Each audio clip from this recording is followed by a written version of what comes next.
All right. All right, we're here. The video is done. Thank you, Mr. Aquaman. Cleve, he's got a backstage VIP pass, so he snuck in, but conveniently the match didn't start. We are ready to go.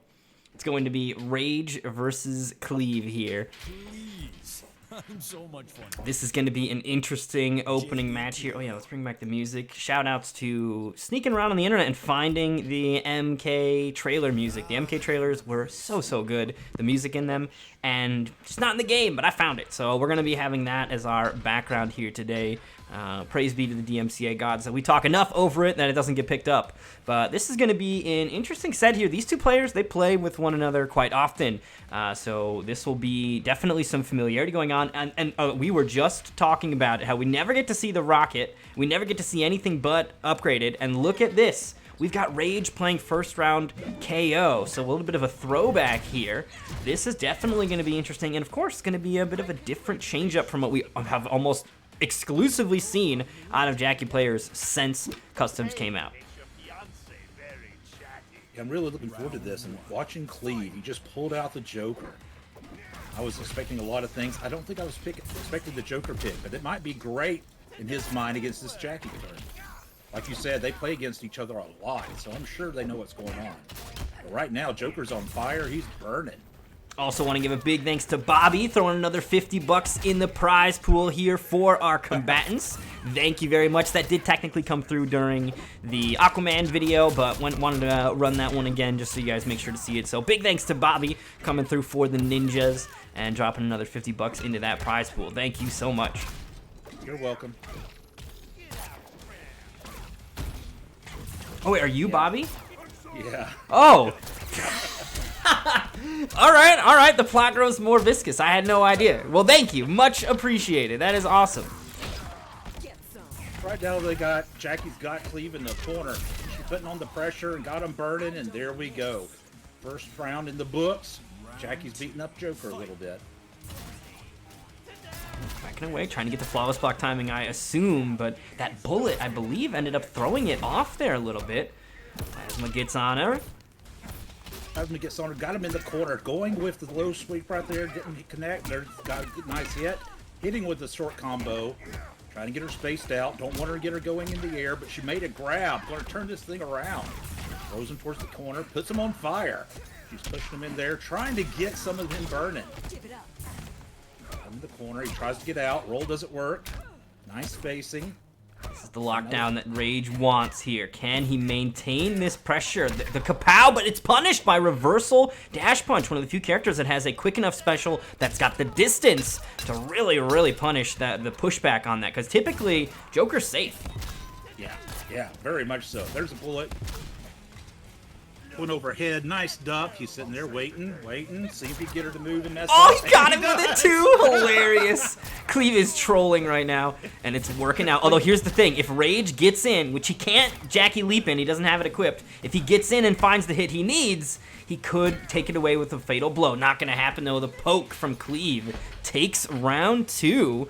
And both players still have a lot of their resources intact, which means Cleve in particular, he's got the fatal blow, which means he still has access to the cancels leading up to the throw KB. A lot of damage still on the table here from Joker. This fucking character better get nerfed. Yeah, that was a really nice setup. He put the whole ground on fire and just held him there. He was going to take that damage no matter what. Nice sweep. All right, here we go into a throw. Gonna push Rage back. See if he pulls out. Yep, there's the Joker puppet. Oh, trying to float over it. I like the coverage that the Amplified Jack in the Box has, and you see almost that is what like Jokers are happy to spend their meter on. It gives them such great coverage and advancement, and it's the arc that it has. It's not easy to jump over. I saw Rage not getting it, and there's the double uppercut combo. 32% from Cleve, enough for the kill and the game 1 fatal. The BM coming out here from Cleve, trying to tilt his opponent. Will it work? I gotta say, Cleve, this Joker costume is not ugly enough, though. You could have gone for more hideous. Fatality. The Joker wins. Cleve, of course, notorious for his incredibly ugly costumes and pretty much anything. If he can customize it and make it horrible, he will. But his Joker actually looks quite dapper. I don't know what's going on. Yeah, that's not. I was expecting the feather boa to pop out and the snake coming out of the eyeball, and all of it be bright pink for some reason. Yeah, well, I was thinking, see, to me, the orange one would have been a pretty Yeah. yucky color, right? Orange is like, you got a whole orange suit, very Mask vibes, but nope. Nope, that's what we're going with. Get more customs. Cleve, you got to level up your unaesthetic game. Clash Clown. All right, going right back to Joker. Jackie popping back out from Rage. Again, these two know each other a lot, so don't expect. I mean, they know each other so well that they're probably picking what they know does pretty well against the other character. Absolutely, yeah. They have some familiarity here that I'm sure they're looking to take advantage. I mean, you can even kind of see it a little bit in the way that Cleve has been just holding the puppet out, but still like Yeah. able to sneak the proper timing there to catch Rage moving. Like, that is definitely a bit of I know what's going on in that brain of yours because I've been exposed to the way it works too many times. Ooh, ducks Here we go. underneath it, but no punish there from Cleve. Still gonna get the final hit with the Jack-in-the-Box though. And here we go. Timing on that jump in was so good. Completely missed the puppet, but the puppet shot, but still ended up getting punished for it anyway. Nice throw, going to throw him back, change sides. Goes whiff. Upgraded Jack in the Box. Nice bullet. He's spamming, trying to play a little counter game. Make her take as much damage as possible for when she comes in. We all know how much damage Jackie can do once she gets in. The thing is, she is likely going to get into, even without the upgraded leap. Rage has still been able to successfully find his way in quite a few times. Right now, he's got Cleve cornered, but this damage output will be enough to kill. Goes for the armor break attempt. Smart of Rage to sniff that out and save the meter, but unfortunately still ends up falling in the end with that body swing. So Cleve now continues to build on his lead. Oh, nice shot. Knocked her out of the air from the interactable. Put him on fire. Put him back in the corner. Going to try to put the pressure on. He wants that fire to hit the ground right now to add the extra damage. Right now he's got it on the ground. There you go. Amplified it. Push him into the fire. This is all. Yep, good. Just keep forcing the blocks. Cleve able to have that fire extinguished behind him now. Okay. Oh, Rage didn't commit. This time he's going to get a launcher, though. And there is no breakaway from Cleve either. Lethal clinch, building for that KB. There's the backward throw. How many lethal clinches has he hit? I think that might be the first one, but I also haven't been paying attention. So, Joker's burning, and I like this. Here's fire on the ground. If you want me, come get me. Burn off the rest of your health bar. nicely done. Rage looking pretty solid in that second round, answering back here. Cleve isn't going to take that, so here he comes. Nice combo, but it's all blocked. Put on the pressure. Everywhere, dude. It's like Christmas from Joker. Just gifts for all. Alright, more zoning coming out, and there's that amplified Jack-in-the-Box. You have to worry about where that's at. Nice spacing there from Cleve, able to successfully just backdash away. Ooh, and there's the shots connecting. Knew exactly what's going to happen. Here's the fire on the ground, and then he backs up. Make sure he hits that burn damage. How is he hitting so many bullets? That projectile is awful. Yeah. Like, you can breathe underneath it. Yeah, he's making it look like the best projectile in the game right now. Here we go. Oh, he dropped it. He dropped it. There we go. Nice throw, though. Good side switch, but the roll immediately from Cleve. Gonna reverse that side switch position. And now Cleve has quite a bit of room to keep running away, and that's what he's been kind of enjoying a lot of, right? Hanging back, Yeah. throwing those Jack-in-the-Boxes, a lot of bullets, and it's up to Rage to close that gap, and he doesn't have... Oh, no. Did he just get hit out of that? But the punish? Yeah. Dude, Oh. breakaway is so stupid. Oh, Oh, no! no! He went for it, but he broke out before it connected. Oh, that turned around. Oh, man, this is the game that we play for thousands of dollars. Yeah. Yeah, I don't know why it took Cleve so long to pick up Joker, an attorney, because I'm telling you. Well, look, he said seems it's like his perfect day character for him. Joker. I'll tell you what happened. Is Cleve saw Kano being used at We Play and said, fuck that. My character is considered top tier. I got to run to something. Well, no, that doesn't count because he played No, Joker as well. 'cause- Joker's the same thing. I don't know. Yeah. I don't know. I mean, day But it 4, it seems coincides with We Play. It seems to be the perfect pick for him. Just, rather trolly. You know what I'm saying? And with a sense of humor and kind of still being able to do some damage. I like it. I like it a lot. Yo, thank you so much for the follow, King Thunderstorm. All right, here we go. Game number 3. Cleve has a commanding lead here with his Joker. Okay, but here we go. Rage, he's not known as a Jackie player, and definitely not as a Jackie player that plays the other variations of Jackie that don't exist. He is known, however, as a Sonya player. So now Rage looking to answer back with his real, actually practiced character. And you know what? I bet you Cleve might have tricked him into playing Jackie in the first place. Yeah, play your new characters. My Joker's no good. And now... My Joker's only day 4. Rage has had enough. Time for the big guns. Round 1. Here we go. We're into a boss fight now. Now, Sonya is going to be able to answer back to the projectile. Ooh, a little teabagging from Rage as well. What is happening here? The frogs are having a little bit of an inner war.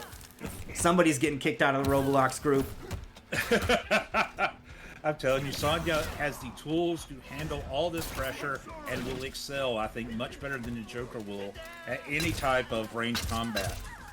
Here we go. Nice throw. Pushing her She back. might even go underneath the bullet while she, like, ducks a little bit to do her projectile. Like, that's how bad Joker's projectile is that it's very easy to low profile with a bunch of things that you wouldn't think would. So far, though, Rage got a good lead. Can't block that. Throwing the bullets. Rage is very happy just to hang back. Throw some rings and turrets down, and there we go. Sniffed out the roll. Crashed in. That was so good. What a call out there from Rage. He knew where he was going.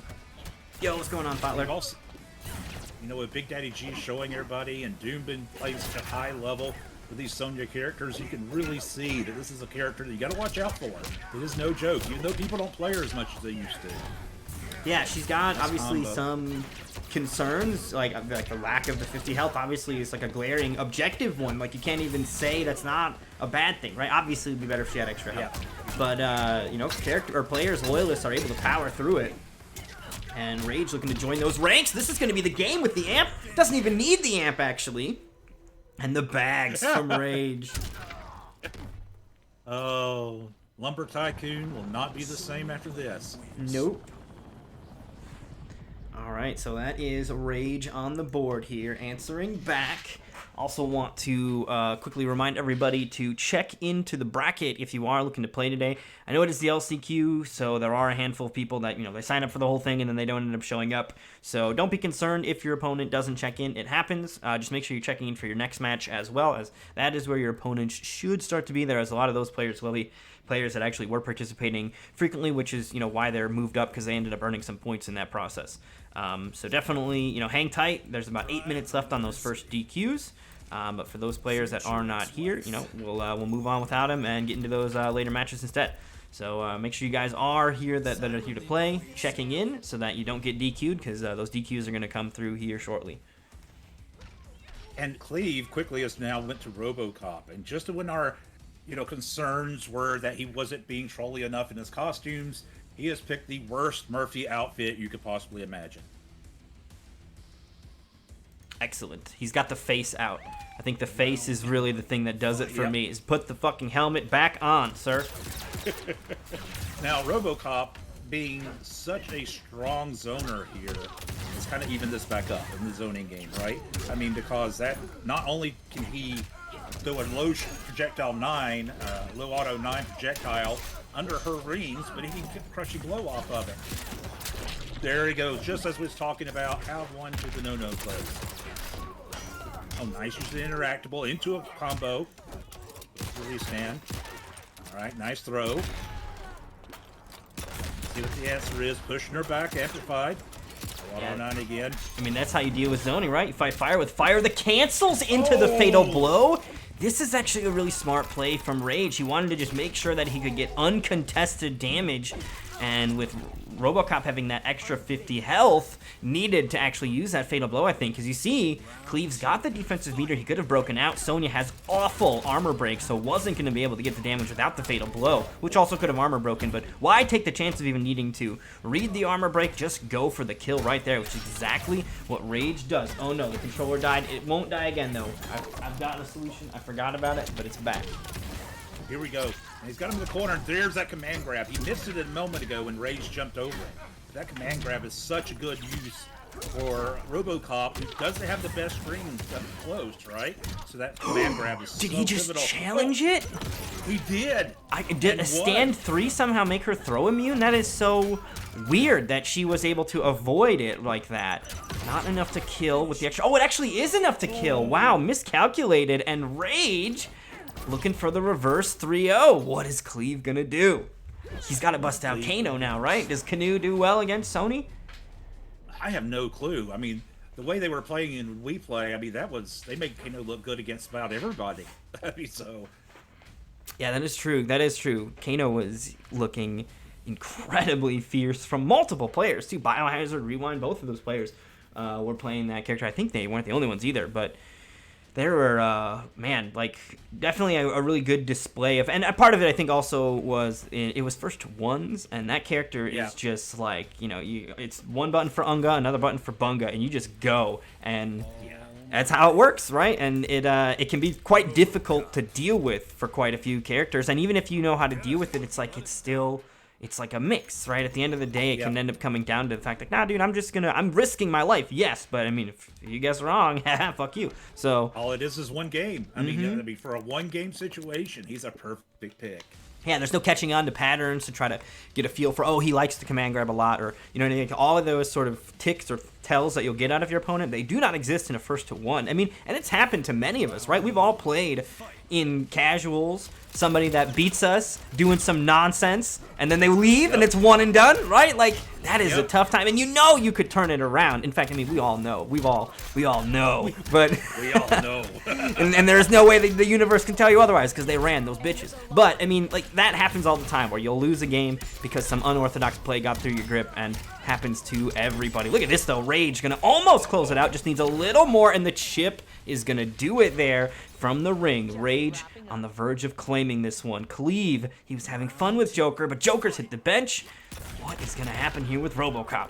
Oh, made himself some room, and this is what Cleve wants, really. Is he wants this room. If you notice, what Rage has done this round so far is go right in RoboCop's face and challenge Murphy, saying, no, I don't want to play this long game with you. I'm just going to whoop your butt up close. And done such a great job so far.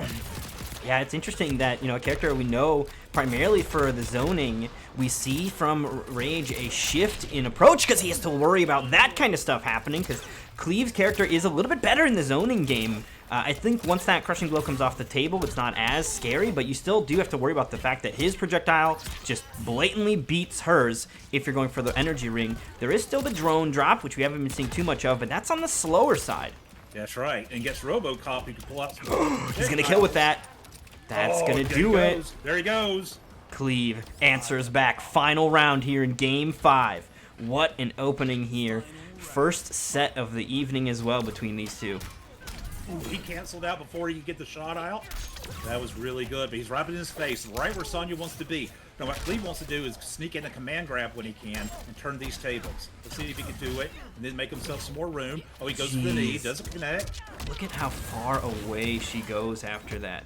Dashes in with the knee, more flamethrower. That is punishable, however. Of course, Cleve could have gone for command grab. That's kind of the mix-up there. Rage guessing that it would be normals and guessing properly.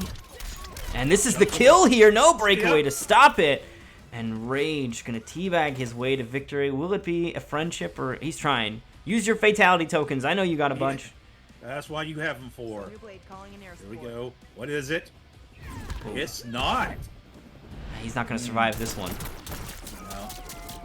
I don't know how much they could put them back together after this. They do still have the head though, so I mean maybe. That is tough. That is tough. You know that would tear up those helicopter blades. You know they would. Oh yeah, they cannot handle that. From RoboCop, that is not great. Yeah. Sonya is a team killer for sure. For sure. Friendly fire is on. Even although she's finding ways to avoid it, right? You know, like if you get your friend to crash into the enemy and die, like it counts. You got the, but like it's bad. That's bad. You know, she is the general now, I think. So I mean, maybe she has a lot of backup. She's not worried about it. That is true. That is true.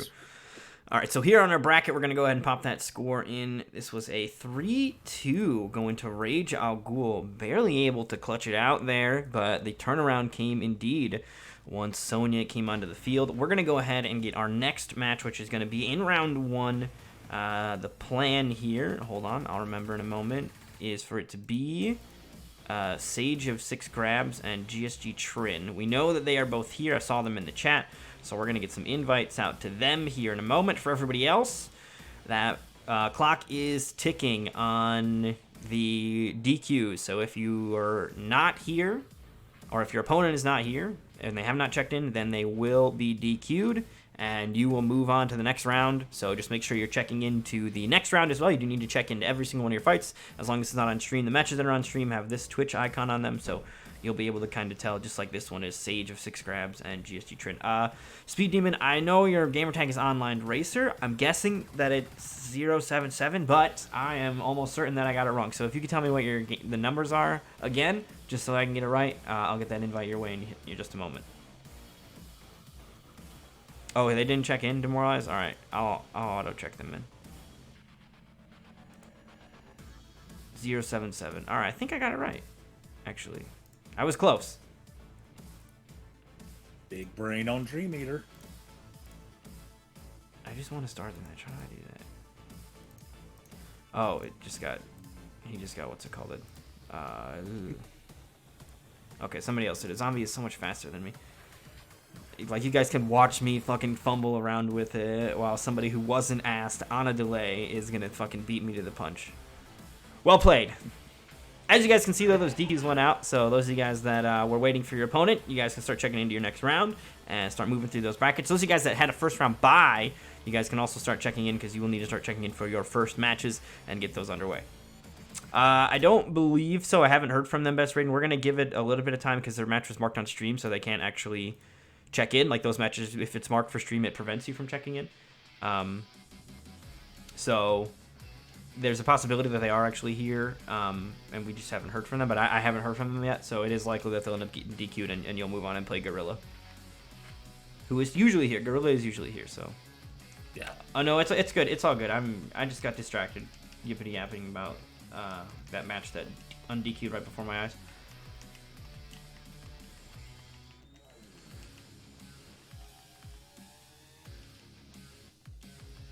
Here we go, getting ready for our next match. I see that Cleve was saying in the bracket he had to use Sonya to win. I am a lot like that myself, except not with Sonya. I typically use a shotgun, or the threat of one. Oh, there's Trin. Speed Demon is saying he's on his way. Alright, sweet. He got his invite. Trin's invite is out as well, so we should have our competitors here in a moment. I think we go with Speed Demon, because that's his name in both Discord and Twitch. It's the only one that's got he's doubled up on. Looks like he is here, ready to go. So just waiting on Trin to join us now.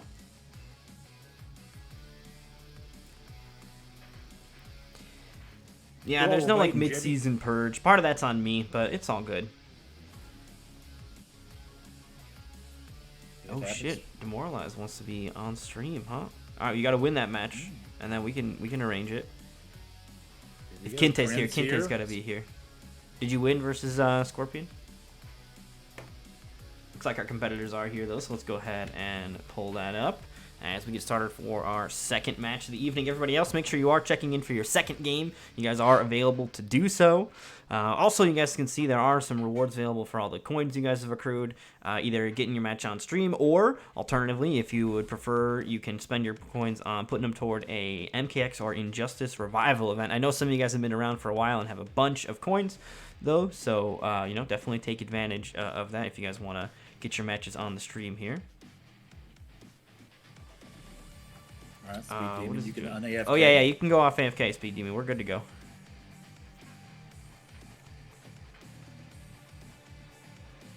Alright, here we go, getting ready for this next match. We'll see what these players can come up with. Again, here in the LCQ, this is their last chance to qualify for the finals. Those finals are stacked right now. Yeah, some really talented players in there.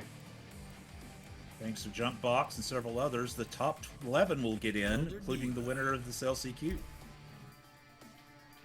Yeah, that is a 12-player bracket we'll be working with here.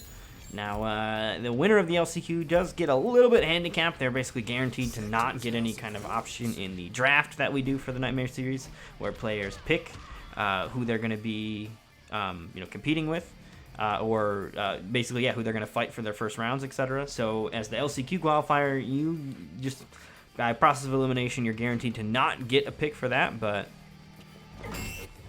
still.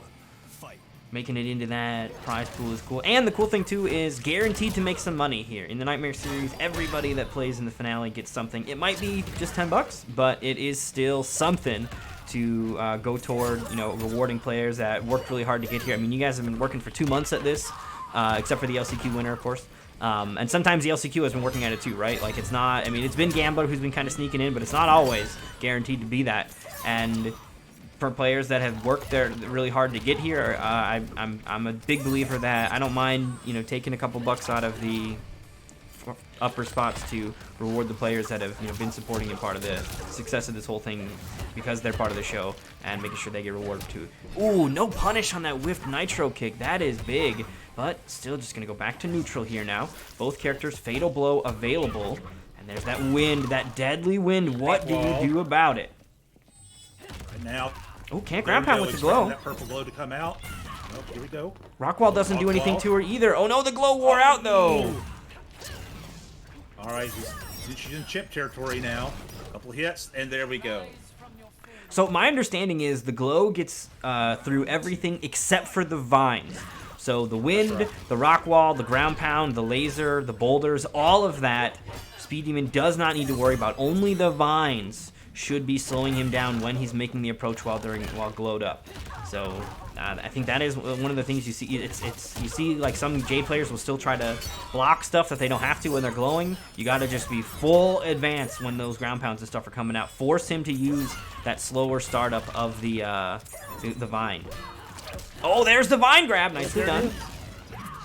Not nitro kicking far enough. Missed again. And they don't quite get the range. Here we go, right to a rock wall in a corner. Now, Cetrion's not the best with combo damage. It's not exactly where she shines, but she can do enough. Once she gets the corner, get someone locked down. And of course, those KBs do give her. She's got a couple KBs that give her the big damage output that everybody has with KBs, but not everybody has like viable counter hit launching, crushing blow KBs like she has. So she does have a couple of ways to sneak some big damage there as well. And there it is, going to use the drill here. Yeah. Multiple kicks coming through, which would have also meant that would have been deadly in terms of chip out as well. But that is going to be Trin taking it. I also apologies. I think I had the names wrong, because Speed Demon was AFK at the start, so I had the names wrong that whole time. So that is on me. But that is going to be Trin taking game 1. Okay, so demoralize 1. I think part of the problem there was with Jade. She's trying to counter the projectiles a lot with her own projectiles. And generally, Cetrion's going to win that matchup, right? I mean, that's her whole game. Mm-hmm. That has so many options to not only outzone you, but to stop your zoning as well. With the rock wall, we saw that there multiple times in that match. Where you'd hopefully shine is if Jay can get in, which is what the purple glow should do for you, is try to get you inside of that range and get up close. Then Jade theoretically is going to win that matchup. But here we go. We're going to see how it turns out for us this time. Right back in it. Oh, gives him the wiggle staff. Nice air projectile. Keep him honest. Making him duck. Amps that one. Goes in the air. Throws another boomerang. Right now we're very boomerangy. Boomerangs are good. Boomerangs are good. I think those are some of the stronger projectiles in the game as well. So I haven't heard from your opponent, Silver, but hopefully if they are here, we can run that. I'll take a quick look at the schedule, but yours is real close on that slate for sure. Twisted and Dusk Braid might be before you, because I've heard from both of them. Trin got that crushing blow on that small moon he threw at him. Ooh, that's no small moon. No, that's not a moon. Got him ground pound, which ducked under that boomerang. Nice teleport. Trying to get him up close. There's the win. Oh, nice. The kick missed. It missed. And the fatal blow kill. Okay.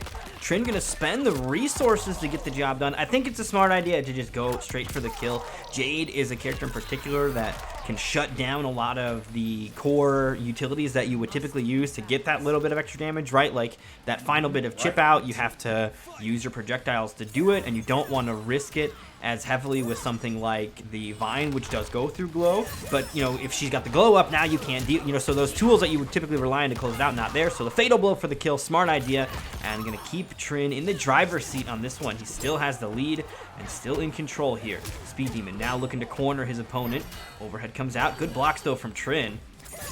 Nice wiggle staff. Trying to keep him locked down. Oh, but there's the teleport. Now we're reversing positions.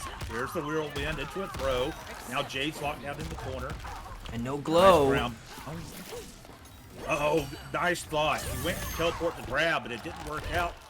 Jade had backed away. Oh, missed that kick again, but no punish. Seeing that a lot. Here's the throw. This should kill. And Trin takes another round off of it. Nicely done. Trin gonna take the lead here.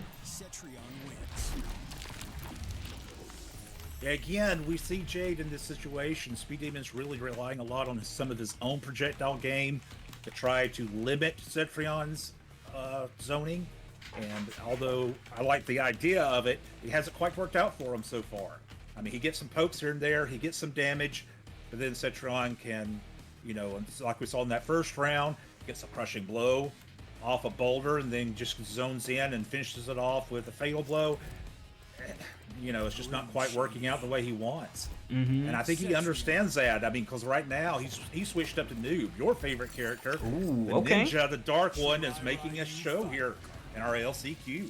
Yeah, and we have seen Speed Demon play his Noob Saibot in the past. This is not uncommon. Let's look at the build here. We've got the Shadow Slide, which I think is mandatory to have. Happy to see it here on this build. And then we've got Shadow Portals as well as the air usage of that. So he's got this really solid combo starting tool that he can now also use from the air. He spent a lot of slots to be able to do that, but getting over stuff just like that is the reason for doing that. Very nicely done, and that is going to have Trin sort of questioning that, because here's the thing: if he's jumping back and gets over a Hell's Wrath, a ground pound, if he basically gets over anything when he's jumping back now, he's going to be able to, oh, see that she moved, teleport in, and really make her pay for pushing buttons.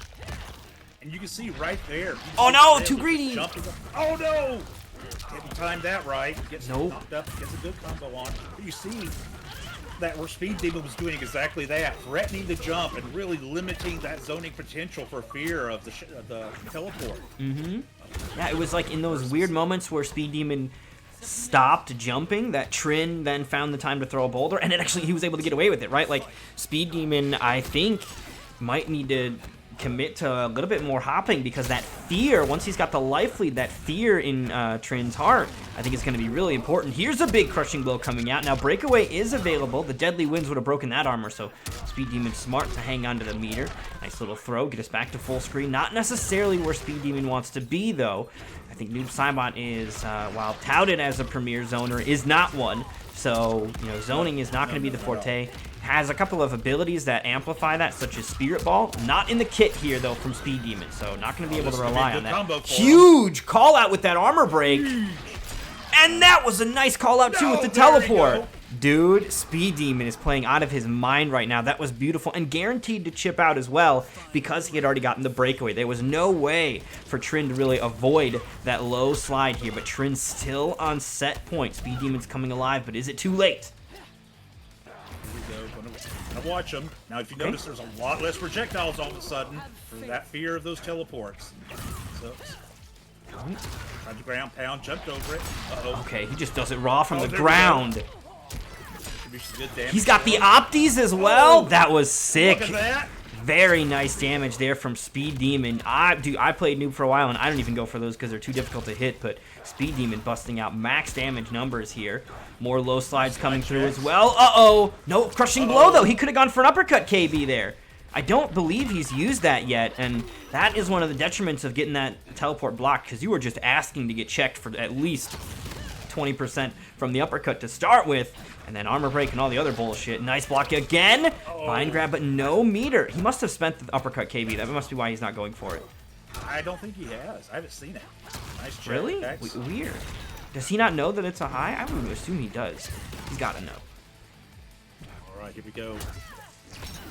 Little slide, keeps it safe. The distance, he's in there. Will he be able to kill? Oh no, he didn't go for the armor break. Still gonna recover in time, and he let go of block. Trin finds the hit needed. Man, if Speed Demon would have maybe even gone for the armor break there, he could have had it. But I also gotta say, Trin, if he didn't have that uppercut KB, which neither of us saw it being used, he really could have killed with that. Noob's teleport is a high, uppercut KB the fuck out of that. If you've got it, that is the time to use it. Especially when you didn't have the meter to continue the vine grab combos. But like I said, I might have just missed it. Noob supply. Oh, okay. Trin's saying that it misses. It misses it. Okay, I can see that happening. It's like you got to be like do it at a certain time, and it's not worth, and then it just fucks up, and you don't want to get uppercutted back. All right. I feel you. So taking the safe route. Too many horror stories.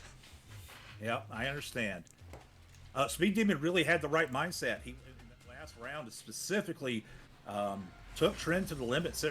Both matches that they played, it was really close. It was a good idea. The only problem is man, you know, if you live by the sword, you die by the sword. And with Noob Sabat, if you're really banking your damage on those teleports, man, when they're blocked, it really turns against you quick. Yeah, absolutely. Very, very deadly. So that is going to close it out. Trin will move on to face off against Arminbot, and we are going to move into our next match, which I believe we're going to go with Twisted and Duskbraid. Since I know that we're here, we've heard from them. I have not heard yet from Red Pickles, so I don't know if Red Pickles is going to be here for the Red Pickles and Silver Sandbag match, but we do know that Twisted and Duskbraid are here, so we're going to get some invites out to them in just a moment, and we will be right back with our next set here in the Nightmare Series LCQ in just a moment. All right, type their names. I don't remember Twisted's gamertag as well. I always feel dumb that I didn't remember it, because as soon as he says it, it's like, that's what it is. Yeah. Because I've heard it so many times. Is it Timeless K2? Maybe that's what it is, but maybe he's changed it since then.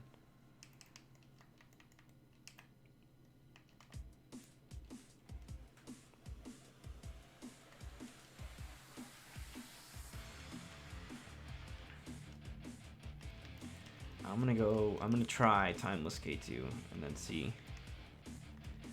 what happens.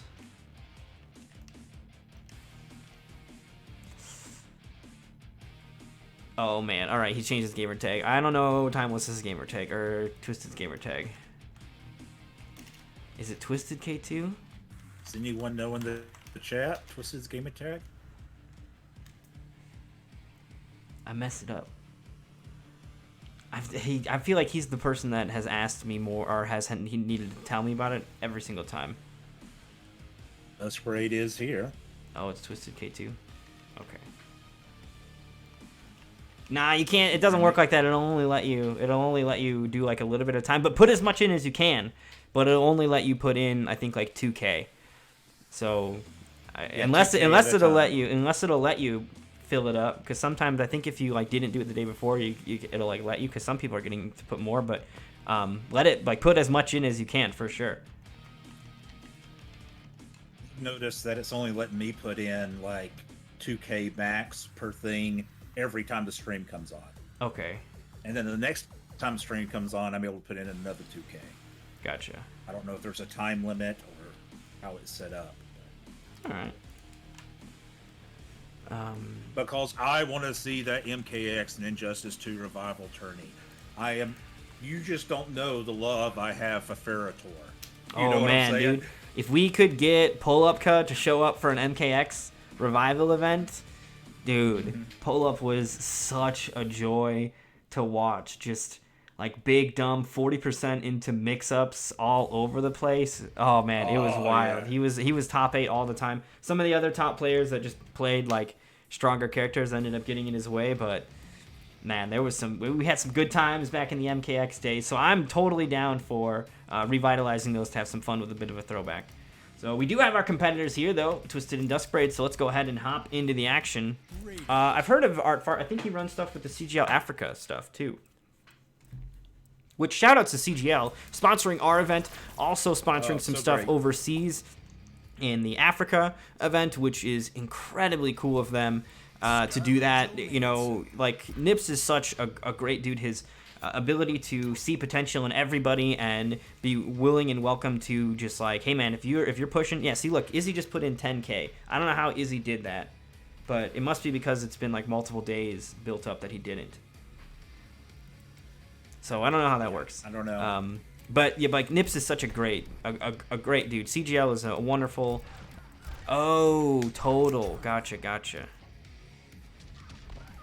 Why does it just say that? Does that mean that you just put 2 more K in? Is that what it means? So then it's just bringing it up again? Oh, okay. You gotta do it multiple times like that? I guess. I don't know. Anyway, shout out to Nips. Great dude. Sorry, I got confused. Shout out to CJL. They're wonderful. Yeah, CGL is so cool. They gave me my first big break, and that has been able to really roll into a bunch more opportunities. And it's all because they, believed in me. What's going on now, Plague You? All right, here we go. So we got not Devora. That is Scarlet over there versus Raiden here. So this is going to be interesting because I believe if he has a teleport, he'll be able to get in there, but he might not actually have it. He might be going with the Raijin stuff there, but man, I think Raiden definitely got some interesting love in recent patches and customs. I don't necessarily know he really made out great from customs, but still does have some interesting tools available to him. Oh, he does have the stance from the customs, though. I don't think that actually does anything. I think it's a gimmick. I will say that Duskbraid has now my favorite variation name ever. Ronald Raiden is amazing. That is a good one. Would fit more for Dark Raiden, but... Yeah. Here we go. Got him in the corner. Oh, come on, Scarlet. You got to get out of there. This is good pressure. Ooh, goes for the low. That is punishable, but you got to punish bigger than that. He goes for a throw, but not the back throw, so still a bit cornered here. Twisted finds his way out with the teleport, but Duskbraid was ready, and that will be round 1 to the Thunder God. Yeah, he had that scouted out all the way. You're not fooling the Thunder God. And there it is again. He could get a much bigger punish out of that. But there we go. Nice throw. Trying to get him back in the corner. Trying to get him locked down. Here's Scarlet. Now she has the ability to get some of that health back with some of those amplified blood bits. There we go. He's interactable. Into a throw. We'll reverse those positions. Now Scarlet, immediately gets blown up and thrown back to center screen. That had to be a misinput right there. Oh, nice teleport, but Duskbraid was ready for it again. Comes the staff, poking him out. Nice tech on the throw. Trying to just keep up some pressure. Ooh, Scarlet doesn't have great answer to that. I didn't even know there was a flawless block gap in that string, too. How many does she have? That's like 4 at least, maybe 5. They're all over the place from her. Absolutely 8 million of them, I'll tell you. I love Scarlet.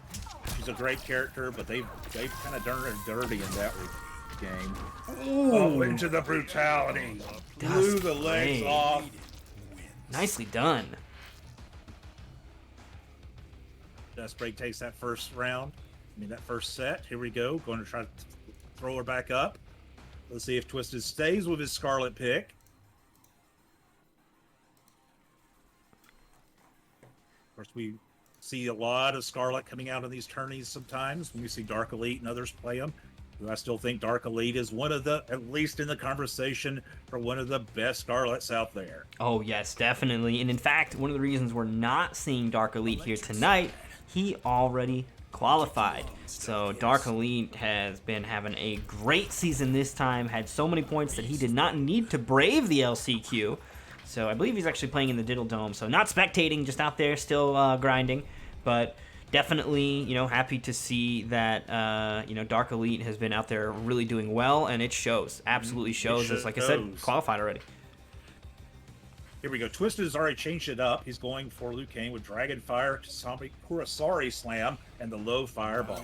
Now, I believe he has a lot more options with this pick than he did with Scarlet, as far as dealing with the Thunder God. Pulled up. Oh, into the grab. The air grab. Nice Fireball. Oh, tries, but he didn't have the spacing right for that. Gets caught with the overhead. There we go. Gets the pressure on. He's going to spin this meter on some bicycle kicks. We can get that crushing blow loaded up. Oh, there it is again. That's 2 out of the 3 he needs. Nice pressure, staying on him into the throw. Drake's going to try to keep his spacing right with that staff.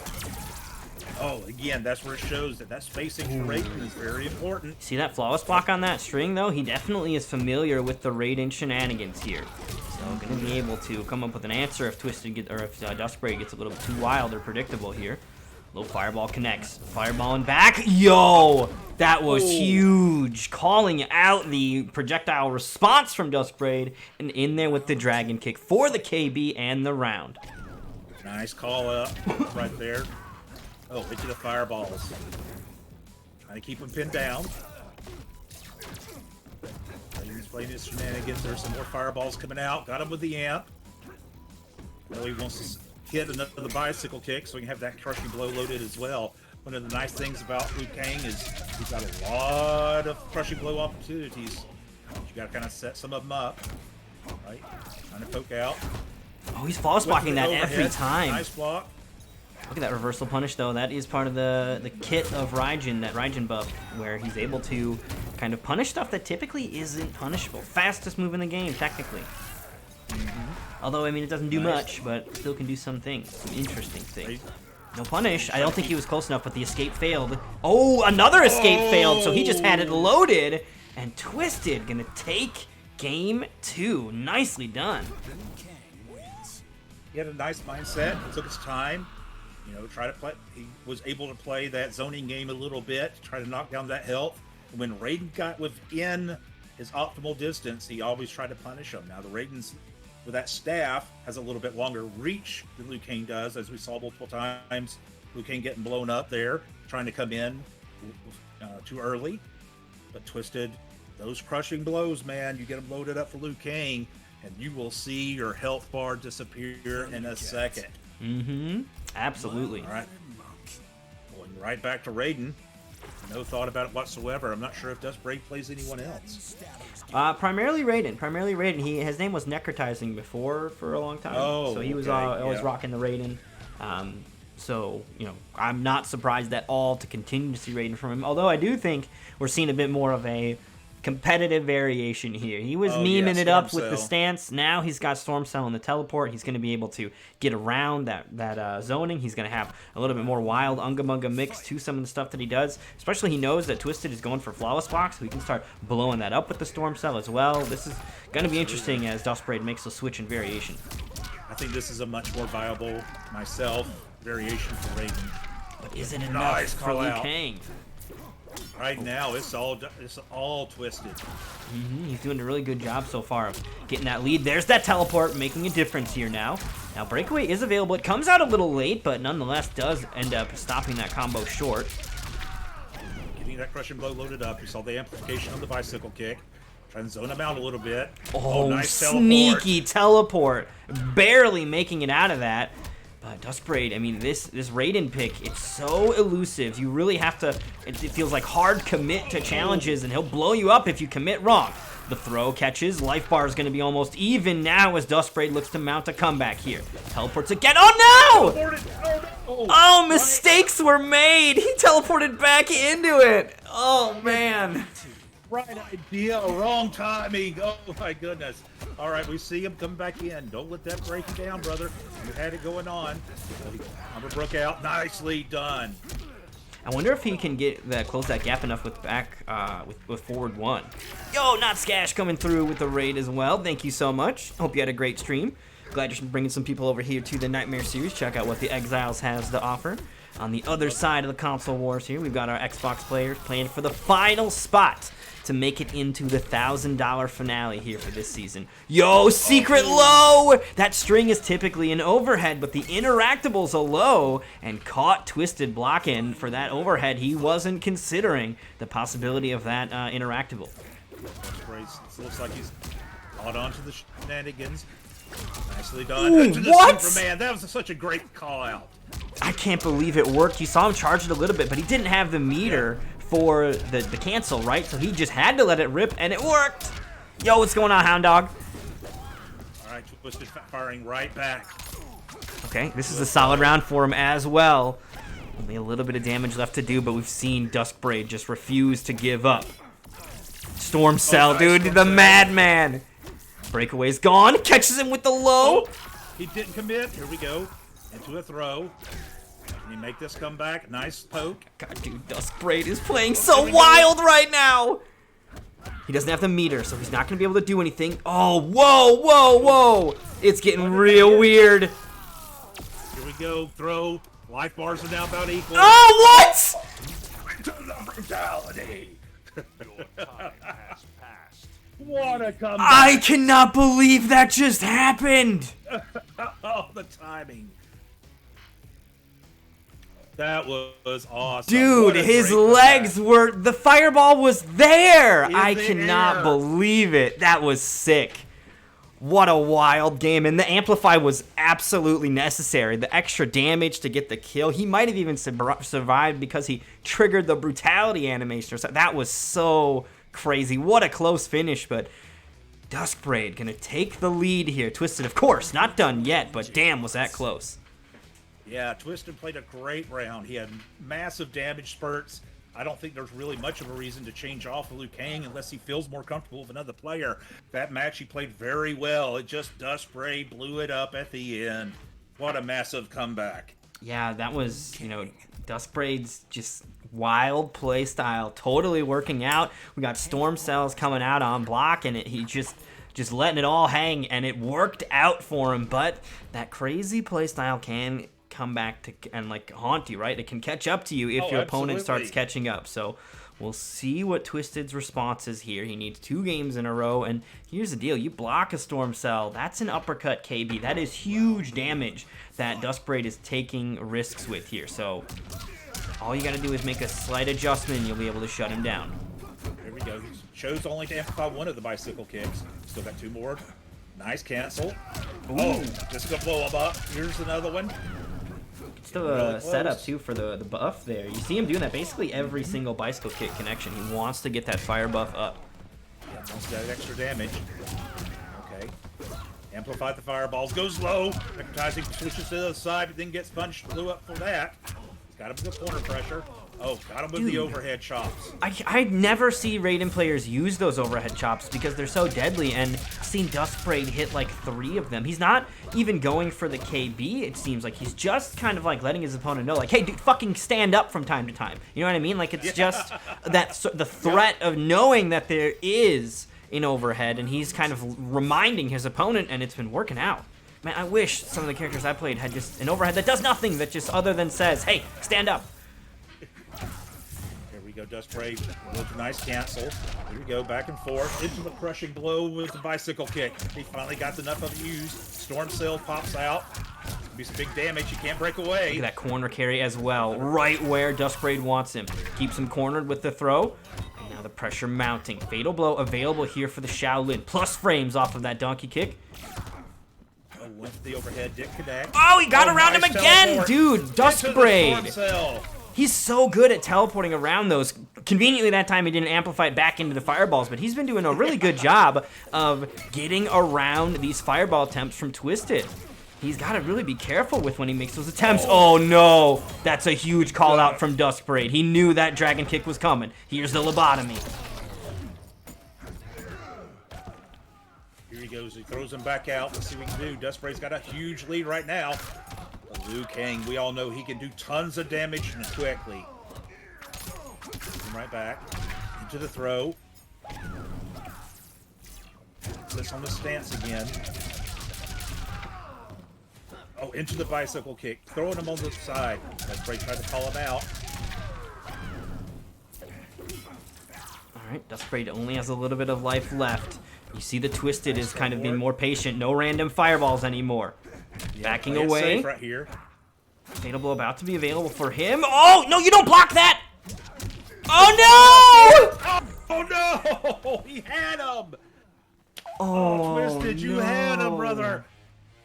You got a neutral duck. The last hit of Storm Cell. It's neutral duckable. And once you neutral duck it, it whiffs. You can uppercut them for a KB, which you didn't even need to do, but if you block it, it's safe. That is tough. That is tough. You hate to see it, but the wild plays from Duskbraid working out in the end. He says it was a back two. He wasn't even trying to Storm Cell, but it happens. It happens. It happens. Yeah, it happens. So let's go ahead and hop back over to our bracket. We're going to put that score in there. Oh, no, Zombie already got it. I think we have to DQ Red Pickles. I don't think he's here, Silver, unfortunately. So we're going to move on instead to Kinte versus Demoralize next. And then looks like we've got like a striker match, which, oh man, it's been so long since we got a striker match. Excited about that. Absolutely. Okay, Soviet Seals, we may not actually run this match because she DQ'd all the way into it. I've seen her in the chat, so I don't know if she's playing or not, but... I think, well, I don't want to speak. I thought she said earlier that she needed to be DQ'd. But yeah, I think she's not playing. I think she's just kind of hanging out. So we probably won't end up streaming that match. But, you know, that's kind of how some things go. It happens. We've got Slick Beats versus Doctor or Viper, which we've seen both of them are here playing. Gorilla and Best Raiden are playing. Winner of that faces AAA on stream, which we've seen AAA in the chat as well. So looks like we do have a fair number of matches here. It is the LCQ, so I know I'm a little heavy on the number of matches, but I just want to give a lot of people a chance to shine. And, you know, this is the LCQ. This is last week, so let's have some fun with it. The more people that we get to see, the more faces coming through, I think the better. Particularly, you know, the LCQ is missing a lot of the big names because 11 players were not allowed to enter the LCQ. They've already qualified. No need for them to try again. So this is definitely a chance for some of the other players that, you know, have really been putting on a good show here off stream to get a chance to put it on stream now because we've just got, you know, less faces to put up. So let's get yours. So let's go ahead and get those invites out. Who am I working on again? I've already forgotten. Kinte and Demoralize, right? All right, I'm going to do that. Yep. You tell them the story. Oh, well, it was a dark and windy night. The moon came over the horizon. A wolf cried in the distance. Uh-oh, is it King Gambler? Is it King Gambler? Is that what you're saying? King Gambler's been the LCQ victor the last 2 times. He's looking for the three-peat here. He says, I don't need points. That's the wolf. That's the way King Gambler plays. All right, I sent an invite to one of them. I think it was Demoralize. Let's get Kinte in here too. I like him. Oh yes, this will be a good match. I saw Demoralize paying those points earlier to get his stream on. Yep, he wanted to show it off. He hasn't been playing much of the game from my recollection, so it'll be interesting to see what he busts out. I'm hoping, in the past we saw a lot of Gearus from him, which we've kind of seen less and less Gearus as the game has gone on. But I really hope to see a little bit of his Gearus. I think that character is wild, and there's so many crazy ways that character can just blow you up. It's just filled with crushing blows, so you can never truly feel confident that you're going to make it out alive with that character on the screen. I will say right now, no matter where his placement is within a tier list, my favorite new character is by far Gearus. Oh, yeah. Gearus is really cool. I think Collector's cool as well. He's giving me, super heavy Golem vibes. But Gearus doesn't give me vibes of anything, and that's what makes him so cool, is that it's not it's like, oh, this is original and interesting, the way that he controls time and stuff, even though he does, I guess, in some ways have a bit of the Tremor stuff with sand. It's all exclusively sand stuff, though. I don't think that it, other than his down 4, I don't think that he completely removes the possibility for Tremor to even come back, because Tremor does have his own, kind of things. But I really do like and enjoy Gearus as an addition to the character. Gearus is super cool. I love the story they told with him inside the game. I love how they set him up. I love his devotion to Cetrion. Oh, yeah. I mean, to Chronica. I love everything about the character. The way they put him, the way they made him, the lore-wise. He is my favorite by far of all the new characters. Yeah, it is. It's a lot of fun seeing that new character on the screen. In the story, he's played such a cool role as well, and the way that he's unkillable, you just have to blow him up and leave while he reconstructs. That's so cool. That's like Wolverine vibes, even in some ways, right? If you leave a single cell left of Wolverine, he'll kind of reform or whatever. But it's you got time, so better get hoofing it. Take your loot and go. All right, Kinte's already pulling out Jackie. I didn't see which version. Oh, now he's changed his mind and going for the queen. Degeneracy. The degeneracy. All right, let's get the stomp counter. I should get a stomp counter just on the screen. That would be a fun addition. Speaking of, I need to get more fun additions around here. I was on Outworld TV, and one of the things I noticed about Outworld TV is that they just had a lot of fun. They have a lot of moments that they highlight with like the 2-0 train thing, and you know they've just kind of the way that they do Game 5, and they've got a lot of interesting like unique this is our thing, and even if it's like, you know, it's like different, but it's there. You know what I mean? So it's like, you know, the train. exactly I don't even know what a you train. Like I don't. Initially, the idea of a train doesn't come together, but that's their thing. That's what they start. That's how they put it together, and it makes sense. You know, he's running a train through, just sweeping on through.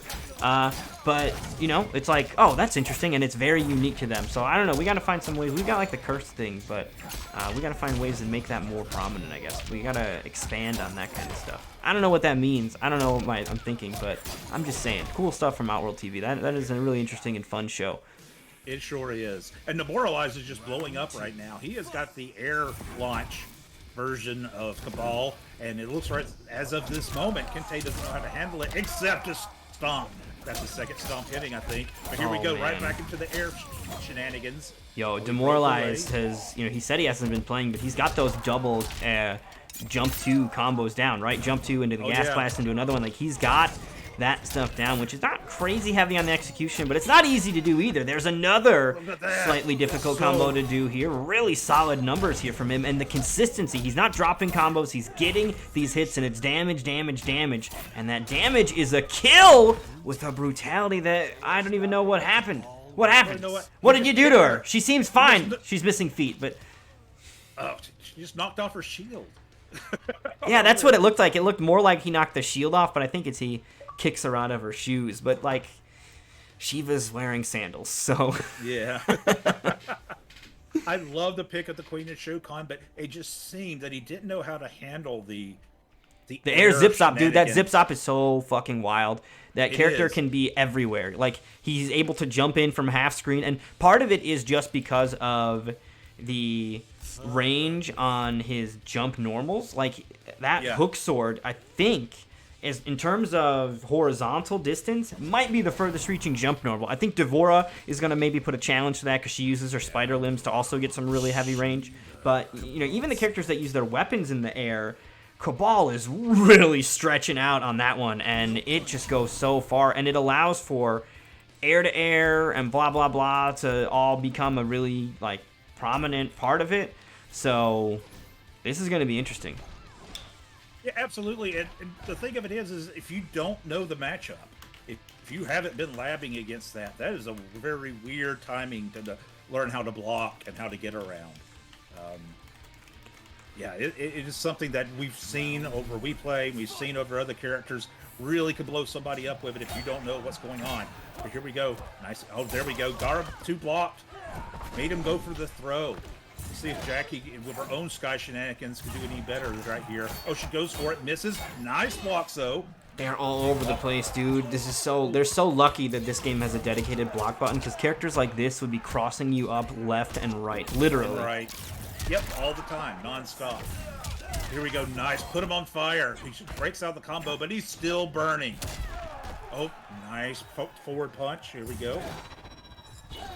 Trying to do a little zoning going on, but Jackie's having none of it. She's just blocking it. Sitting there saying, we got 50 seconds. I can keep playing this game. He's got the life lead. Yeah, he's got the life lead. There is no incentive to going in. Don't risk it. Oh, here we go, though. Demoralize. Gonna maybe even these health bars up. Not quite, but a throw away from having the lead. Now the lead in Demoralize's favor. He could look to back away, but the pressure is on. They're both up close and personal. Here we go. Launcher. There's a breakaway coming back, but not gonna come back in time as Kente just gonna let rip.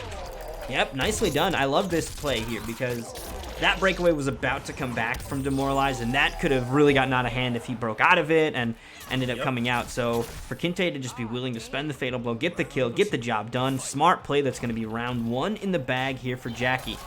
Flames on the ground, going to force Demoralize to move, but in close is where he hasn't been really minding being, right? He's been pressure game strong as well. Yep, and here we go, Jackie. He's doing a really good job this round of blocking what this Cabal is. Oh, nice call out with the pressure up to. Here we go, coming right back. Got hit a little bit, but didn't break into anything. Now we got the corner pressure. Let's see what Jackie's going to do. Up, put you on fire, and take some damage. Still burning, keeping the pressure on. Oh, don't let him get away. If you do, he's got his own stuff going on. Trying to make some distance. Open him up. This is going to be a big combo. Oh, this is going to be a real big one. Look at that. Almost 400 damage and on Jackie health. That is devastating. One more combo is all that Demoralize is going to need. This won't be it. Just a throw. No KB locked and loaded, so 50 health will remain. But the Nomad Dash from downtown catches. The raw Nomad Dash. That was a good call out. That could have went really wrong if he had blocked. All right, Buzzsaw's out. Dash is in. So much better matchup right now. You see that he's getting all these shenanigans, all the air tech. He's learned how to block it. He's adapted. Here we go, trying to answer right back, going fire on the ground, making him watch for spacing. Oh no, wasn't able to convert too heavily there. It's away from the jump attack, and now Kinte will get some damage on the table here. Baits out the breakaway too, knew a breakaway was coming, so just went for that low plasma on the ground. And this is a solid life lead. Okay, doesn't get the throw Nice follow-up, but... Missed the punish. Oh wow, he did that too close to the ground. The jump 2 didn't come all the way out. Oh, got opened up, but didn't commit to that. Here we go, right back. Maybe didn't have the bar. Went back on. Putting the pressure on, trying to keep him locked down. Tries to get away to make some room. Doesn't work. Oh, gets opened up. The breakaway. Drops out of the combo. Yeah. It's not going to be too bad here because now there's that full screen distance. Force Demoralize to come to you. There's only 25 seconds left. You've got a significant life lead. You do not need to take any crazy risks here. 20 seconds is enough to kill you though, so you do need to look for any potential openings and take them if they present themselves. Plasma on the ground would be really strong right now. Forces Demoralize to move. He can't afford to touch the ground again. What do? The Sunio special. Okay, don't even bother. Do not. 5, 4. Okay. He's just walking around. Here's the throw. That won't be enough. Here's the deal. If Kinte went for another ground plasma, Demoralize, fatal blows, cutscene triggers, clock stops, Kinte dies. So really smart of Kinte to, once he pushed Demoralize into that range, like, all right, I'm just chilling now. There's no need for me to get too crazy here. I'm just going to take my life lead and kill him. And it shows how great of patience he has because, I mean, maybe it was me, I would get antsy, want to hit a button, right? You want to do something, but instead he was very patient, took what he had, and won the round that way. Well, very well done. Yep, very nicely done here. So, Demoralize. Now, back to character select. We'll see if we make any change. We were saying earlier, he's got a really strong gears. I will say, though, we've seen his Cabal in the past as well, and his Cabal really, really solid and showing it is still just as strong as ever, as he's been churning out massive damage here. So we are going to continue to see Cabal. No surprises there. Strong play here. I mean, that was a really, really close match. I think almost any match that comes down to a timer like that, there's not a lot of reasons in the match, per se, to say, okay, you need to switch characters. Like, neither one of you was able to really open each other up for any kind of finishing blow, and that means a minor adjustment could be the damage necessary to turn the tide on that. Well, that call out, he threw an amplified fire to catch him. What nice call out. Has he been jumping at the start of the fights? That may be what he'd been kind of sniffing out, right? Demoralize likes to jump at the start, so let's go ahead and have something ready for it. Oh, if he opened himself up, this could be some big damage. One thing Cabal can do is put up some really big damage numbers.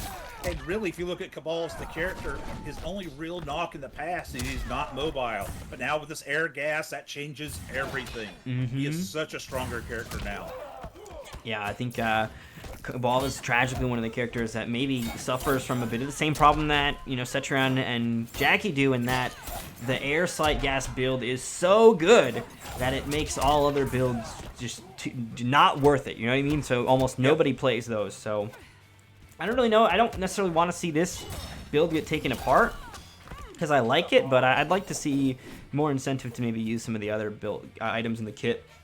These two right here, though, do seem to be the best. You've got combo extension plus combo extension and mobility utility, like air slide gas does it all, and then hook grab is just the best ability in the bunch, really. You do see a handful of players swapping that out in particular matchups, like, hey, I'm not going to get combos in this matchup anyway, so you'll see the Nomad Dash cancel or a mixed tool like the low grab, but for the most part, it is a lot of this specific build.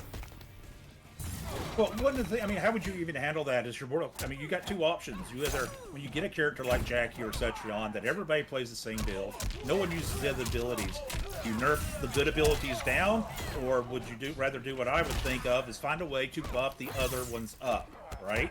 I think in Jackie's case, there's no buffing them up enough to make them worth it. In Jackie's case, what I think needs to happen, and we talked a little bit about it before off stream, is they need to make the leap plus shrapnel cancel, that all just needs to be rolled into all 3 slots, and you can't couple it with anything else. That would allow upgraded to still exist, but would give more value to using all 3 of the other abilities that she has, which are not bad. That's the thing about Jackie. Her other abilities are not awful. No, they're really good. They're just upgraded is so fucking good. So I think that if they were to make it so that you could still do the upgraded stuff, you just didn't have like the crazy utility of the plasma on top of it, the upgraded identity stays intact, and then it would start to promote people to be like, all right, well, I can't do the plasma stuff plus upgraded. Let me maybe see how the rocket works, or you know what I mean? It's sort of like Cold Shoulder for Sub-Zero as a sub main. I can tell you, no one's ever going to use that again. No, I don't know how they fixed that move. Other than like doing the worst thing possible, which would be to make it a base move and make slide an ability, which would be insane. Right. But like, there's no incentive to pick that. The only thing I've thought of that could be somewhat better would be if they, and this is not enough for anybody still to take it because slide is a launcher in the corner, but the only thing I've thought of to make Cold Shoulder better is if you swap the crushing blow requirements of the 2. Cold Shoulder's KB requirement is awful. Slide's KB requirement is way too good, and you can combo into it and stuff. Cold Shoulder would have more value if that aspect of slide/Cold Shoulder was in Cold Shoulder's favor of, I can use this KB whenever I want by comboing into it for big dumb damage, whereas but I would still only pick using slide. Oh yeah, exactly. You still would pick slide because of how fast it is and its launcher in the corner. It would make And Cold it goes Shoulder better, under- but not good enough. Yeah, it goes under projectiles. I mean, it just has too much going for it. Yeah, exactly. Slide is like Cold Shoulder shouldn't even compete with slide. Is the thing. Like Cold Shoulder should compete with something else. Or maybe they just get rid of Cold Shoulder and put a new ability on the board. Oh, they won't do that. That seems like too much no, pride they on the won't line. do But yeah, that might be the way to do it. All right, here we go. Solid damage. Okay, breakaway. Oh, actually, no breakaway there, but he looked like he kind of put the combo short a little bit there. Maybe he just mistimed it and the buzzsaw didn't hit. But this is still a huge life lead right now. Ducks the throw as well. This will kill and demoralize now on set point. On set point, and his Cabal is looking very solid. I mean, with this new air gas ability, you're basically a threat everywhere. It takes away his only weakness. And he's really jumped up, in my opinion, up the tier chart. Where he lands, I don't know. But it demoralizes, showing us why he is so good. If you get him up close, he has great combo potential. He has great damage potential. He's far away with the air gas. Same thing. You can still put up 300 to 400% damage combos. Now, of course, he's against the Jackie, who is really incredibly good on her own. And you can see right there just what a turnaround it's been already. He throws the fire on the ground, but, demoralizes. He just seems to be content to throw some. But now he doesn't have the life lead. He's going to have to come in. Oh, he called out that dash punch.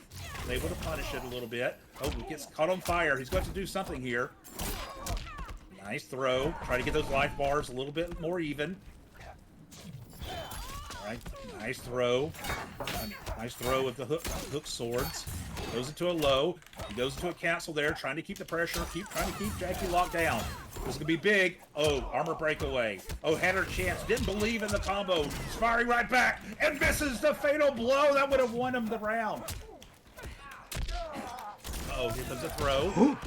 Trying to turn it around. 15 seconds left. Kinte has the life lead. Another clock situation here, although this time a little bit more dicey here. Could be anybody's game. Watch out for the fatal blow. The throw is the lead. That's all he needs is the lead, and it takes so long. Why did he move? Why did he? Oh no! Well, I mean, you got to do something. He got thrown. He was trying to just weather the storm, but that time around, a throw would be enough. Last time, he survived the throw. It didn't matter, but this time, demoralized, gets enough damage, and throws, not just Cabal's, everybody's throw in this game, because they've got so much more personality to them, they take fucking forever. So that 13% is coming, but the clock is getting chewed on in the process. Yeah, prior to that, he had lit off the bluff button and got poked in the air. And I was just, why? Oh, yeah, that seems sus. And maybe he was trying to, well, because I think if there's an interactable he could have jumped off of in the corner to put another gap between the two of them, but I don't actually know, and Nomad Dash to hunt that down could have been a disaster too. But that is nonetheless going to be demoralized, moving on. Yeah, not putting anybody down. I would have moved 80 times by that point already anyway. Not saying I could do better, but it was a really good match. Some really close rounds there. Good job to demoralize and moving on. Good job to both parties. All right, so demoralize moves on. I don't think that Sweat is here either, so he will just auto skip over to facing off against King Gambler. We've got Striker versus Arude, which is probably what we'll run. Super excited about getting a Striker match on stream. And then here in Pool 2, looks like Slick Beats and Dr. Omnipotent just got ready to play. And, Gorilla was able to defeat Best MK Raiden. So Gorilla is going to be playing against AAA on stream as well. Yo, what's going on, Armani Viz? Hope you're having a great day. Yo, Viz, the man with the plan. Oh, yeah, he's got a big plan. Offline coming soon, sounds like. Of course, Viz also helped contribute to the prize pool this season, so shout out to him. Really appreciate what he's doing in the community. And he's also had a really cool event in BGX. I'm assuming that there will be some more BGX stuff happening in the future. So make sure you guys got your eyes out for that. Of course, that's PlayStation stuff. We are Xbox, but I know we got fans on both sides. We got to support them all. So there's cool stuff happening for everybody. But let's go ahead and get Striker in here. You came just in time, Viz. We're going to have some Striker action. I know you like Striker, so this is going to be a good one. Although Striker's been playing Johnny Cage. He's some sort of switch has flipped, and he's straight to the top tiers. I don't know what happened. I don't know what happened either. I will say that I so love watching him play Terminator. It is not even funny how much I enjoy watching Striker play Term. It is so fun. But I understand if you're playing a lower tier character, you kind of get tired of that nonsense and just go, hey, let me play someone more top tier. You're right, Viz. He got that PS5. He's right. It's not a PS4. Ooh. You plebs on the PS4, you're going to have to level up one more time. He's right. My bad. Yeah. Got that golden unicorn out there. I haven't even seen a PS5 to buy. Yeah, those are a rarity at this point. Mm-hmm. All right, I was able to get my Nintendo X Series, the month it came out, but I haven't even seen or sniffed a PS5 around. And sadly, the Series X has been a bit of a disappointment for MK. Because of the way that they've handled crossplay. I don't understand why they did it. As far as the Series X and Mortal Kombat goes, huge disappointment, right? And I don't know whose fault it is. I don't know. I think it's NRS, to be honest. Or NRS is the problem. Whoever it is, the fact that I can't be on my Series X and play on a tournament like this in a COF type setting with someone on an Xbox Series X is horrible. Horrible. Yeah, it's wild the way that they've handled the cross-gen. My understanding is, I think that there was a thing where like Sony said that they would help developers out, and Microsoft said that they would let developers do it on their own.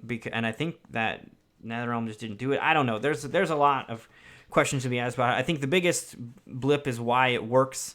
Like MKX doesn't have this problem. Only MK11 has this problem. So that is a bit of a question mark as to how that happened. Other games don't have this problem. Oh yeah, that too. Other games, Mortal it's just Kombat 11. MK11. Yeah, so I don't really know if NetherRealm is like doing it for like malicious intent because they just want us to like buy both games, buy both consoles, blah blah blah. Like if they have like just line our pockets more heavy, or if they were just lazy about it and didn't bother. I don't know really what the storyline is on that, but either way, super disappointing that the already smaller community is splintered even further, because anybody that like sells their Xbox One in the process of upgrading to a Series X, which I almost did. If Series X's were super easy to find, I would have done that and been like, yo, big surprise, stream, we leveled up, we upgraded to the new hardware, and then disaster, I have to go find my old Xbox. Good luck. Like, that's exactly what happened to me. Exactly. I Yeah. was ready for the tourney, and we jumped on, and we're like, yeah, let's go, and I can't get on. Yeah, oh yeah, you were going to commentate that first one, and then big problems from that. Luckily, I still have my Xbox that I hadn't sold yet, but the whole plan was to get rid of it, to give it away or to sell it. And, Tough stuff here happening. I'm not really sure what the mindset is behind that thing, like I said, but here's hoping they... Honestly, though, if they ever finish crossplay, like, we won't have to worry about it, right? Like, this is... Right. The hope that I have is that while it is an issue, they have a plan that will eventually fix it ultimately, so it doesn't end up mattering, right? So they're going to go ahead and put a crossplay in there. So the fact that these other consoles can do it is like they were able to in the honeymoon period get away with it for longer, but in the longevity and the future of all the games moving forward, that crossplay stuff means we never have to worry about it again. So that's what my hope is, and if it ends up being crossplay to MK11, which I mean I got to say there are a couple of things happening, now that we've got time to kill, there are a couple of things happening even within the MK-verse that kind of indicate that there might be more stuff going on with the game. Thing number one, I don't know if those of you guys that saw, but we all know there's a new Mortal Kombat movie coming out, and it got pushed back by a week.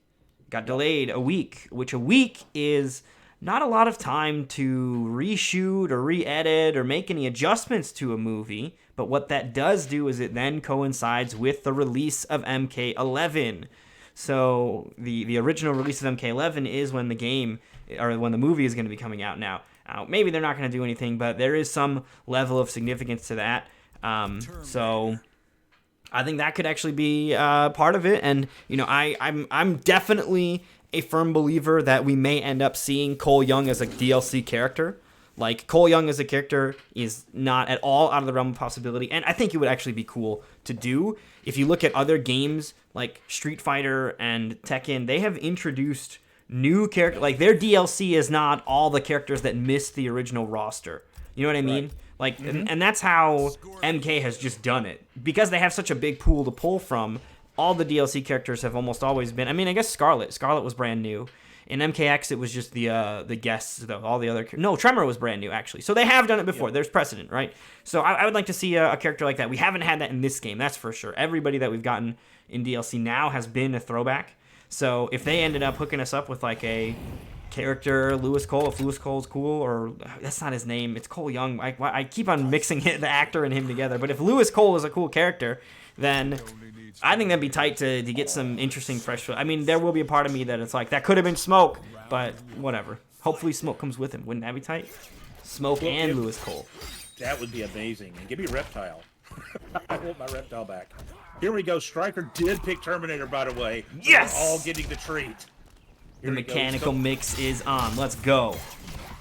Yes, buff term. Here we go. Gets him in the quarter. Fletcher try to pin him down, but Stryker will not be contained.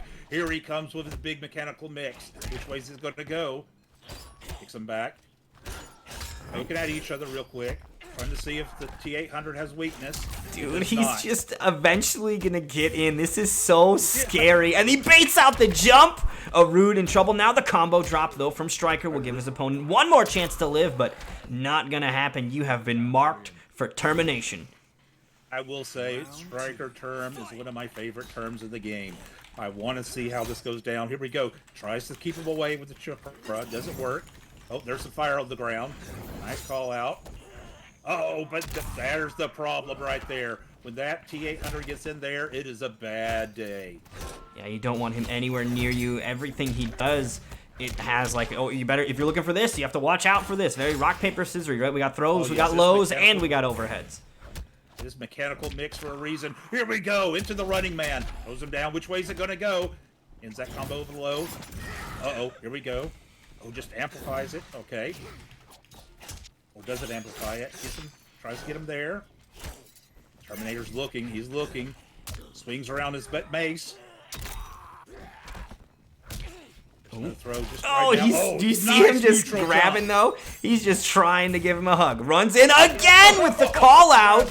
Blast him. Is it enough? Nope, but the mix afterward will be the kill. And Stryker's Terminator proves yet again to be a devastating powerhouse. And the brutality. Yo, style on him, Stryker. Let's go. Let's go, Stryker. Oh, Rude. He just got mechanically mixed that whole time. He called him out on the jump outs twice there. That running man, everybody is afraid of the tackle, which if you jump the tackle, you get so much reward for it too, right? Like if you look at the risk reward for the tackle, unless it's KB distance, it is it's not good. The risk is so much heavier than the reward that you're getting. So it's in sometimes as a player, when you look at that, particularly point blank, you can kind of tell yourself, okay, if I jump out of this, I get to blow him up full combo. And if I'm wrong, this is the guess I'm making. So I think that it's an interesting idea that you have that players are going to try to jump out of that because they get such a reward for doing so. That Striker is just baiting them over and over again, and you've seen the high-level Terminators do that more and more. I think your basic run-of-the-mill Terminator doesn't even cancel the running man, and definitely doesn't have the execution required to get those instant air bear hugs. But Striker is one of the absolute best at just forcing you to jump and ready for it when you do jump. It's insane. Oh yeah, he makes you feel silly when you jump. Absolutely. All right, going back at it. Oh, look at all that treasure. Why are you even fighting, dude? Go home. Take your loot and hide it. Round 1. I guess he's not going to get home very fast, though. Terminator had a motorcycle.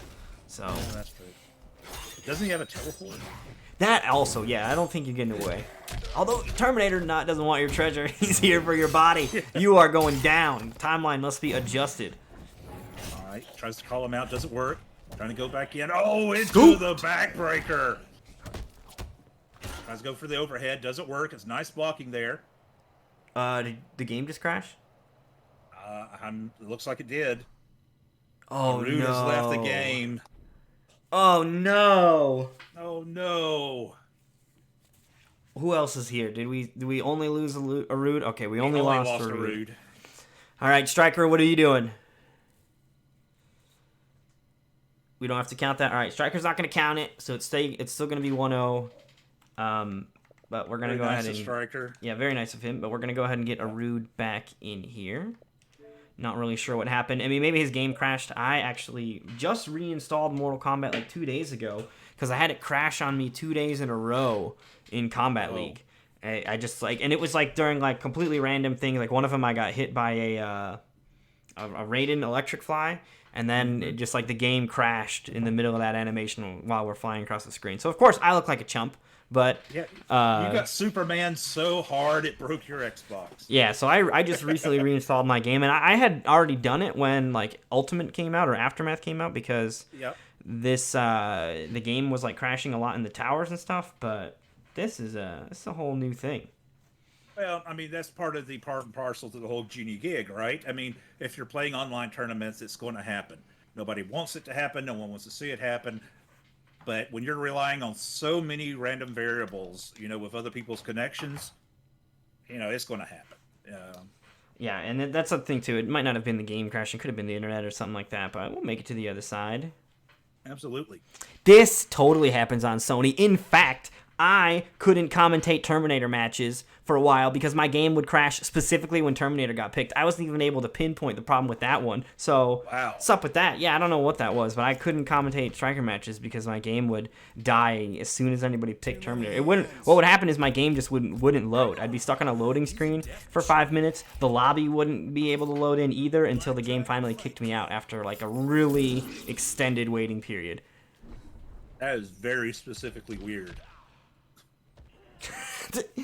All right, that's fine. That's fine. He's got me. I don't have a PS5 to complain about. AJ, you better give me all your horror stories. When you get that PS5 you won, I want to know every single time it fucking dies. Every little glitch, everything.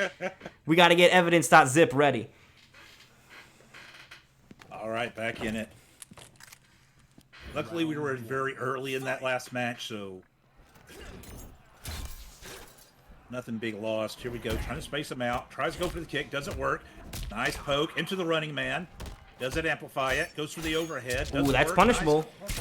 Yep. Showtell Fury. It's really fast. That's one of the cool things about Showtell Fury. It's like one of the few 9-frame special moves, and because reversal has a little bit different timing, you can get away with some stuff that other characters can't, but punishable still, so you gotta be careful with it. Poking into it will catch people trying to poke back, but if they're still holding that block button, you can get caught. Nice idea. Get that fire on the ground. Make him question his movements.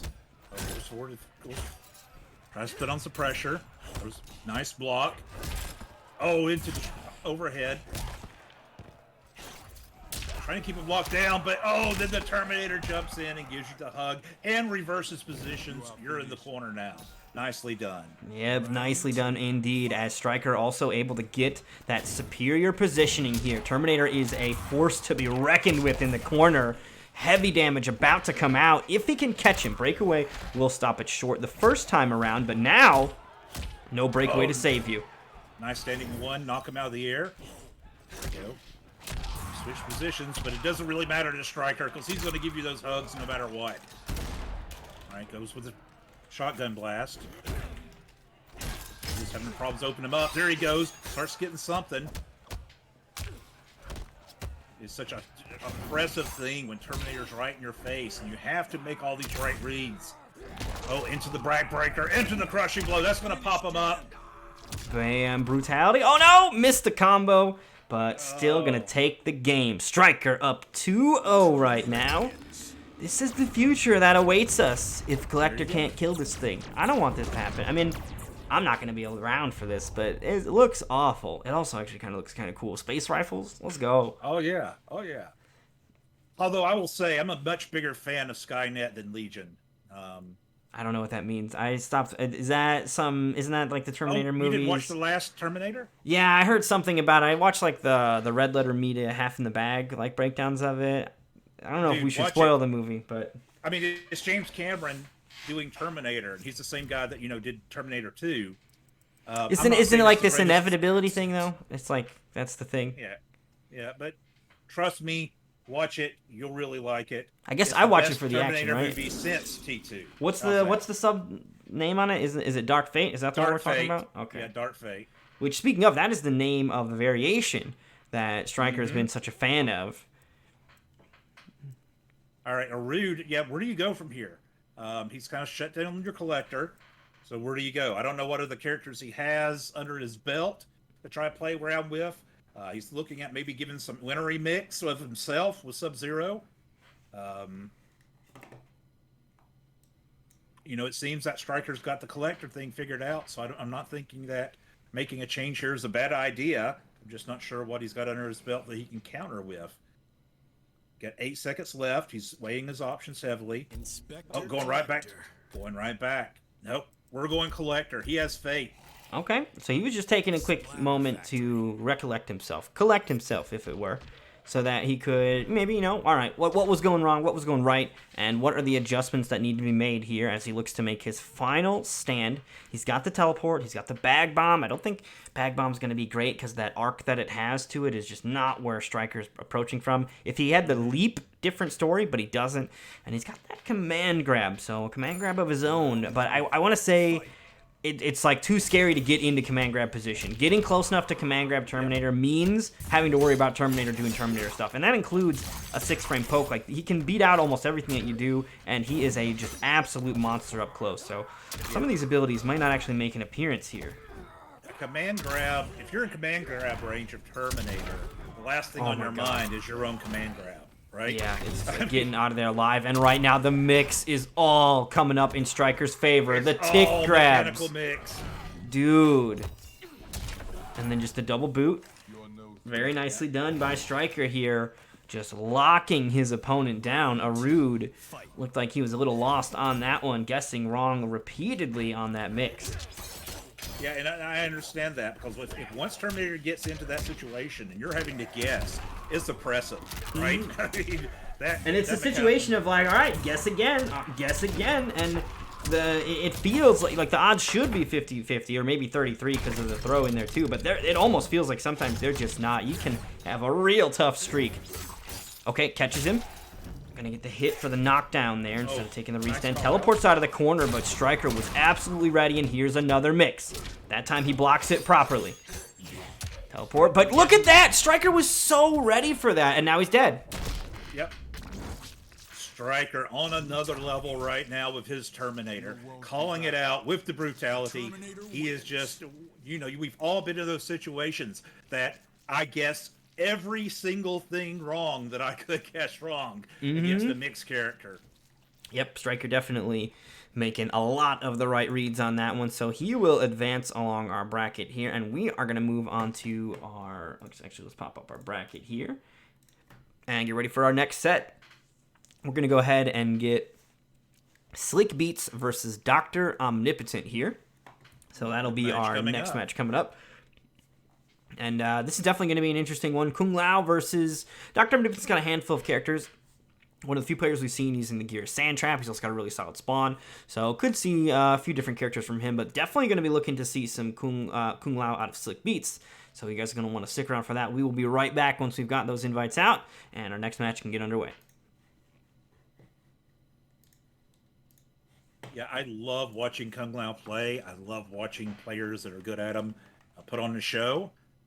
I just don't smoke crack, so I can't play him. This is true. This is true. The straight edge lifestyle does not work for a Yeah. Kung Lao player. One must be willing to just go all sorts of nuts, and I think the character really like plays into that, like the jumping, the dive kicks, the orbiting hat, which is a really solid ability. Kung Lao players are nuts, and like the pokes and short hops, right? And we're gonna see a lot of that. Slick Beats is one of the best at putting that on display. So and I'm excited. I'm not trying to put down Kung Lao players. No, it's a good thing. It's a good thing. That is your play style. It's incredibly fun to watch, right? I'm just, obviously, I've tried picking them up a couple times and really just don't have the hand for it. Here we go. We do have Slick Beats in here, ready to rock and roll. All right, so just waiting on Dr. Omnipotent, who should be joining us shortly. Invites have been sent out, so they'll be here in a moment. We got Dr. Omnipotent dropping in the chat that he'll be here momentarily as well.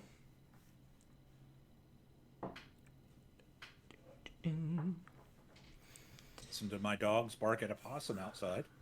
I don't hear anything. I'm guessing it's a possum. I mean, of course, I'm back in the woods. It could be a snake. It could be a bear. It could be all kinds of things. But, 6 times out of 10, it's a possum or a squirrel. All right. Today, I took Bubs for a walk, and I had to trespass. Hooray! He chased a rabbit into some neighbor's yard. Like, he could get underneath the fence. I couldn't get underneath the fence. So I had to go open their fucking gate and walk into their backyard to get him. I mean, I rang the doorbell, they weren't home. So hopefully they don't have, like, cameras to charge me with later or whatever. But, yeah, he fucking sprinted off after a rabbit. And he's so fat and slow, he's never going to catch one. I don't even know why he bothers. But I had to trespass to retrieve the cat out of their yard. It was awful. We do have our competitors ready to go, though. Ooh, I got to pop their names in here, though. Whoops, that is not Striker. My 2 English Bulldogs got out of their... I have a whole backyard pinned off, right? I mean, gated off so they can run free. But at some point, someone didn't close the door all the way. We ended up finding them like a mile away. And they were just laying down inside of a briar patch. They weren't being harmed. They were just chilling out in there. So that was fun times. All right, we're going to see the Buzzsaw, the Air Teleport coming out of our Kung Lao with Slick Beats. We're looking at the Blades of Glory, Raising Hell, and Lethal Leech's stance coming out of Dr. Omnipotent. Spawn versus Kung Lao. These 2 characters could not be more different.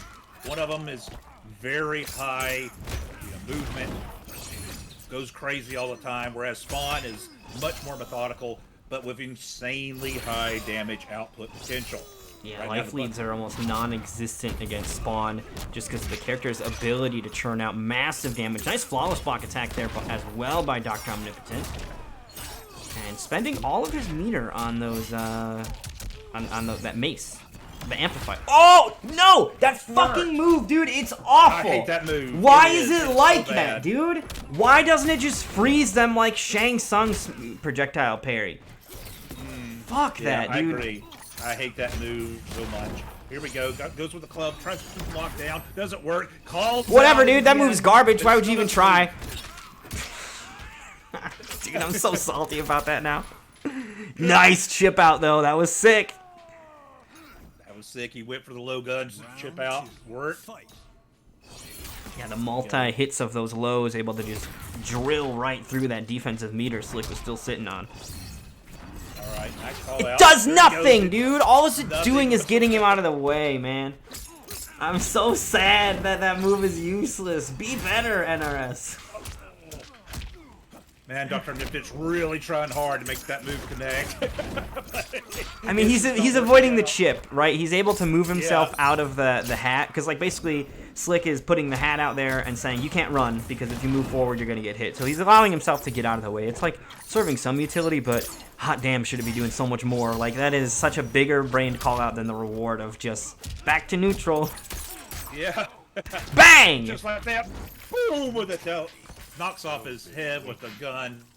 Spawn wins that one. Headshots. And what we're seeing out of this variation of Spawn is much more mobile, maybe, than some of the other ones. Not as high damage potential, but a lot of lows. There's a lot of, you know, he's got the armor break, which is a great thing to have. Mm-hmm. Nice use. Yeah, this is interesting build here for Dr. Omnipotent for sure, because he's kind of opted to not take the heavy damage route. You see a lot of Spawn players drop the armor break for the access to the soul charge, which is huge damage. You obviously typically have to burn a breakaway first, and then you can start accessing that damage. But I mean, it's like 47% in the mid screen. If you've got Fatal Blow or Soul Forfeit, you can start to go even crazier. Not to mention, you know, just the overall kit that he comes with. So Dr. Omnipotent's not going to have that with the Spirit Charge. He will still have the throw in the corner, which is one of his deadlier tools. We haven't seen that scenario come up, but still going to be his probably best route to big damage, but so far not really needing it. The Letha stance, the lows, working out here for Dr. Omnipotent so far. Okay, Z-Hat going to trade, but definitely in his favor. Oh, he went with the ground pound. Nice call out. He was getting beat with Spawn's projectile, so what a way to counter that. But now he's up close. He gets the club straight to the face. A good range. Goes for the ground. Nope, doesn't work. Here's a hat for you. There's that Spawn projectile we talked about, which is very decent and very fast moving. Oh yeah, definitely one of the better projectiles in the game in general. The ability to delay the amplify on it so it's ambiguous, the timing for it. Really powerful tool. Look at this damage, though, from Slick Beats. 38%. Going to throw a monk across the screen as well. Put him out of his misery. And that's the first round for the Shaolin. Absolute exchange. Going in some of those light moves with the ground pound especially. We don't have these setups of the Buzzsaw hat, but he's getting around a lot of this play style of Spawn right now and doing some really good damage when he tries to, you know, play the counter game. Here we go, right back. Oh, he's going to get caught by that low. Spawn's putting on his pressure. Went for the low shots, didn't work. Here comes some big damage. Oh, he breaks out. Still got 23%, so not bad. Into his own crushing blow. This is going to hurt. Big damage coming. 330, very nicely done. Knocked away. Those health bars are about even now. Goes for the Z-hat. Oh, now he got punished for it? Oh! Oh, no, yeah. He died for that. Going to try to stop something? Yep. He died for that, dude. Such Fuck a that great move, man. That move is so disappointing. There's like no other way to put it, man. That's right. It's a cool idea. It's a cool crushing blow. It's an interesting utility move that not enough characters have, right? Like there are so many characters that would love to have a move that allows them to deal with projectiles. Like so many of the projectile absorbs in this game are just awful, though. Like Nightwolf's, Yeah. if you shoot 2 bullets at him, the second one hits him with like Cassie. She shoots 2 guns. Like you just can't. He can't hold his chest for 1 second longer, dude. Like it's just goofy. I do like Shang Tsung's. Shang Tsung's has got like the His- best one. I think there's probably one that I'm missing. Like I think Katana's allows you to hold hers. Plus it gives her a damage boost. Kotal Khan's is pretty good, actually. I think Kotal Khan still loses to Cassie guns, though, and multi-hitting projectiles because he has to put it away. As soon as it absorbs something, it goes away. So if you've got something that hits twice really quick, it's whack. Here we go. Dr. Omnipotent is thinking about going Cetrion. He's weighing his options. He's got 25 seconds to kind of clear his head, make a game plan, see what he wants to do. But he's hovering over her right now. Slick Beats made a great adjustment on that last round. That's where you start becoming a good average player to a great player, is how you handle adjustments round to round based off the other player's tendencies or fight styles. Dr. Omnipotent, after thinking about it, has decided to go back to Spawn, give it another shot, see what he can do with it. Now, I didn't notice. Yep, same exact stances. got the Letha stance, Blaze of Glory, Raising Hell, so it's the same loadout. I like that loadout. Thank you, Viz. I appreciate that. You know, I'm doing what we can out here. I have a lot of fun doing it. That's, to me, it's the biggest thing is I just have fun doing this. You know, it's so cool being able to see these players that are way better than me just kind of throw down, and we'll get there. It's a journey, and I've been having fun the whole way. So, like, regardless of how it goes, as long as I have a good time in the process, who cares? This is definitely going to be a whole chapter in my memoirs. That's for sure.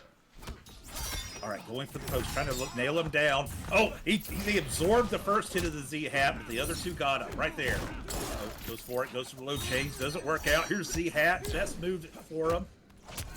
Breaks into his stance. Wow. Oh, wow. He actually caught him with the cape on the way down. Nicely done. Nicely done. Here we go. Tries to go for the armor break. It works. Amplifies it for a little extra damage. Look out. Got him mid-screen, kind of looking at each other, cancels the light stance. That time he goes for the up. Oh, opens him up. This is going to be some good damage. Start getting those health bars equal. Oh, the armor broke away. Took care of that. Z-Hat again. Look at this. He's got the life lead. He's no need to go in, right? So Dr. Omnipotent is backing away. Okay, now there's no more room to run away with. Oh, Slick Beats didn't commit to anything.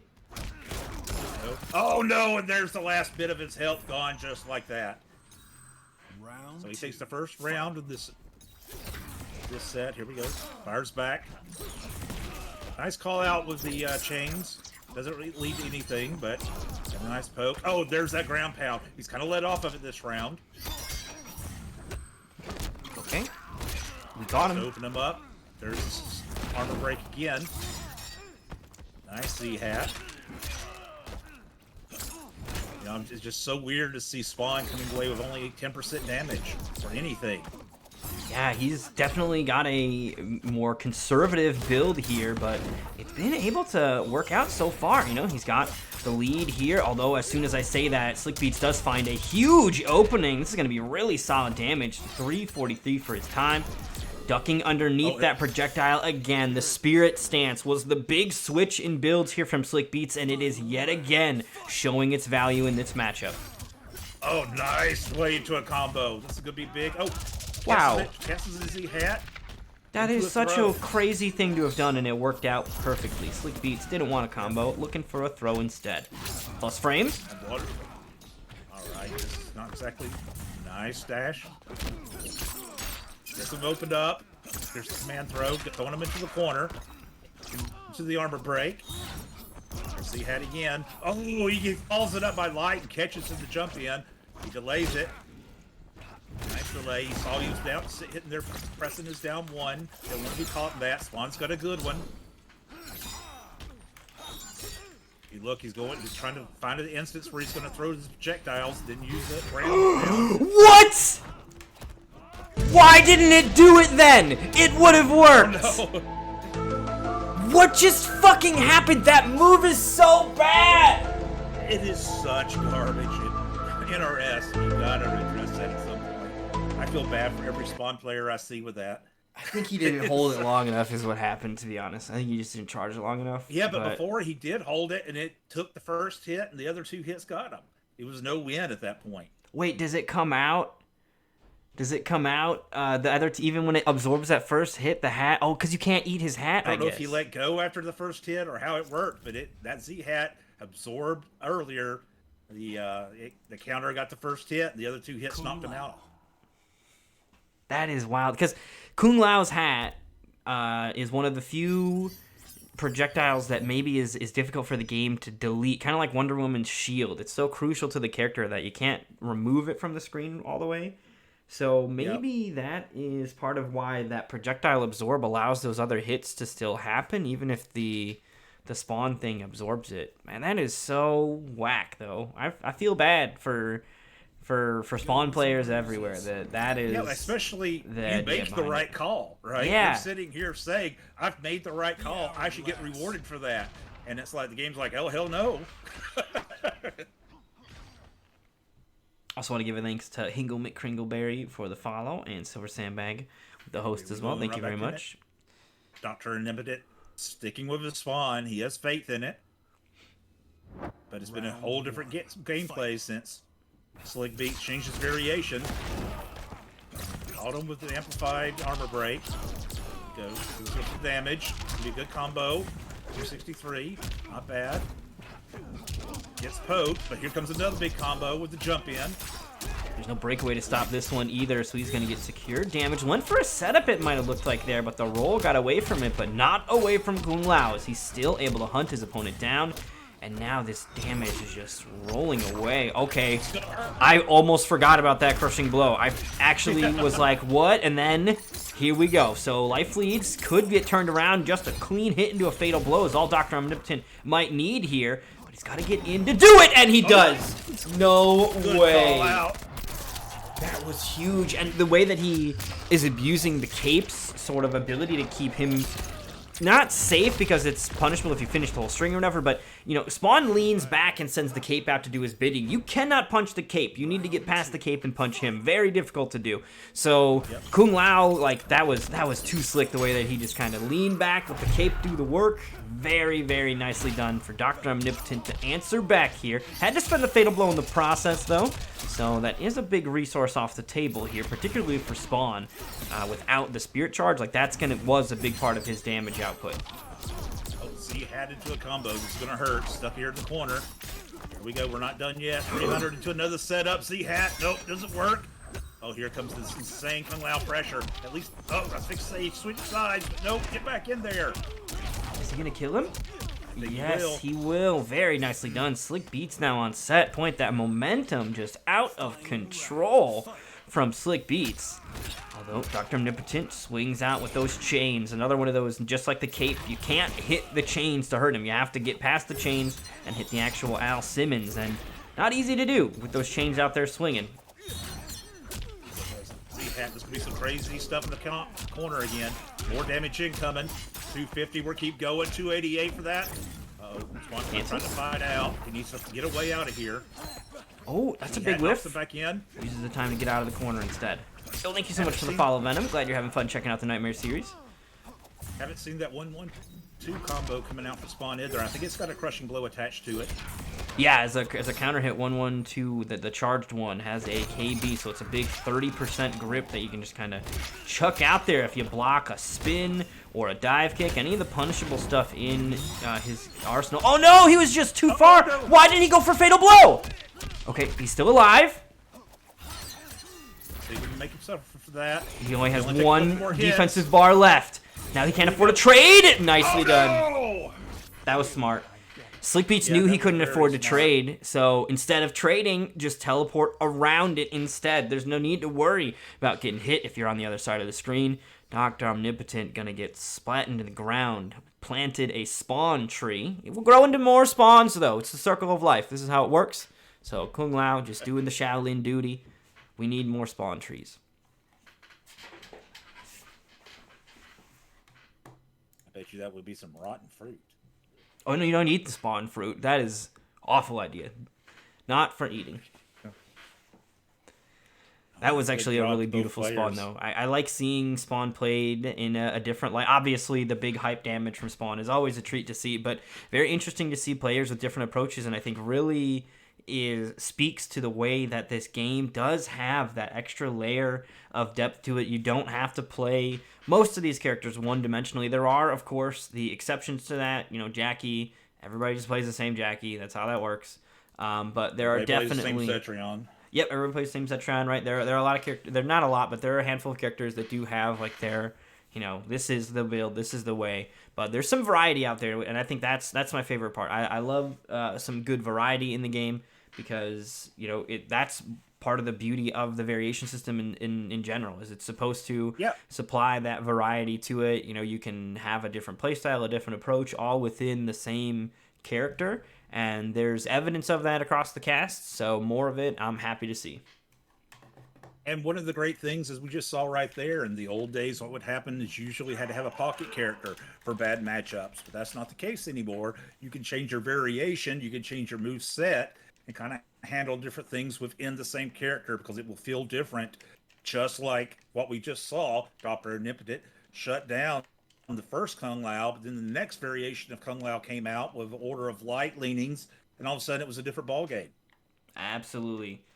Very, very key change there from Slick Beats to have a whole new tool that he then was able to really effectively apply in multiple ways. The other thing too, right? That buzzsaw that he brought the first time, Dr. Nipton kept on absorbing it. He wasn't able to do anything with the absorb, which was really tough to watch, but he was able to effectively nullify that from being a significant threat. And because of that, Slick Beats saw that and was like, okay, that's not working. Let's try something else. And something else absolutely worked out perfectly for him. Yo, what's going on, Tiza? How's it going? Hope you're having a good night. Triples gamer tag. That is what I'm looking for. I'm going to guess that it is what he signed up under, but you never know. Sometimes Speed Demon has a completely different name from their gamer tag. 969? No, 696. 696. Yep, dyslexia kicks in. Okay, he says it's that. But it's with spaces. Okay, we got you. Found it. Easy peasy, no problem. Invite is sent.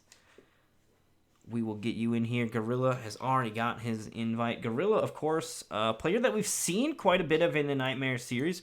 Definitely a friendly face around here. One of the other really strong Nightwolves here. And with Venverse not really showing up as much and King Gambler waiting for the LCQ, Gorilla really this season has been the primary Nightwolf showcase if you're going to be seeing the character, and he does a great job of doing it. Tonight, of course, we do have King Gambler in the bracket, so we could be getting some two different takes on the Matoka, and of course, we've got the chief himself, King Gambler, right? He almost wrote the book on Nightwolf at this point, so that is going to be interesting, but of course, Gorilla has a solid and strong Nightwolf in his own right, and we're going to get a taste of it here today. Looks like we do have our competitors in the lobby, so let's get into the match. I'm seeing a background that says Terminator from AAA. Ooh, so, more mix. I'm into it. Who have we not seen today? Possibly coming. Haven't seen Jax. Haven't seen Kodal. Maybe are we going to see some Kodal? I think Kodal is so good. This is going to be an interesting matchup. I don't think we've seen much of this matchup. I got to say, though, on the Xbox side, we don't have a lot of Kodal players. We've got Frosty Llama, but to be honest, when it comes to Frosty Llama, he only plays Kodal like half the time. He's got a really strong Kodal, but he doesn't bust it out enough. I really think he should go Kodal match one every single time. He likes to play his other characters, though, so no problem. But, we don't see a lot of... Goldbanks is another big Kodal player. He doesn't play in the Nightmare series, unfortunately, very often. And then overseas, we've got Hunt X Zombies, who is like the craziest Kodal con, but he's from Kuwait, so he can't play in this. So just the ping is too high. But definitely keep your eyes out for anything over in the Mideast or some of the EU stuff that he gets participating in, because really, really, really strong player. Crazy Kodal player. We're going to see Triple A's Kodal, though. Already. Okay, unblockable. Bold plays here out of the gate. All right, need some of that sunlight. Oh, missed the command throw. Catch, come back. Oh, missed it again. Careful. Okay, waiting for a stagger there or something. Shoulder barge, raw shoulder barge like that, and there's another unblockable coming out here. Unblockable, get some extra damage. Damage buff is up. Try to go kitty cat, didn't work. Nice spot there. That's so little damage. Okay. Nice bait on the get up attack as well. Go, gotta see. Oh, there we go. Gotta throw off those fatal blow. Back even. No, dude. Why didn't he spend? Oh no, I was looking at the wrong health bar. I think. Yep, looking at the wrong one. All right, he didn't have it. Now they both have it. Rhino charge into the arrow. Only a tick so left. Yep, chip out. That was good. I think that would have been an issue where he couldn't have parried it either. He didn't have the. He did have the meter to maybe try to cat through it, but that's a bit of a risk. I guess Amplified Cat is safe, though, right? It's safe on block, so you can just kind of get in if you want to get in. All right, Gorilla Dominus really putting on his own show right now. Got him, ended up with his own command throw. Uh-oh, take the throw into a Rhino charge. To another throw, bash the head. Let's go into this. Overhead, open him back up. He dropped down the combo, though. Has a chance to do some damage there. Goes to the low. There's a throw back into the corner. Got you in the corner now. What are you going to do? Oh, whiff on that command grab. That should be death. Oh, wait, the breakaway. Actually able to survive that, but not going to be able to survive the throw or the command grab, I believe. This is what this brutality is from Gorilla. Oh, a shower of blood. Gross. Nicely done. Shades of Bone Tomahawk right there. Yeah, dude, that scene is awful. Oh my goodness. That scene. Oh wow. I haven't seen the movie. I've seen that scene though, and it is awful. Yeah, if you haven't watched Bone Tomahawk, Don't do it unless you have a strong stomach. Yeah, they do not hold back with that. Yeah. That's not the only scene. Like, it's a very violent movie. Interesting movie though. It's not a bad movie. It's not a bad movie. It's a violent movie, but it's not a bad movie. You like you said, you gotta have a strong stomach for it. But it is actually, I've heard, a really good movie. Or maybe really is too much of an adjective, but decent movie. Yeah, I liked it. I don't own it, but I liked it. How's that? There you go. All right. I liked it a lot. I gotta let the bubs. I wouldn't feel bad watching it in. again. It's a decent movie. Has Kurt Russell in it playing the cowboy. How much more could you ask for? Right there.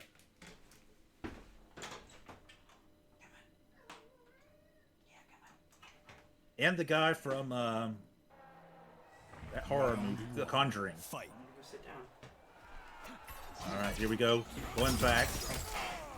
Gives his totem up. Got two of them up. This will be huge damage if he can start hitting. This is trying to get in that range right now. Into the kitty cat. Are those totems about to go away? Well. Yep. Yep, there they go. Oh, They're gone. there they go. Into his own command throw. Tries to roll through it. Wow, just raw Nice shoulder rhino blade charge. barges in the neutral. I think that's an interesting choice from Gorilla, but it's been really working out. Those rhino charges, just kind of throwing him out there, because it's one of the so like typically you don't think that Nightwolf can threaten you at the range that rhino charge covers. So a lot of players are seemingly comfortable kind of doing whatever at that range, and rhino charge is just checking them over and over again. You would think that Total would have the range advantage right here, but what a call out! Jumping over the unblockable for his own combo to finish the round. Saw that one coming. Very nice jump out there from Gorilla. That is one of the risks of that unblockable. It's very slow on startup. Your opponent can typically see it coming from about a mile away, and you can just jump straight out of it, and if they jump out of it, full combo coming at you. Right now, no breakaway. It's going to come back, but not in time to save him from this. So that's going to be 370 from Gorilla. Had to spend a lot of resources to do it, but I would say worth it, as he's got a decent chunk of life already missing from Kotal's health bar, and one of the toughest health bars to take down. Yeah, didn't block the overhead again. That's becoming a pattern right now.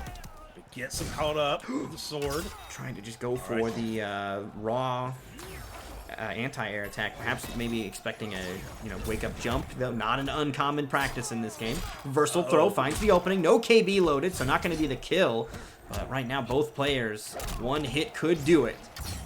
Oh, there goes the totems, and he gets it. He gets chipped out with the arrows. I like the use of the arrows to close things out. That's multiple times now that at full screen, Gorilla has just gone straight to the arrows. The amplified version of those is a mid on the second one. You can duck the first one, but the second one becomes a mid. I think the follow-up one then can also be ducked, but you're guaranteed to deal with some of those. And just so far, Triple has not had the life or the defensive meter to survive that full volley, and it's been costing him. And the thing about it, too, is that you can't throw up the parry to deal with that, right? The Kotal parry, as soon as that first arrow hits, he puts the Mahakatas down, and those other arrows will get through and hit him. So it's a really good way of shutting down what would be answers to his projectile game, and he's typically just saving it for that end of the round closeout, and multiple times it's worked out in his favor. Here we see, though, a total switch. Kotal Khan hitting the bench, and it is now time for Kano to come out. Kano, an incredibly dirty character. Can he get 3 in a row? Lumbar check, Vegemite, and manhandled coming out here from AAA. So he's got his extended combos, he's got his own command grab, and he's got Vegemite to try to go through some projectiles. We've also been seeing lately how good of a character, especially in the short rounds, that Kato can be. Let's see if he can handle this pressure coming up out him. He did get reversed, but doesn't seem to be a problem so far. Back out, wake up attack, nothing. It blocks the overhead this time and punishes with a combo of his own. Yeah, that's very nicely done. That punish on there, that string, you can't just do that apparently here. So AAA letting his opponent know that he does have the ability to blow that up. Oh, wow. Okay, so there's those Rhino charges, too, from Gorilla, just trying to be a little wild, but AAA has been, honestly, really calm in this round, right? He's let Gorilla, in a lot of ways, just get too over-aggressive, too overzealous, do unsafe stuff on block, and then blown him up for that, as opposed to trying to take the advantage and be the one in control. We go, nice throw by Gorilla. Trying to reverse it. Oh, blocks the overhead. Too much He doesn't blocking. block the overhead. Here we go with the command throw. That's going to introduce the mix-up here. The unsafe finish of the string, or is he going to shift to the command grab instead? That time he went for the command grab, but no punish. I don't know if you can punish on that. I think he could have, but the move that he went for just barely wasn't going to, had missing the range on it there. Okay, Air Kano Ball connects. Vegemite buff is up. Wow, what a wild play. Plus frames now. Gorilla, of course, respecting them, and that's going to be the kill. Nicely done by Gorilla. He'll take round 2. Nice neutral jump right there to avoid the combo and come down with one of his own. He goes right back. Good call out into a throw of his own. Oh, there's the amplified Kano ball. Oh, that's punishable. There we go. He does block the overhead starter for that combo. He hasn't been doing so great with that, but he seems to be catching on. This is going to be some big damage. Oh, falls out of the armor break into the throw. Bill the Minutes is taking command of this life bar right now. This is the way. Okay, rolls out of it, tries to restabilize here. Gorilla just needs a little more damage, and that'll do it. The overhead finds its mark. Still not done with the combo either. This is going to be a brutal. He doesn't have the meter for it. Oh, no, he doesn't need the meter for it. Yuck! Oh! Well, we got to clip that one. No, absolutely. Give us the bone tomahawk.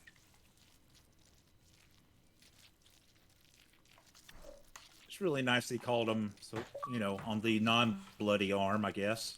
Called the hawk. Doesn't want to get the hawk dirty. Yeah, the hawk is going to get dirty when it eats. I'm sure that's part of why he brought it here, right? Yeah. Don't want to let any of that Kano go to waste, and I'm not eating it. That's for sure. All right, Gorilla de Menace taking that set 3-0. Nice job by both players. AAA on that, especially when you pick with that Kano pick, really started turning things around, but Gorilla de Menace just a little too strong on this day. Yeah, Gorilla de Mendes, really, really strong player. Absolutely showing it. He will advance. Let's go ahead and pop back over to our brackets here so we can take a look at what is coming up next. As Gorilla's going to move on to play Recess. And we've got a few other matches here that we can run. King Gambler, he's running some other, in another event, I believe, right now. So we're going to give him some time. So we are going to run Kusanagi and VL, as well as Blaze versus Frosty Llama. Looks like Kusanagi and VL Juice have been waiting the longest. Or not VL Juice, it's just Juice Jones. So we're going to go ahead and get... Oh, no, it is VL Juice. Okay. I'm thinking of the other VL, Slick Beats' VL, which is like the old MKX things. Okay, this one goes to the start. Gotcha. All right, so VL Juice versus Kusanagi. That is going to be what we'll run next. They've been waiting the longest. Then we will run Blaze versus Frosty Llama. And then hopefully we can get King Gambler back in time to run his match at that point. However, if we can't, we can still run Shirarayu Pain FZ versus the Sad Boy Murda if we need to. So we'll be able to take care of that. But like I said, we're going to go ahead and get Kusanagi versus VL Juice up next.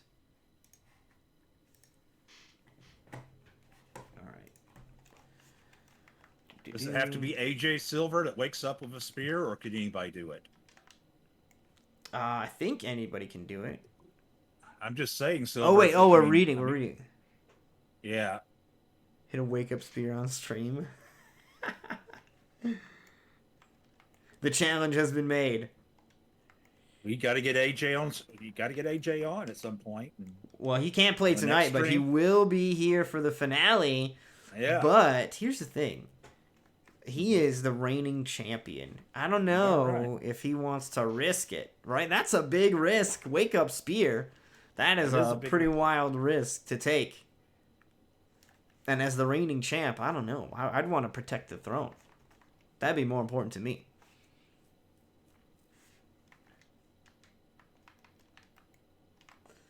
All right.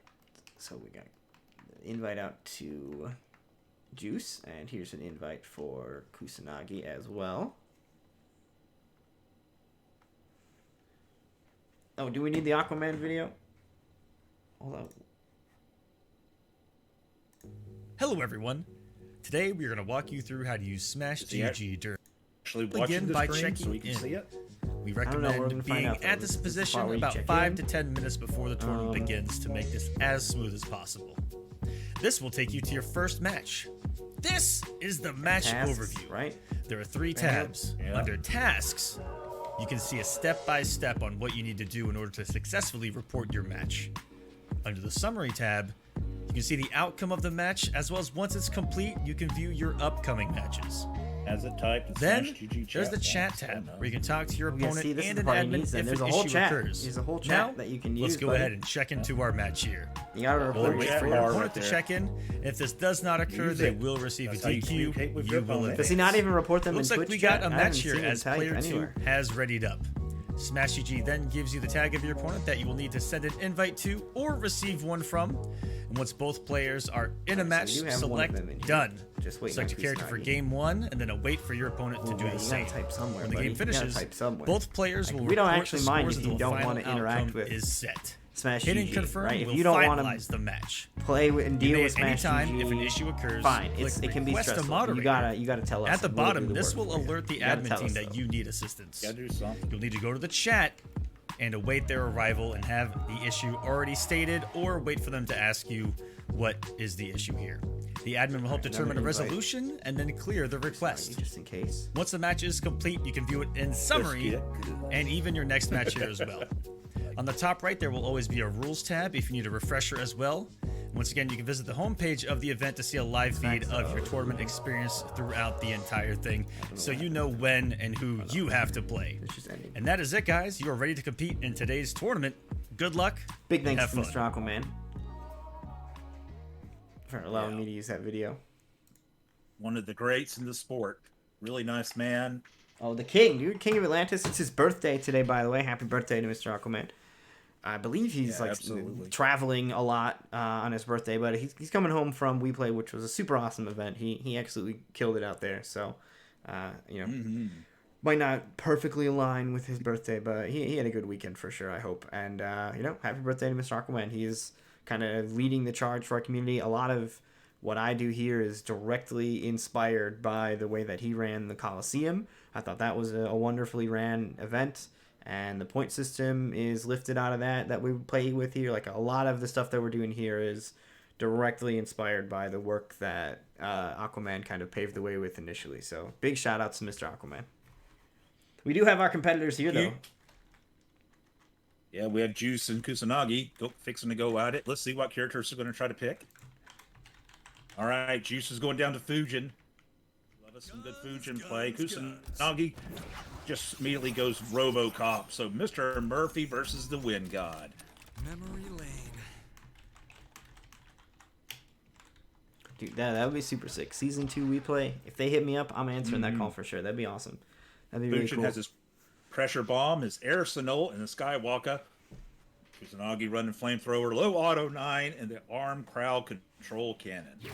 Ooh, so he's got the rocket instead of the rifle. Now, typically I would say that the rocket... I like the rifle better than the rocket, right? I don't think that replacing the rocket or the rifle with the rocket is worth it, but in the Fujin matchup, the rocket is actually higher in the air and might do a better job of clipping him when he's skywalking all over the place. So the rocket actually may be a little bit better in this particular matchup because of the way that it'll probably interact with Fujin's specific brand of mobility. Look how much higher on the screen that rocket ends up being. Fujin got you in the corner, not exactly where you want to be, but there's that air bomb. Oh, dude, I love it. Juice is the only player that I've there he seen goes. using the air bomb, and he's actually got some really cool setups off of it as well. Look at that, 27%. And Kusanagi, he's just got questions right now. How do I fucking deal with that? Guess what? I don't know. I don't know how you deal with it, man. Play a character with a front flip. I jump out of it. Try to get some room, because it's right there in that corner. That air bomb does most of its work. Nice work. Trying to make some space. Does it work? He's going to eat the sword for his efforts. Fujin, the Wind God, takes the first round. And that air bomb is really, really deadly in the corner because that's that many less ways you can get away from it, right? You can't walk forward past it. You can't walk away from it now. Can't jump. Like, it just cuts off all of your escape. Now a lot of room here for Kusanagi, so we're going to see some zoning here. He's got a bit of a life lead to make up for as well in this process, though, but look at this, Juice just hunting him down. You know, I was talking about how I think the Rocket would do a good job of dealing with Skywalker, but notice that Juice is not skywalking. He hasn't actually been using it to close the gap. He's been just walking the normal way that every other character would. Maybe that's because he knows the Rocket will actually deal with it, and he's just not even bothering. I'm not actually sure how it works, but that leads me to think that there's a reason why he's not trying to skywalk across this screen right now.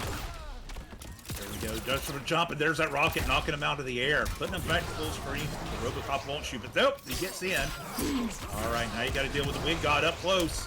Kusanagi did such a great job of keeping him out. No fucking way. Blow. Oh my goodness. Just when you thought it was safe to let off your block button, you get opened up by the fatal blow. He put the bomb there, and I mean Kusanagi even properly dealt with the bomb, but then he actually pushed some extra buttons after, and he hard committed to that fatal blow as well, and it totally worked out. So Juice gonna go ahead and snag game 1, definitely proving himself to be a really, really strong Fujin player, which we don't see a lot of on the Xbox side of things. Just doesn't happen. Well, Fujin, I think, takes a little bit higher skill set than some of the other characters, right? But the payout is so worth it, and it's so fun to watch. One thing I will commend NRS for is how well they did Fujin in this game. All right, Kusanagi's taking his time. All right, now he's going a whole different route. He's saying, all right, you can handle Murphy. Let's see if you can handle the Bug Queen. This is going to be another character that also deals with the Skywalker approach, right? If he's going to be flying around, she's got a dedicated anti-air that can deal with that. Those stepsister bugs are also going to be a really good way of kind of chasing things down, right? They track to some extent, so even if he skywalks over and away from them, they'll cover whichever way he ends up trying to go. He's going to need to get full screen away, which is where Kusanagi will be like, all right, fine, you're nowhere near me. This is okay. So I think that interesting tools here also in the Devora kit, but we saw Juice was fully capable of playing a grounded game, right? Skywalker's in the kit, doesn't need it. Totally happy taking to the ground if he needs to. In fact, is Skywalker in the kit? He's got the air bomb and the I think it is the air dive kicks. So Skywalker must be the third ability then. Yeah. Oh yeah, because he's been doing tornado stuff too. Yeah, he's just been doing it only in combos then. He's doing setups with the Widow's Kiss. He's working on Flawless right now. Get that out of here, and there we go. Through that Flawless. I know I didn't say it. Dream's the one with the power of the curse, not me, but that's just too much. I bestow it upon my co-commentator. Don't worry. Just being here is enough for your words to have power. That overhead caught him and just chipped him out. You're not going to see Devora with some gigantic damage numbers, but she'd come at you with many different ways, as we just saw on this last round. I believe, I mean, honestly, I gotta say, Devora still hits like a truck too. You know, the crushing blows, not to mention those spider drop combos, they can actually be quite heavy in the damage department. We'll see if he gets a chance here. I mean, look at this. Gets him knocked up. Like 300 into a setup is pretty good. He could have ended it into the swarm restand for like, 310 or whatever. Oh, this is big. Oh, and there's no breakaway either. He's got meter for the launch. Look at this. This is gonna be huge. Dude, you curse damage. this. You curse this into existence. Devora doesn't have damage, you say. Take a look at this. Wrong. Look at that. Look over after. Does it? Oh, nice block on the overhead. Oh, neutral jump into the corner. Kusanagi takes a second round. Look at the brutality. Yeah. That's a good one. Very nicely done by Kusanagi. Puts himself on the board. I am loving his Devora. I gotta say, I think his Devora is always really strong when we see it. I wish we saw it more, to be honest. I think Devora is a character that is underrepresented, and it was written off by a lot of the community. But, I mean, you'll even see now, like, Honeybee recently won a Pro Tour event with this character. This character might take work, but this character has effective tools for, of course, getting the job done.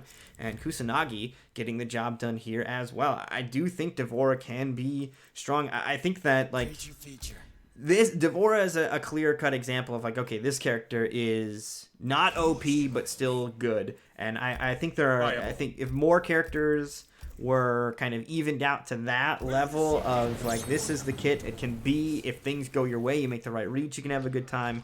But on the same hand, it doesn't feel like it's this what do I do situation that, you know, Cetrion has kind of created.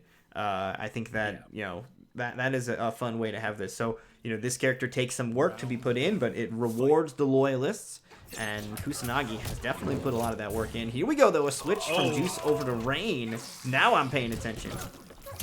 What a nice call out from Kusanagi on the first thing of the game. Neutral jumping into the combo. Making up some big damage into the throw. See where Rain can catch up here. Rain is deadly up close.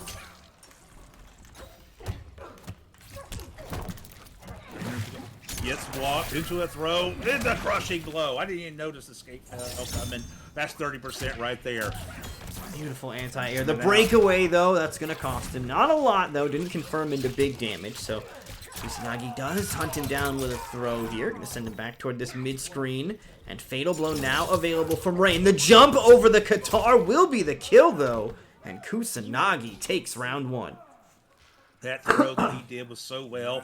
He put the bug out. He had to block the 3 hits coming from it, and while that was happening, he got thrown at the same time. Nice setup there from Kusanagi. All right now Rain, though, getting him in the corner, which is where Rain is the most deadly. Yeah, Rain gets crazy damage in the corner. Not going to get a chance, though, as the uppercut KB will prevent any further offense. Side switch as well. What's up, Bubs? All right. Switch positions. Now the Bug Queen has got you back to the corner. What are you going to do? You're going to eat a throw. That's what you're going to do. Take some nasty acid coming at you. All right. Nice. The block's coming so far from Juice. He's going to fight back. Watch out. That Bug's still active behind you. That opens him up into a Widow's Kiss. That should be the round right there. Nicely done by Kusanagi. Beautiful stuff. And another brutal. Oh. Add it to the payout, dude. That is sick. I need more. Get implanted, Bubba. Ugh, gross, but you're accurate. Gross, but accurate. Get implanted, indeed. So Kusanagi now up 2-1 here over Juice. Here we go. That Devora pick really paying off so far.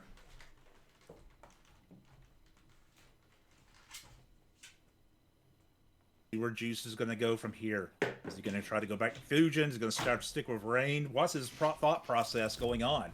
I'm not sure of all the characters he has that can deal with the Devora pick.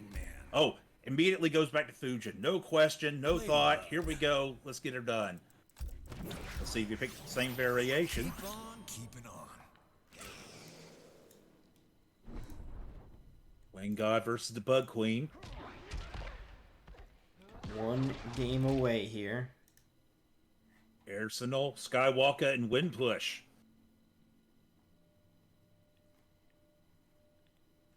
So he wants to keep some distance between him and this Bug, so she can't get off the normal stuff.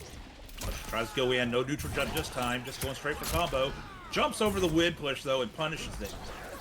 And back in. Here we go. You can't run away from me. I'm going to catch you one way or the other. Oh man, that's so horrific to think about from like a Spider Lady concept too. Just like I can't get away from her. Ugh. Get those spider legs away. Nice. Another neutral jump into a Widow's Kiss. This will be get some damage.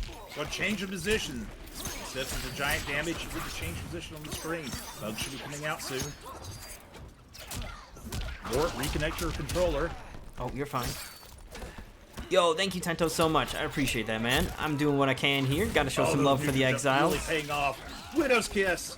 And I have a good time doing it, so that's the big important thing for me. So I really appreciate that. Thank you so much for the follow. You keep at what you're doing too. I hear you over there in like Slayer stream and stuff.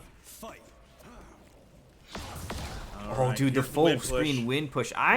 I love Wind Push as an idea. I think it, for me, it ended up not really working out the way that I liked, but interesting to see that Juice is busting it out here. I think it was controlled distance, trying to keep this Bug Lady off of him some, but every time he tries, another bug pops in, or she grabs him, or here comes a Widow's Kiss. Yeah. Vomit from her private parts, which happen to be in her belly for some reason. Gets opened up. Nice Escape throw. failed. That's going to be big here. Juice going to have access to a 30% throw now, if he can get another one. Big whiff on that uppercut attempt. Actually surprised at that whiffed. Has he used the anti-air KB yet, though? Okay, here's Skywalk. Fatal blow. Damage into Nice. fatal blow. This will not be the see how kill, big- I don't believe. But this is going to still be quite a bit of damage here. Oh, actually, hold up. Okay, nope, It is. not the kill. Nope.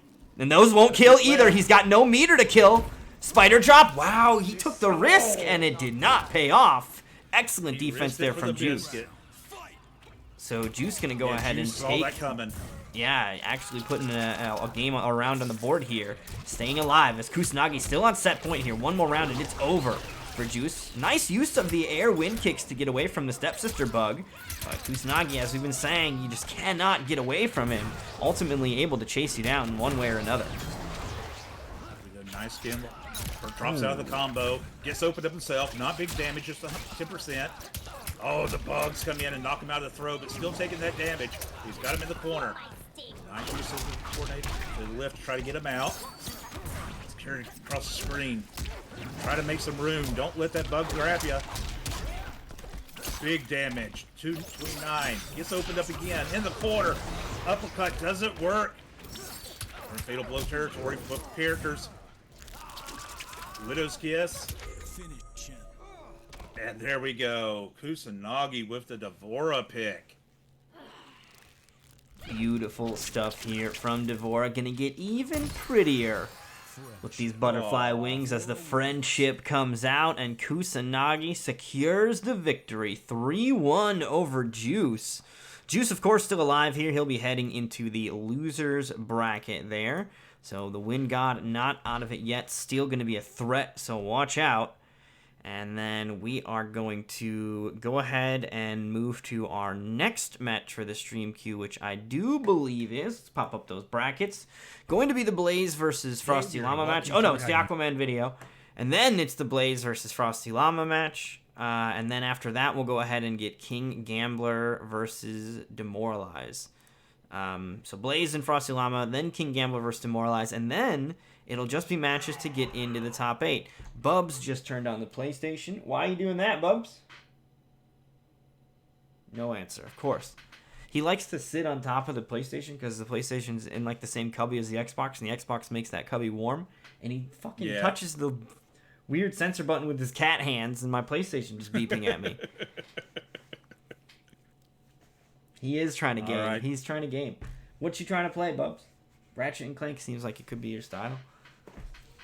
Dr. Omnipotent, that's one of the worst jokes I've heard in a long time. And I'm just saying. Alright. So, who was I inviting? Blaze. And Blaze. Frosty Mr. Llama, Blaze. I believe. Who missed it by 10 points getting Oh, into don't the rub it final. in. Don't rub it in. I'm not So rubbing close. it in. I'm saying Blaze is here to make a statement that he wants in. Oh, the bug puns. Alright, there's Frosty Llama. So, yeah, it's Blaze and Frosty, and then you and King Gambler, to more or less. They've been waiting. I know you guys have been waiting for a while, too, but they've been waiting a little bit longer than you guys, so... And it is partially because like the DQs kind of threw off how quickly people moved through the bracket or whatever. But nonetheless, you know, we did still have once we got rid of the DQs, we had a decent chunk of people that were here and, you know, playing their sets, as you guys can see in these brackets. I mean, like, look at all these matches that ended up getting played and still will get played here. I mean, this bracket basically, after we got into round 2, everybody was here. Not quite the same story here for Pool 1. You know, we see Sweat wasn't here, Muerto and Based weren't here, but Soviet's not here, but still decent chunk of people here. And you know, those things happen, right? I'm not upset about it. People sign up and they DQ out. We've got a system for getting rid of them, so you know, like, it happens, and I'm not overly concerned about it. We do have Blaze here in our lobby though, so just waiting on his opponent Frosty Llama to join us as well. And then we can get underway. Now, here's the thing. We were talking about Frosty Llama a little bit before, and I was talking about how he is a Kotal Khan player, but he only busts out his Kotal Khan like half the time, and it's usually when it's like, game 3 or like he's down. You know what I mean? Like it's his last pick character. I would like to see him go Kotal out of the gate more. I'm curious if that's what he's going to do here. Since we've been talking about him, I would love to see Kotal. Now, I don't know how Kotal fares in the Aaron Black matchup, which is what Blaze is typically known for. That being said, Blaze has been playing a lot of Johnny Cage as well as of late, so I'm not sure which one Blaze is going with, but could be interesting if we do end up seeing Frosty Llama going with his Kotal pick out of the gate, as opposed to saving that for later. Yeah, Blaze, that's what I was wondering about, the same thing. How well does Kotal, I'm not a Kotal player, so how well does he line up against either Johnny or Aaron Black? Blaze's Aaron Black is no joke, and I'm not sure. I don't know. Let's see what Frosty thinks when he gets in here, though. Yeah, I've been playing a little bit of Aaron Black. That's been the new character that I've been kind of toying around with. I definitely am not going to become an Aaron Black player, but that's just been the character that I've been, kind of going through their towers and having some fun with in casual matches. And that character is a lot of fun. And honestly, a lot of that is inspiration and ideas come directly from Blaze, as well as Blackout. Blackout's another really popular and strong Aaron Black player that we have around here. Mm-hmm. And yeah, I definitely look to them for ideas and incorporate that in the way that I play the character. And the character is actually quite fun. It's, to me, the weirdest thing was getting used to using the rifle stance. The rifle stance is you use it in a lot more stuff than maybe you would on initial first glance think. But once you do start using it a ton, it's a lot. You mean it's more than a combo extender? No, there's no music in the background either, Zombie. The thing ended. The playlist ended. I keep forgetting that it has an end. Hold on. We'll get back into it. Let's get the DMCA bots ready. How long has it been like that? That's so awkward. There's no music in the game either, so it's been super weird quiet. My bad, you guys. Whatever. We'll fix it now. Hopefully it hasn't been too long without music. Ugh. Rex is looking at me saying, "Feed me, you bum." Alright, so still waiting on Frosty Llama. Do you want to try sending him an invite? I can absolutely try sending him an invite. Let me see if I know. Do we know his gamer tag? That's weird that Zombies didn't have music when he usually has different music than us at the same time that we didn't have music, though. That's the weirdest part. Is that I also didn't have music while Zombie didn't have music. We know Frosty's gamer tag? It's Frosty Llama 559. All squished together, one word. Top 8 is on Saturday, Demoralize. It's on Saturday. And the finale is the following Saturday. For whoever wins. Coward. 5-5. Got him. Yeah, 559. He's playing Mortal Kombat 11. But he's has not accepted my hails, so hopefully we can get Frosty Llama in here shortly. I just sent him an invite. Yeah, this is so much better with music. To wait to? Mm-hmm. I mean, when the fights are happening, I guess it's a whatever, but this is way better with something happening in the background. And this is the collector trailer music, by the way. So good. In my personal opinion, it is so much better without Mortal Kombat music. Or yeah, at least Mortal Kombat 11 music. Pick almost any other fighting game's music, and it will tragically provide a bit of a better soundtrack, ultimately. It's disappointing. It's like the one mega disappointing part about the game. Like if you look at, some things are better or worse than others, etc., yada yada yada, but the music is pound for pound the worst thing. It has minimal redemption to it, and for what it's supposed to do, it does an awful job. Top 8 is on Saturday, Hingle McCringle. It's on Saturday. I sent Frosty an invite too, and he has not. Let me send him another one. I mean, we could always just run the King Gambler versus Demoralized match. They've been ready to go for a while. We can do it. Yeah, Blaze, can you back out? We'll do that match instead because they're ready to go, and I don't want to keep waiting. I don't know what Frosty Llama's doing, but if he's stuck or whatever, then I don't know what's going on.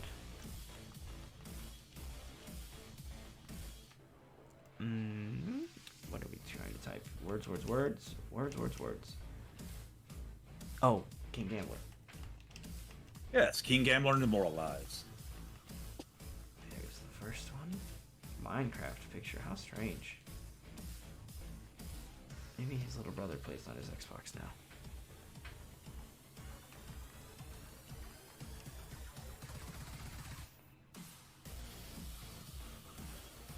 Sorry, Blaze. I hear you, brother. Yeah, try to be ready for your matches, everybody, especially if you're tagged to be on stream. I know sometimes that we have waits and sometimes things cannot be helped, so I'm not picking on any specific person.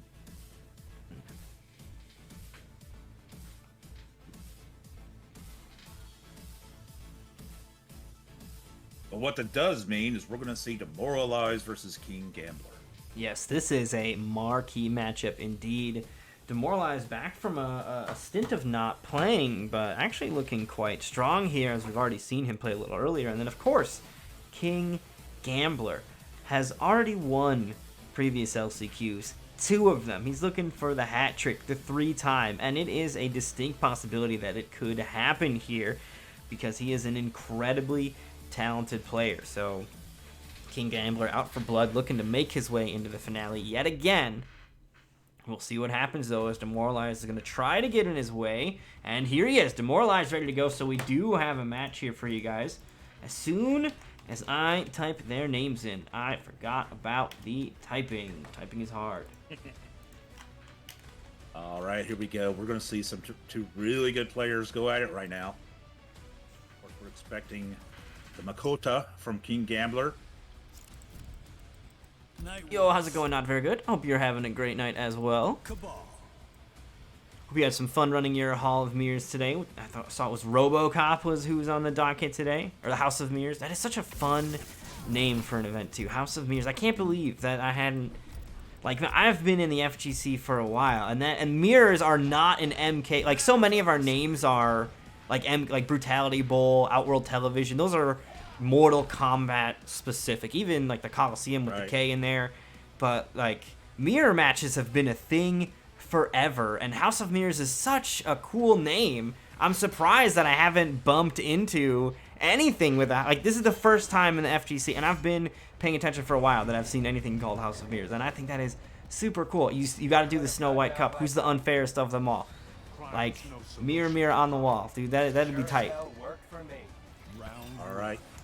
Demoralize has picked his air gas. Neutral is the myth labeled. Variation.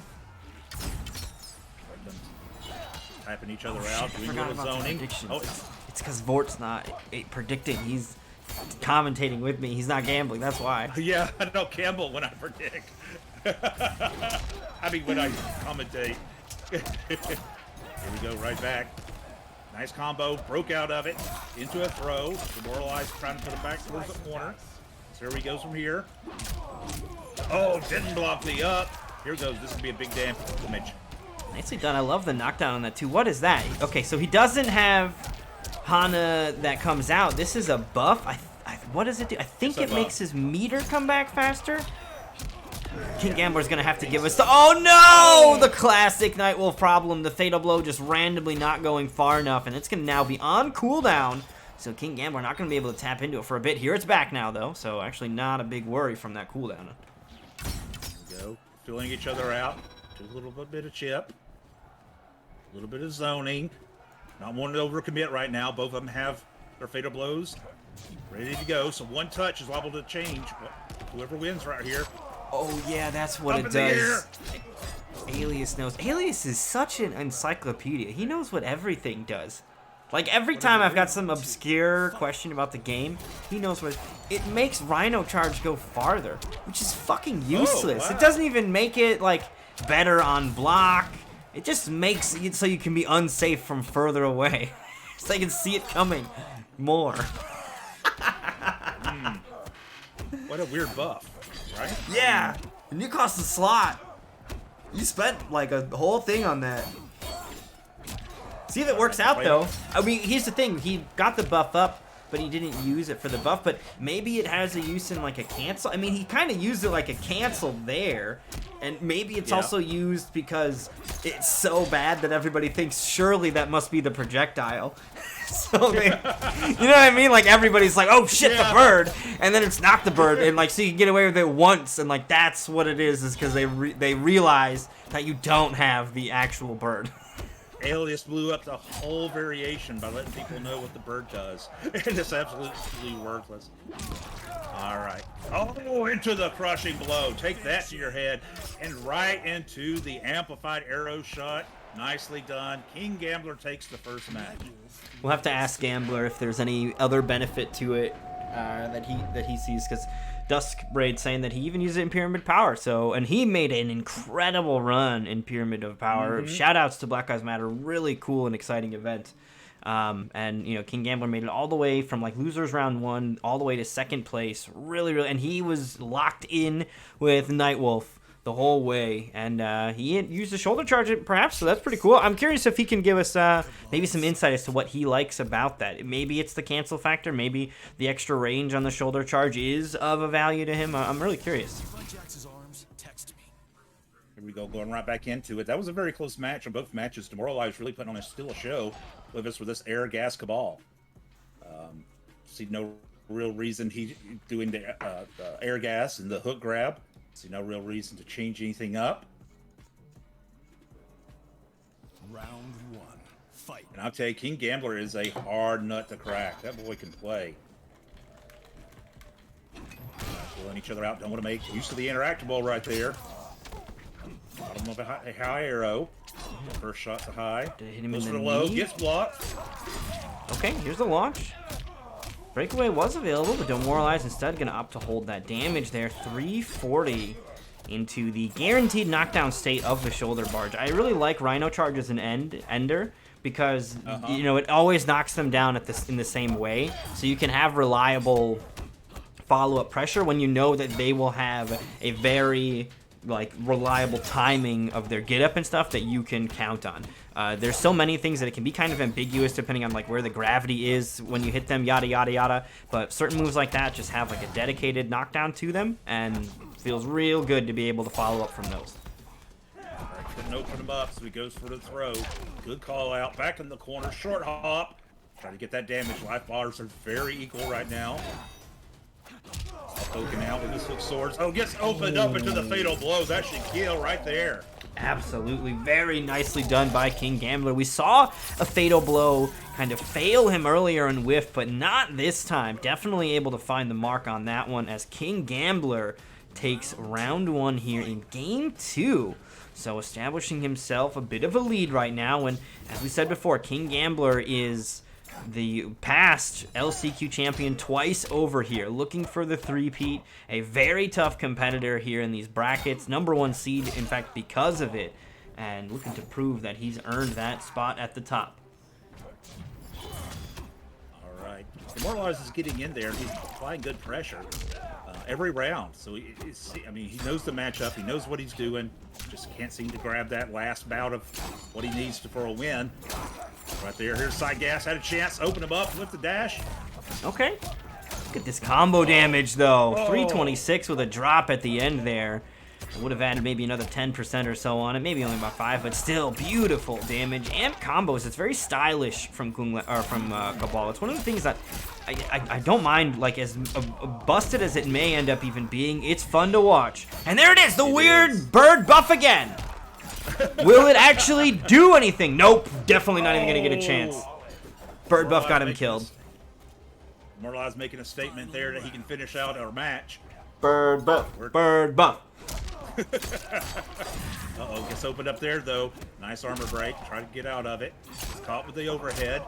Again. Going in, gets caught with the overhead again. Here we go. This is going to be good damage in the corner. Look at that. 352. That is huge. Flawless block, though, from Demoralized will halt the offense. Yes, buff, bird buff, please. NRS. Buff, bird buff. Oh, switch those positions. See if you can start putting on some pressure. Should be good damage right here. Boo, you better buff, bird buff. I gotta stop. Gets opened up to a big combo. Bird buff at the end, and he shows off his new range of Rhino charge. Did he really do a showcase of it? Yes! I was laughing, so I wasn't looking. Hilarious. Perfect timing.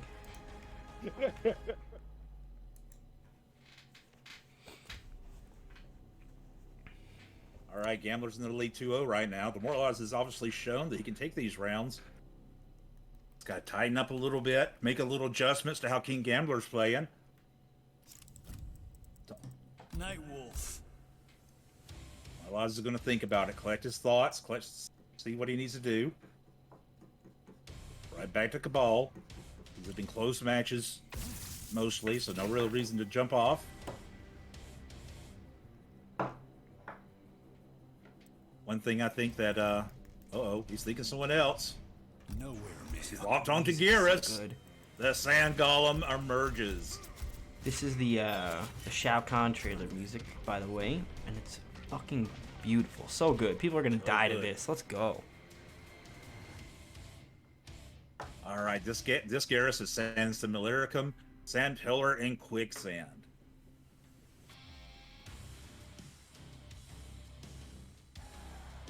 round one. Ooh, on the stage too. Good.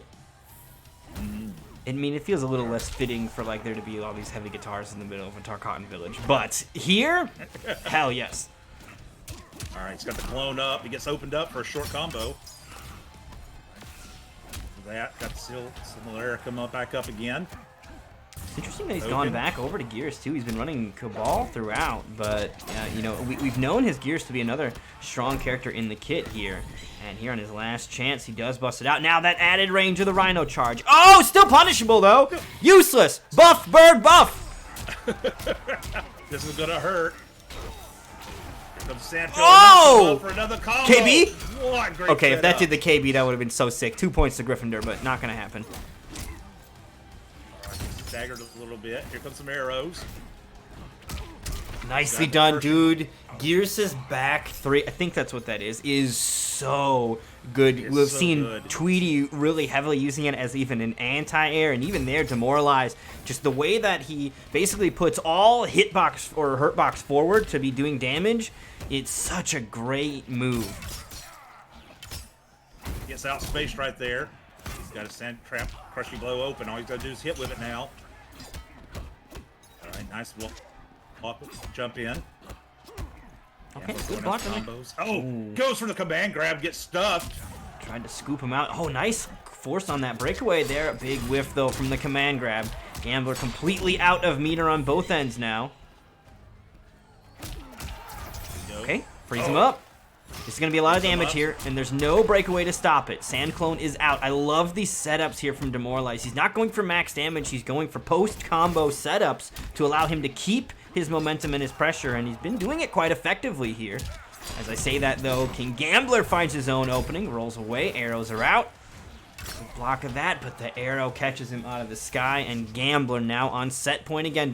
Demoralize has been putting up a really strong fight here with this Gears pick, but is it coming in too late, as now it's 1 round away for Gambler? Oh, this is going to hurt. This is a Crushing Blow. Oh, he didn't spend it.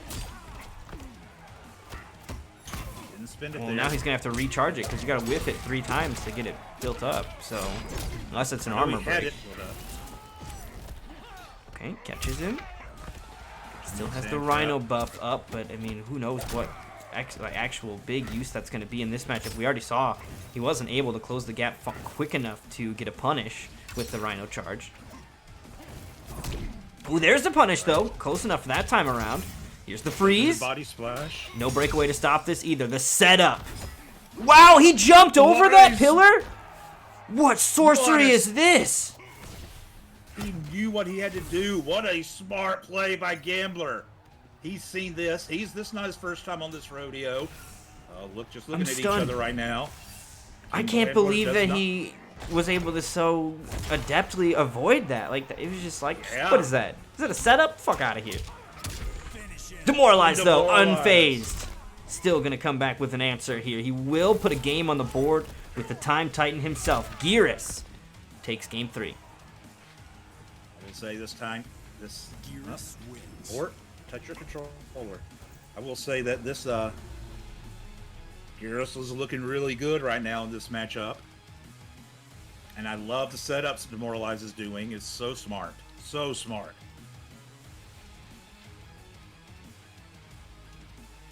So Demoralize puts one on the board.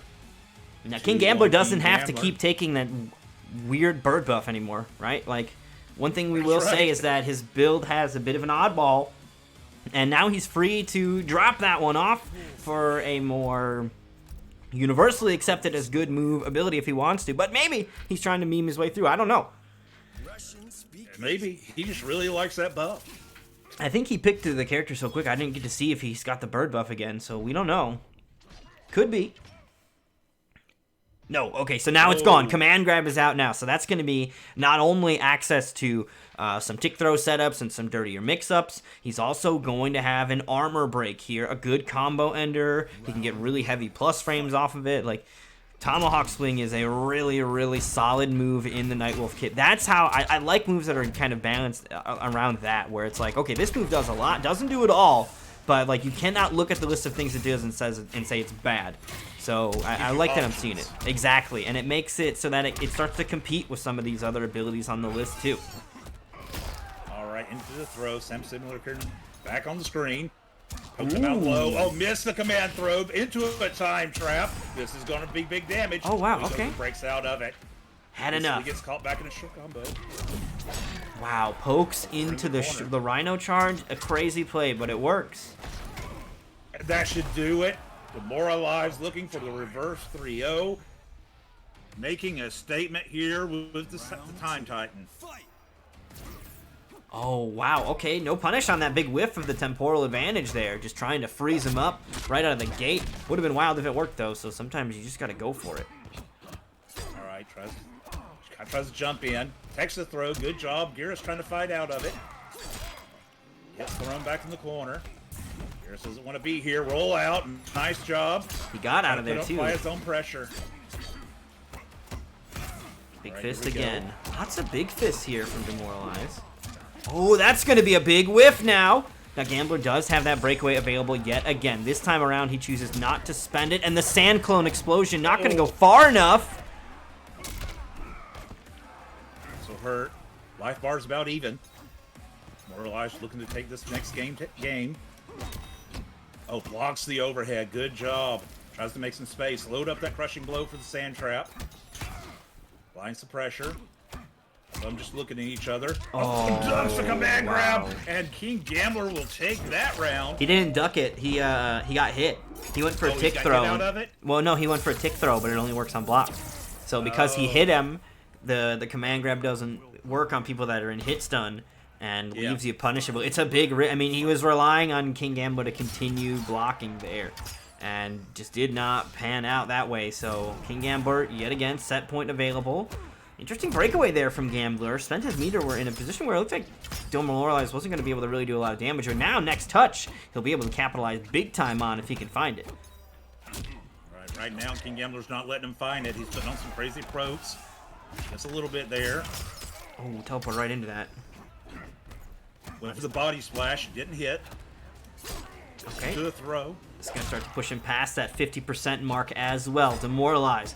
About to have Fatal Blow on deck, but of course, deadly position to be in means you've got less than 30% around, and this could be disastrous. Breakaway comes out to save him, but no meter left to block anything else, and the overhead from King Gambler finishes the job. That could have also been a command grab. I think he's got a tick throw set up off of that or something like that, so multiple threats coming at him. Demoralized just guessing wrong in the end, and King Gambler gonna move on. Not quite in top 8 just yet. He does need to face off against Striker beforehand. But before we get to that match, we are going to go back over to our bracket where we've got some more matches to hop into, which is going to be Blaze vs. Frosty Llama. Frosty Llama, please be ready now. Here. Please Come be on, ready now. man. Come on, man. Good job by both fighters in that last match. Even though he took it, King Gambler took it 3-1. Demoralized made him fight for every touch of it.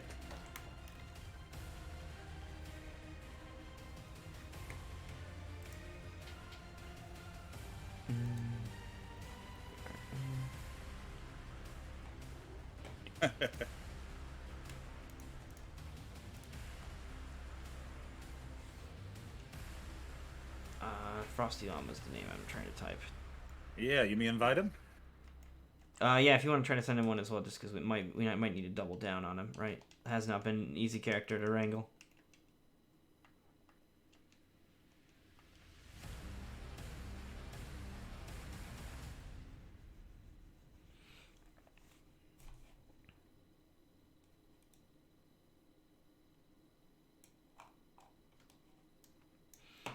Okay, so after the Frosty Llama match, it is Sad Boy next. We're gonna try to have you on after this one. But if you really can't wait, I suppose you can play off stream. It's not the end of the world. But you are planned for next after the Blaze and Frosty Llama. And if Frosty fucking Llama doesn't show up quickly, then he's getting DQ'd. So, but yeah, you are scheduled for next. I know it's been a bit of a wait. Not helped by the DQs that kind of shortened a lot of people's paths or whatever, but hopefully we can make it through. All right, Blaze, I've invited send him one you. as well. Yeah, I've invited them both. I swear, Frosty Llama, you better get here faster than Blaze. I don't understand why Frosty Llama is not showing up. This is very strange behavior. Blaze is here. Waiting on you, Frosty, if you can hear us. I've tagged him in the chat. I don't know if... I know he's a frog. If Cleve is in a party with him or something like that, and maybe he needs to... like, he just needs to be told over the mic. He's not getting notifications or whatever for invites, but... if somebody wants to let Frosty Llama know that he is needed in the Nightmare series, that would be helpful. Because I'm gonna give him, like... 2 minutes, and then I'm gonna look if the prediction close and he's not here, we're gonna DQ him. So that's 2.5 minutes left. So please hurry, Frosty Llama. I don't know what's going on, but please hurry. He doesn't have to be in lava. He just has to say something. As long as he can give us some kind of sign of life, then it will be allowed. Smoke signal, carrier pigeon, something. He's got 2 minutes left. Come Well, on, while we're Frosty waiting Llama. on- Not like this. See if Frosty's going to show up. We want to thank everybody that came to see Dream Eater's Nightmare series tonight, LCQ. I know he appreciates every one of you, as well as do I. Thank you very much for supporting the guys on the Xbox side of things. Yes, I genuinely appreciate everybody coming through with all the follows and the subs and everything that you guys do around here to help keep this thing alive. It honestly means the world to me that you guys like the show that we put on. So, happy to keep on doing it. Looking forward to the next season as well, which, we filled the sub goal for that. So we're definitely going to be having a season 8 as well. And, this has been such a fun journey being able to put together these kind of events for you guys and to be able to see the results, not only in this event, but that these players take into other events too, has been really, really cool. So I genuinely get a kick out of doing this, and no signs of any of this going anywhere. Looking forward to doing some throwback events with Injustice and MKX as well. I really enjoyed those games, and gotta be honest, the MK11 meta is so it's stalling out on me, man. Like they gotta change it up. They gotta break the Jackie Bank. I want to see some variety from the variations, but we'll see what happens. I also want to see the Shiva Stomp get adjusted, man. That move is... I'm so... you play Combat League and just, some window licker. It's just oh, well, I guess I can't win, so let me just stomp and turn it into a guessing game where, we're playing Whack-A-Mole now. You try to stomp if my head comes out of the wrong side. Dude, fuck that. So... Yeah, honestly, once that came out, I stopped playing Shiva. I just, Yo... Not very good. Gifting a bunch of stuff. Thank you so much, Vera. That is huge. Thank you. Not very good. That is awesome. You rock. Thank you so much, Vera. So I don't know if 5 she did gifted that subs. to extend the time or not. Perhaps. Well, I think we are going to have to sadly DQ Frosty, though. The time has run out. Vera hooking the people up, though, in the chat with the gifted subs. And that is what I'm talking about, the support from the community here. And that, I mean, and Vera's not, like, on the Xbox side. I think she plays on PlayStation. She doesn't have... I haven't seen her play on the Xbox side, at least before. But, you know, still the support that we get from the community at large, not just the Xbox, is, I think, another big part of why I think Mortal Kombat has been such a cool thing to get involved with. For me, I've been involved with it for a long time, but, like... despite the fact that there are these little barriers that we're slowly knocking down, we all still have a supreme love for one another in this game, and that's the key. Blaze, you can go ahead and back out, though. I think you're just going to auto-win this. I don't know what happened to Frosty Llama, and we're going to go ahead and get Shiora Ryu and Sad Boy in here. We can't run any other sets because they're going to start to hold up the rest of the bracket, and we already did that once. I got a feeling that Frosty Llama had like a power outage. The IRS kicked the door in on him. Something happened. But we're going to go ahead and run the Sad Boy and Shiora Ryu match instead. Yeah. I mean, if Blaze can find him, sure, but I got a feeling that that's not going to happen. I don't know what's happening. He's not responding. Something must have happened. Internet went out, had a big storm going overhead, got abducted by aliens, had a badger come up and give him an anal probe. Not sure what it was, but whatever it is, it's something that's keeping him off. That is tough. It happens, though, I suppose, you know, right? You know, sometimes, you know, controller dies and it's just dead, or, you know, power goes out or whatever, but we will nonetheless be missing him today. Hopefully it's nothing too serious and it's not like a permanent damage that we've lost Frosty Llama. He's just going to be forever at the main menu, but we are going to go ahead and get some invites out to Sad Boy and Shiora Ryu instead. I've already got one out for Shiora Ryu, so just going to add the Sad Boy Murda to the list, and we will get this next match underway. Ooh, there he is. Invite to game. Come here. Let's get. All right, we got Shiora Ryu here. So the invites are definitely working, also, to note. Oh, quick thing to note, now that Shiora Ryu is on stream, Shiora Ryu subbed to my YouTube channel earlier, I guess today or yesterday. It's not my main account, so I log into it infrequently, but and I took a peek at his YouTube account, and I noticed that he used to be an S, and I thought that was really cool, because I used to edit for a couple of different Gears of War clans as well, like in the Gears of War 3 days or whatever, for AE as well as Deny. So I thought that was kind of cool to take a peek that he was part of S, which Gears of War is like my first game that got me into competitive gaming too. So that is pretty awesome. Fun. Dude, Gears of War is so good. So shout outs to the old Gears of War and the Montagers community. Looks like we do have our players here though, so let's go ahead and pop their names in and get our next match underway. Shiora Ryu Pain FZ versus the Sad Boy Murda. Sad Boy, of course, a notorious Scorpion player. He loves to just walk back, play a very strong neutral game, and see what his opponent's going to do and then respond. A very reactionary game plan. And for Shiora Ryu Pain, he plays a couple of different characters. Looks like we're going to see Fujin out of the gate. All right, he's alive. All right, have him play off stream then. Henny, tell him to play Blaze off stream. I really wanted to play Blaze's match on stream, but I don't want to have him be here all night. So have them play off stream if you could, Henny. Henny keeping Frosty in the game. Shout out to Henny being a true homie. Gotta get Henny back on the mic too. Get the Henny cam up. Let's go. Absolutely. Here we go with Fuji coming in, knocking him back in the corner. Shiora Ryu. Sorry, I got Shiora Ryu in my head, and I was like, nope, that's not Scorpion. Fuji comes back in, knocking. It's not as bad as LSI Scorpion, who is a Sonya and Jackie player. Yeah. It's not that bad, but it's close. It's getting there. Or a Mr. Aquaman that doesn't play Aquaman. He's an Ares player. All right, Scorpion got him. Fuji knocked back in the corner. It's going to be some good damage, 33%. Oh, thank you so much for the follow, Kaiser-sama. Glad you're having fun checking out the Nightmare series here. Seeing what the Exiles got to offer on the Xbox side of things. Ooh, plus frames off those wind kicks. You got to flawless block that. It actually makes that extra hit of wind not come out. And this is going to be the kill. Nicely done. The Amplify going to be just enough damage there for Shiora Ryu to take round number 1 here. He's also got some strong corner positioning, although as soon as I say that, Sad Boy able to turn it around, get the corner for himself. Now, here's the thing. Scorpion doesn't need the corner or really give a shit about maintaining it, so while he's got him locked down here, I think it won't be a surprise if at some point he kind of backs off and goes back to a more reserved game plan. Oh no, too aggressive! Oh, called him out. good damage right here. Oh, big drop. Drops the last bit of it. That was Still going to be got really good 32%. damage. That zip zop. I don't know where he's going. All right, got him with the overhead. Nice poke. Kick. Oh, try that overhead again. Yo. Got blown up. Nice flawless block there as well. Ooh, quick little lag spike. Oh, little stutter. Yeah, the combo's still going to come through here, though.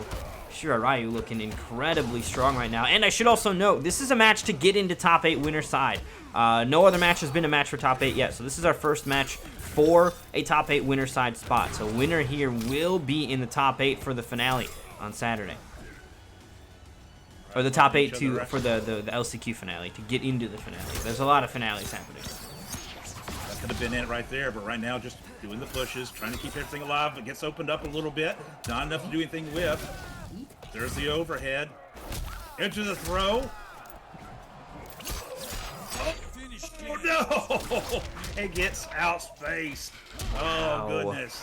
Look at how close that was. 7 seconds on the clock. 3.9 health left on the health bar. Just so close. Such a small amount of resources remaining for either player, but it will be Shirarayu that emerges victorious on this one. But I think really the message that ends up sending is that Sad Boy doesn't need to change much. His character pick is solid, and he's just got to make some minor adjustments, and he very well could start to turn this thing around. And that seems to be what we've seen from many of our players as you get deeper into the bracket. Part of making it that far is your ability to adapt on the fly, to quickly make those minor adjustments. Dude, I was watching WePlay. They said the word micro, all those micro adjustments. I think I should use that word more. It feels weird, but... And, like, just those tiny little changes in your game plan can be the big difference maker. For instance, even Shirarayu not dropping that combo could have made it a much more substantial difference between the two of them, and that's something to keep in mind.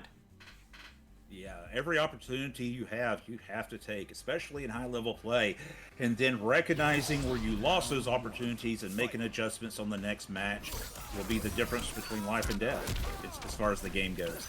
So here we go, got the buff up. All right, this could be some good damage. Spear, 32% right there, already making a difference. It gets opened up. Here comes Fujin, drops out of it. Fujin jumping all around, trying to keep the pressure on, but here comes that overhead again. Nice throw. Oh, dude, that wind push is so good. The backdraft, he's able to do half-screen normals that can cancel into big-time damage. One of the crazier tools in the game, and Fujin players that have really mastered that are such lethal forces to be reckoned with. All right, full screen now. Scorpion gets pulled back in, though, with that pull. That backdraft, it's so tight. Now, one of the great things about Scorpion, you talked about it earlier, it doesn't matter where on the screen he is, he's just as deadly as anywhere else. So, positioning could be a big deal for other characters, not so much with the Scorpion. Alright, try to roll out. Oh, gets thrown up. No throw for you. Comes back with that quick overhead. That's one of the last patch changes they did. Gave him that quick overhead. They opened up customs. It's really made a world of difference. Gets caught in the crushing blow. This is going to be some big damage. Spending his resources, trying to make sure he gets the most out of it. Into another crushing blow. 39% damage. Here we go. There's that overhead again. Oh, nice pick of the throw. Keep yourself alive. Overhead again. Been hit by a lot of those now. Oh. It's into the corner. It's going to be a throw that shouldn't kill. Next touch is going to do it. Into a poke, and the Scorpion takes this round. Nicely done for this set. Just like that, we talk about those micro adjustments. He made them and came out with the win. Absolutely. Sad Boy Murda on the board here as the back and forth begins. So we'll see now what the micro adjustments are from Shirarayu. What kind of slight adjustments he needs to make to turn this back around into his favor, or will he be able to? Perhaps Sad Boy has come up with a working strategy that is going to be able to maintain into this game 3 as well. Well, Shirarayu went Kung Lao. He just went different altogether. He thinks that something that he saw in Sad Boy's play has shown him that the Shaolin could handle it a little bit better. So let's see what he comes out with this time. He's got the buzzsaw hat and the possessed hat.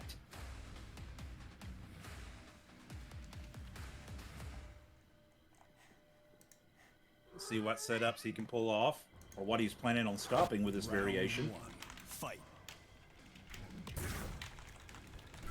Already looking at each other. Buzzsaw hat's out. Oh, he gets himself out of the spear that way. Possessed hat, you saw it right there. Nice little tick. Here we go, putting the pressure on. Gets him popped to the corner. He has to break out of it. Scorpion in the corner, but with his teleport, that doesn't last long. Here's a throw, changing positions. Now let's see what pressure Scorpion can put on. Throws again. This is buff. Goes for the spear, it misses. It's gonna be some big damage. We're at 300 so far. Oh, drops the last little hit, 35% into the buzzsaw hat. Nicely Kung Lao done. takes that. Yeah, so we've definitely seen Xiaoryu Pain bust out his Kung Lao in the past as well. So his Kung Lao, another very solid character of his, and I love that this is a game that like you have players doing that where they aren't just one character specialist. I like variations do give you variety within that character, but it's really cool to see players that are able to kind of master two different disciplines, and if one strategy doesn't work, a whole different character, which kind of really resets it on your opponent too. Any patterns they've picked up are going to be gone when you bust out a whole new character. Just like that, though. Scorpion is putting on a clinic right now. Got him in the corner. A lot of wrong guesses. It opens him up, and he takes a round with that round Final round. by a fair margin. All right, let's see where it goes here. Buzzsaw hat does connect. There goes the spear. Buzzsaw hat set back up. Goes for the teleport, but he answers with his own teleport and completely misses everything. There's that floaty jump with the overhead again. He's still getting hit by those. Oh, into the crushing blow throw. 30% right there. He gets put in the corner for it. Shaolin with the possessed hat, trying to get him knocked out. You keep that pressure on in the corner, see if you can open him up. Buzzsaw hat doesn't lead to anything. Scorpion trying to fight his way out. Big throw incoming. Alright, there's that overhead connecting again. Nice roll. Teleport doesn't lead to anything, but here comes big damage. This should do it. Oh, into the brutality. Give me that heart. Scorpion wins. That boy goes up 2-1.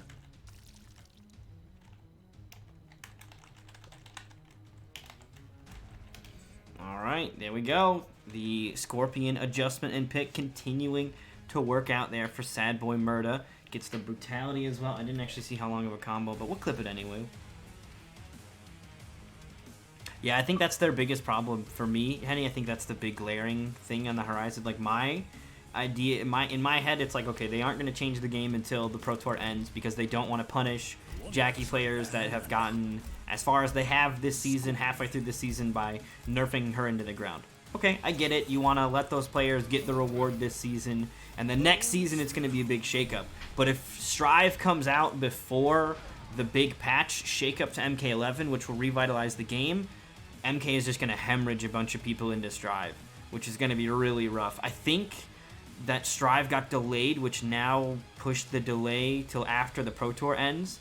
But it's still like there's no actual concrete date on when the patch is going to come to MK11, if one even is going to come. So that's kind of the ticking time bomb, is if Strive comes out and this game is still in its current state where Shiva's ruining sets all over the place, even in like top 8s of the Pro Tour, you've still got people having to contend with bullshit stomps, and then just Jackie looks the same in every event. Cetrion looks the same. Like they really need to change some of these builds so that you get more variety. Like if there's one viable build for the character, I want to see that broken, either by buffing the other shit or making that like introduce some new conflicts. Like that no longer goes with that, and there you go, problem solved. Yeah, but like we were kind of talking about earlier, I mean, that's also assuming they're going to fix something. Yeah. I just don't believe that. They haven't shown me in this iteration of Mortal Kombat that that's what they do. That they, fix these glaring issues. And but we'll see. We'll see. The optimist in me wants me to believe that, but the realist in me just kind of pushes it away. Like, nah, it's not going to happen. Ryu now has turned on the Kano button. Dirtbag time. He's got a brutality of his own. Cut this bitch in half. Take that, you undead fiery ninja. And let me pee on part of you anyway. Ugh, gross. He's such a scumbag. It's fitting, though. It really is. Oh, no. One thing they have done incredibly well in this iteration, in my opinion, of Mortal Kombat is give the players, they give these characters such the, Kano feels like the ultimate scumbag. Mm-hmm. You know what I'm saying? The personality Garrus, really comes through. Yeah, like over the top with these characters. I think Kano is probably the biggest example of that because it's just like such a his play style is very fitting to who he is as a character. Yep. But yeah, they've done a really great job of having that come through. I even feel like like Jax is such a greatly I really like the design and the feel of that character. I think his heat on the arm heat is one of the coolest mechanics in the game in a while because it's this whole extra resource to have to manage. I wish there was more of that kind of stuff. Sadly, there's not, but whatever. Round 1. Fight. Here we go, round. This is going to be the last one. We're 2-2. Kano versus the Shiryu. And I don't mean that as the player. So, nice wake-up attack. Here we go. Tech that throw. Put on the pressure. Oh, here's that overhead. Once again, he's been hit by so many of those. So he throws out one of his own and it connects. All right, gets him in the corner. Here's the fire. Is he going to hit it? Nope, he got out, but he's still got that acid stuff on him. Right back, teleport. Putting on the pressure now. This should be some good damage. Oh, right into a setup. Back into another combo. He is putting on some crazy pressure, but here comes the scumbag right back, trying to put something on the board. Oh, into the crushing blow. This is going to be huge. Had the right read, but it didn't connect with the armor break. Here's a throw for you. These life bars are getting really low. Oh, and here's a throw. We'll take it for a round for Sad Boy. He is on match point. Round 2. Fight. Sad Boy has done a good job. Every time he's changed characters, it seems the first round he adjusts. He sees what's going to happen. Then the second round, he makes his adjustments to come out on top. This has so far been no different. Oh, tried the amplified Kano ball, but it whiffs. This is going to be big damage. Ooh, crushing blow. Into the crushing blow. Cash it out. Don't hold anything back now. This is the last time. Right? We're looking at each other. The one I want to make a mistake here. That's a KB. Here we go. Okay, breakaway's going to come out, though.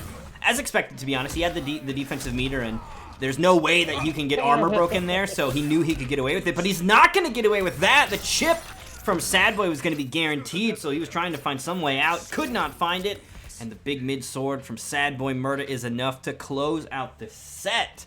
3-2 with Sad Boy taking it with another brutality. 3 for 3 on that set for the victories, I think, from Sad Boy. Just non-stop brutals from Scorpion here. And that means he gets that first top 8 winner spot. Congratulations. Way to go, buddy. You gotta put yourself in the position for the finals. Getting that side of that top 8 on winner's side. Good position to be in. Absolutely. So that is Sad Boy Murda advancing. Next up, like I said, we're going to have King Gambler versus Striker. So King Gambler versus Striker are going to be happening here. King Gambler, 2-time LCQ champion, looking to make it 3 here tonight. He doesn't want to play in the qualifying weeks and earn points. Points mean math. He doesn't want to do that. He just wants to beat everybody and get the big victory from the LCQ. Slide in last minute. Ultimate procrastination, and it's worked out for him, by the way. And he's looking to get the 3-peat here. And then, of course, after that match with... In fact, well, actually, should we maybe do the Kusanagi?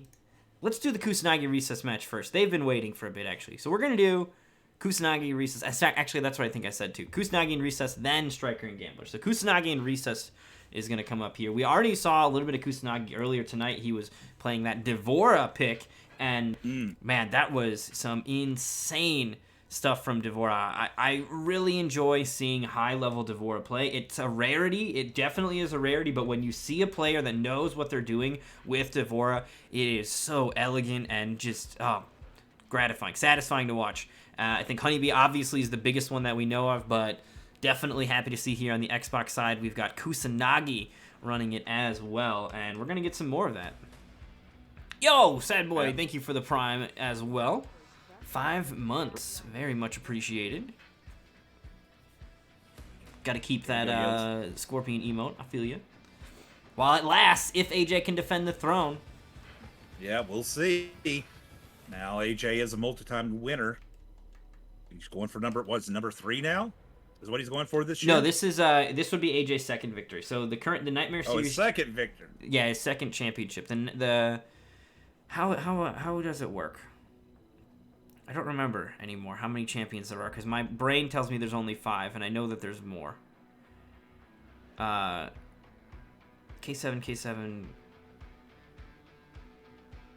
Is that how it is? Oh yeah, okay, duh. I was adding an extra one in my brain. Okay, yeah. So there is 5, and then AJ's number 6. This is season 7. Yeah, so it's K7 twice, Pulse twice, Koizi once, and then AJ once as well. So AJ is looking to put 2 on the board for himself, which means that season 8, AJ could have the opportunity at the first 3 time, but of course Pulse and K7 can challenge that as well. So the first 3-peat, the first hat trick has not happened yet. And is not going to be happening with both K7 and Pulse not playing here tonight either.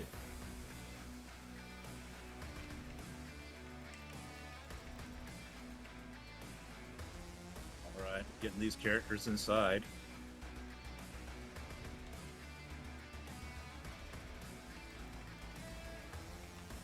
See what they can come up with tonight. Dream, I don't know about you, but I need a drink, brother.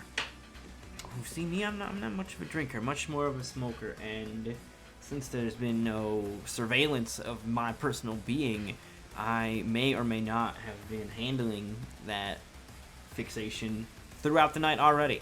So, Nate? Well, I didn't mean, although I do occasionally drink, I'm not going to lie, I did not mean an alcoholic beverage. oh, you just meant like water, just like hydration? Well, technically it's Mountain Dew Zero, but yes, Dude, that's if what I meant. you gotta hydrate, dude, you gotta stay hydrated. Definitely take whatever time you need to put some liquid in the system. Absolutely. Oh, I got it. I have had a water bottle this entire time. All this yippity yapping is costly. All right, so we have recess here. Here we go. Both characters are in the lobby, ready to battle.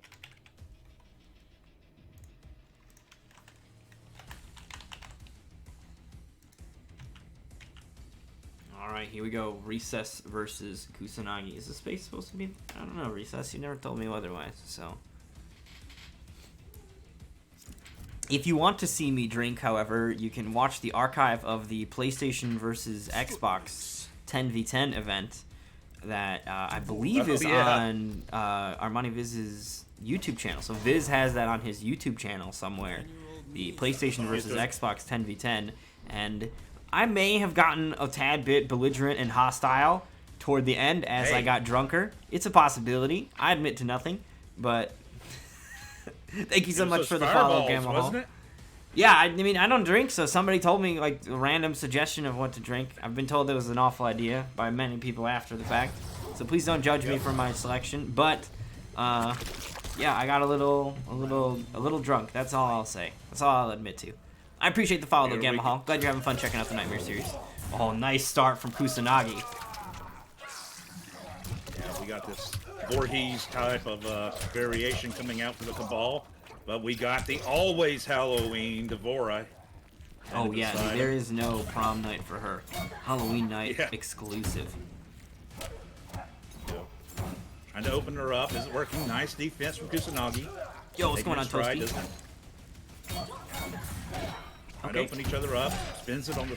Dude, that's the answer. Honestly, that's the answer. Flawless blocks are such a great way to shut down the threat of her air moves. She's got such great range on her air moves, but if you're flawless blocking them and they're in some ways predictable with their way that they come at you, you can really shut that shit down. So, awesome play there. Look at this, though. Oh, he didn't go for the KB. Saving it for later, perhaps. Yo, thank you so much for the host. Sad Boy Murder coming through with the big raid. Appreciate that. I'm sure that since he can rest easy, his tournament run is done. He's bringing you guys over to watch the rest of the video or the event. Oh, you rated the wrong person at first? Oh, okay. I thought I was the wrong person for a moment. I didn't finish the sentence. I was like, oh no. All right, Recess take that first round. He's got a quarter pressure right now on Devora. See if Kusanagi can get out. Oh, he goes and throws him out of the corner. He doesn't care where he's at. Here, take some of this. Oh, nice flawless block. Some of the up two. Puts him back in the corner. Stepsister's out. Oh, and it interrupts it. That's a really nice to see. Here we go, right back. Try to roll patrol out. Recess said, no, get back in there. I don't want to give you that room to move. Does the dash. There's going to be some big damage coming up. 322. Thank you so much, Sad Boy Murda. I really appreciate it. All right, a little bit more damage left here to do, but will he get the chance? Kusanagi trying to mount a big comeback here. 50 health left. He's got the Stepsister Bug, but the invulnerability is going to get him through that setup. I mean, that's the kind of worry. He didn't have enough health to survive a hit like that. Honestly, if he would have survived that, the bugs may have caught him when the invincibility went away, and he could have still turned that around, but just did not have enough left in the tank. Yeah, exactly. Straight into Fatal Blow for a big kill there, but didn't have enough left in the tank, and it will instead be Recess claiming game one. This Cabal honestly looked really, really strong. I think it was last week as well. We saw him play Cam as Black, went all the way to a game 5. Really, really close set between the two of them, and Recess, it looks like he's, like, you know, took that to heart and came to play, and, you know, has been grinding since then, right? Like, okay, that was an improvement, but I got to keep getting better, and get better he has, as he's right now battling for a top 8 winner's side spot here in the LCQ. Here Kusanagi pulls out the evil one herself, and no, I don't mean Devora. Oh, man, see, when you say that, I immediately think of villains, but of course, it's fucking Jackie. Yeah. I don't think of Special Forces. I'm like, oh, is it Kano? But no, it's not. It's not Sindel either. Yeah. It's Jackie. Yep. And of course, the classic Jackie build. You know, I mean, it's shocking if you see anything but this at this point, which is, I honestly, I want to make it clear, I don't have a problem with upgraded Jackie. I don't even mind fighting her as much as I mind fighting certain other characters. Like, I'm definitely way more adverse to fighting Joker or Cetrion. Even Kotal Khan can grind my gears harder than Jackie can sometimes. My issue with Jackie is that it's so one-dimensional in variety. Like, this build is so good that the other really cool abilities that she has never see play, and I just want to see those abilities get a little more play. So I think that, you know, keep upgraded in there, just make the other stuff cool enough to be worth it. Well, it's very much like the Cetrion builds, right? I mean, it's just the same build over and over and over. That's kind of the problem. Yeah, you gotta find a way to change it so that can't keep happening. Yeah. Ooh, catches him with the mid. Okay, that's the kill. This will kill. Yep, very nicely done. The throw to finish the job. And that is going to be Kusanagi now on the board here with the response. Oh, the YOLO dash. Sometimes you just gotta let him know you're alive. Here we go. Tries to bounce. Doesn't really open up anything. Nice dash block punch, but he misses completely. That looked so weird how that whiffed. Yeah. It looked like it was going to hit. Fire on the ground. This Cabal can say, nope, I don't even have to be on the ground. What's this? All right, gets interrupted. Gets some good damage right here. Into the dash. Into the hook. 360 right there into the corner. Oh no, that's going to be a KB. Big damage. Okay, he actually absorbed it with the breakaway, so no plasma on the ground, but now no defensive meter to fight back either. Gets caught by the air shrapnel. That one's going to spill on the floor, and that's enough for Kusanagi to close out game number 2. Here's the deal with Kusanagi. He's got a really strong Devora. He's got those oddball characters, but he's also got the execution down to play a mean Jackie as well. And if you're not ready for this character, she is going to just devastate you with overwhelming pressure. That really is the main thing, is that she's in, she stays in, and it is tough once that happens. You think she's out, but nope, she's back in. Nothing, you know, it's very hard to counter that. Again, I'm not knocking on Jackie when I say this. I mean, if you're in a tournament, you bring the best character you can play for the job, no matter who it is. I'm not knocking anybody for doing that. But Jackie is a ball hog, and that's her whole approach. Mm-hmm. You gotta be ready. You gotta be ready and have answers for that. Recess is going right back to his Voorhees build, it looks like. So he thinks that's the matchup specifically where he could be ready for it. And I will say, with this air gas move, it can be used to really good effect. Jackie is, in turn, not used to having someone ball hog back, and this version of Cabal can absolutely do that. Round 1, fight. All right, here we go. Game number 3 here. Tied up, and I think, you know, Recess, he's got to have some kind of game plan for Jackie. It might not have been as fresh since he was just getting off of a D'Vorah set, or a D'Vorah game, but, I mean, Jackie is so prominent in the meta that I'm sure that Recess has some kind of idea here, what kind of answer to put together, but so far he's just been blocking nonstop, hasn't really been able to find any time to get anything started. See that health bar on Kusanagi barely touched, looking pristine right now. Here he goes, uses his bar right there, and it gets opened up for it. Here we go, Jackie got you in the corner, and you're on fire. Oh wow, the air slide has to stay away from it. That was so smart. Recess. Smart. Dude, I counted him out, and I absolutely shouldn't have. 999 left. Ooh, not gonna be enough though. Nope, not enough. That air grenade caught him. He was in such low health by that point that there wasn't much he could do. Here he goes, nice back, nice answer back. Knocked her out of the air with the anti-air. Escape failed too. That's going to be a crushing blow queued up now for Recess. Looks like he's going to have a really strong round here. Catches him with the whiff. And no breakaway to stop it, but the combo drop. Going to get the free breakaway anyway. Nice flawless block attack. Recess definitely coming to play. This is huge. Could even be the kill. We're talking Jackie health right now.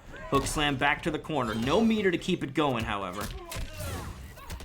All right, only got a hit left. Jackie's Just firing say something back. about her dead mom. Just talk some shit. Okay, there you go. There you go. All right, we're tied up 1-1. Let's see which one of them comes ahead on this one. It really feels like whichever one gets the momentum in that particular round, that one just kind of steamrolling the other one. But that is kind of what you expect from both these characters to a point. Here we go right now. Cabal's got it in his favor. Missed the uppercut. Tries to come back. No opening there so far. Good defense by Recess. Throw some fire on the ground. There's some more. Nope. Got that one blocked. Now it's his turn. Trying to go back. Opens her up. Here's the dash. This will be some good damage.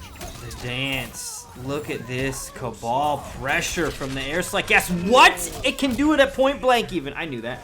And that is going to be a brutality as well from Recess. Wow. Oh, no problem, Frosty. I mean, you're totally fine. We figured something happened. And totally fine, no worries, no problem. You took care of it, and it's totally fine. All right, here we go. Recess reaching ahead in this close set so far. Very nicely done. Big brutality coming out from him as well. KB into brutality, my favorite flavor. Let's go. Let's see if Kusanagi sticks with Jackie, or maybe he has something else in his pocket. It's one of the things that we talked about. Even though variations can sometimes, like Kung Lao, make you feel like a completely different character, it's always good to have an answer. Sometimes your character just isn't working in the matchup. I'm not saying that's the case here in Jackie. They are both going right back and forth. But you got 45 seconds to think about your game plan and who you want to pull out to this party. Recess right now on the brink of claiming this set if he can just snag one more game. Of course, Kusanagi taking his time, considering his options. We saw his D'Vorah earlier. It secured him a victory in the previous set. Struggled a little bit with this Cabal, but looks like he's going to be keeping it going with the Jackie pick. So we're going to continue to see lots of leaping, lots of plasma here from Kusanagi to try to turn this one around. Yo, thank you so much for the follow, CMG Yella for Houston. Glad you're having fun checking out the Nightmare series here, seeing what the Xbox side of the tracks has to offer. Why would I be being canceled? I'm not a sausage. Am I a sausage? What does that even mean? I don't think you're a sausage. Is it some sort of slang? I'm so old. I don't know what's going on.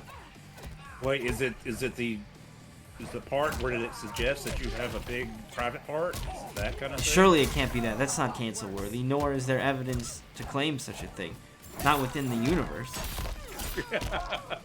So it's a cancel on a deep fake. You guys are going to have to check your facts on that one. All right, throwing her back out of the corner, but Jackie taking some damage right now, but been in control most of this round so far. But the ball trying to put on the pressure. Again, this is very momentum-y. Whichever one seems to gain the pressure seems to have the most damage being popped off. Here we go. Right back, though. Ball is not letting his turn go. Got her in the corner. This is going to be huge. Let's see. It looks like it's going to kill. Oh, just a hit left. There you go. That last little hit finishes it out. Round 2. Recess is on match point right now. One more left. Push him into that fire. Make him burn a little bit. Nice thought. He escapes out. He just jumping zips around. up and over the place. Honestly, no sympathy, man. This is what Jackie does to players. And Recess doing a great job of just kind of like jumping in. If it gets blocked, he's zipping to the other side, still doing more pressure from the air. And it's really hard to know when it's your turn. Sometimes he just decides to land, and you're so busy waiting for him to push more buttons in the air that hesitation lets him get away with it. Here's going to be a big combo, and Kusanagi has no meter to get out of it. Look at that damage. 3%. Okay, Kusanagi's going to answer back here. Doesn't get a full opener, and now can't afford to make any more of these trades that have been happening. Go. Looking for a fatal blow coming out soon. Anything other than a poke might be a kill here for Recess. Makes his way in. Oh, Oh, you can duck that? gets opened Wow! What a play by kill. Kusanagi. Ducking that clutch buzzsaw there. Not going to be enough for the kill, but of course he can just spill his Slurpee on the ground, and now Recess, no way! What a wild call out, but that totally works. It's going to avoid the fire on the ground. I think he actually did take one tick of it as he passed over it, but just one, and then the cutscene kicks in and it's over. So Recess going to take it 3-1 over Kusanagi. there we go. Good job to both players. That was entertaining to watch. I really think he ran across the fire and took a little damage, just not enough to kill. Because it only ticks in increments of 5. I think he had, like, 9 health or something like that left. 7 or something crazy. So just enough to survive 1 tick, and that was it. But it was enough. So Recess, top 8, winner's side.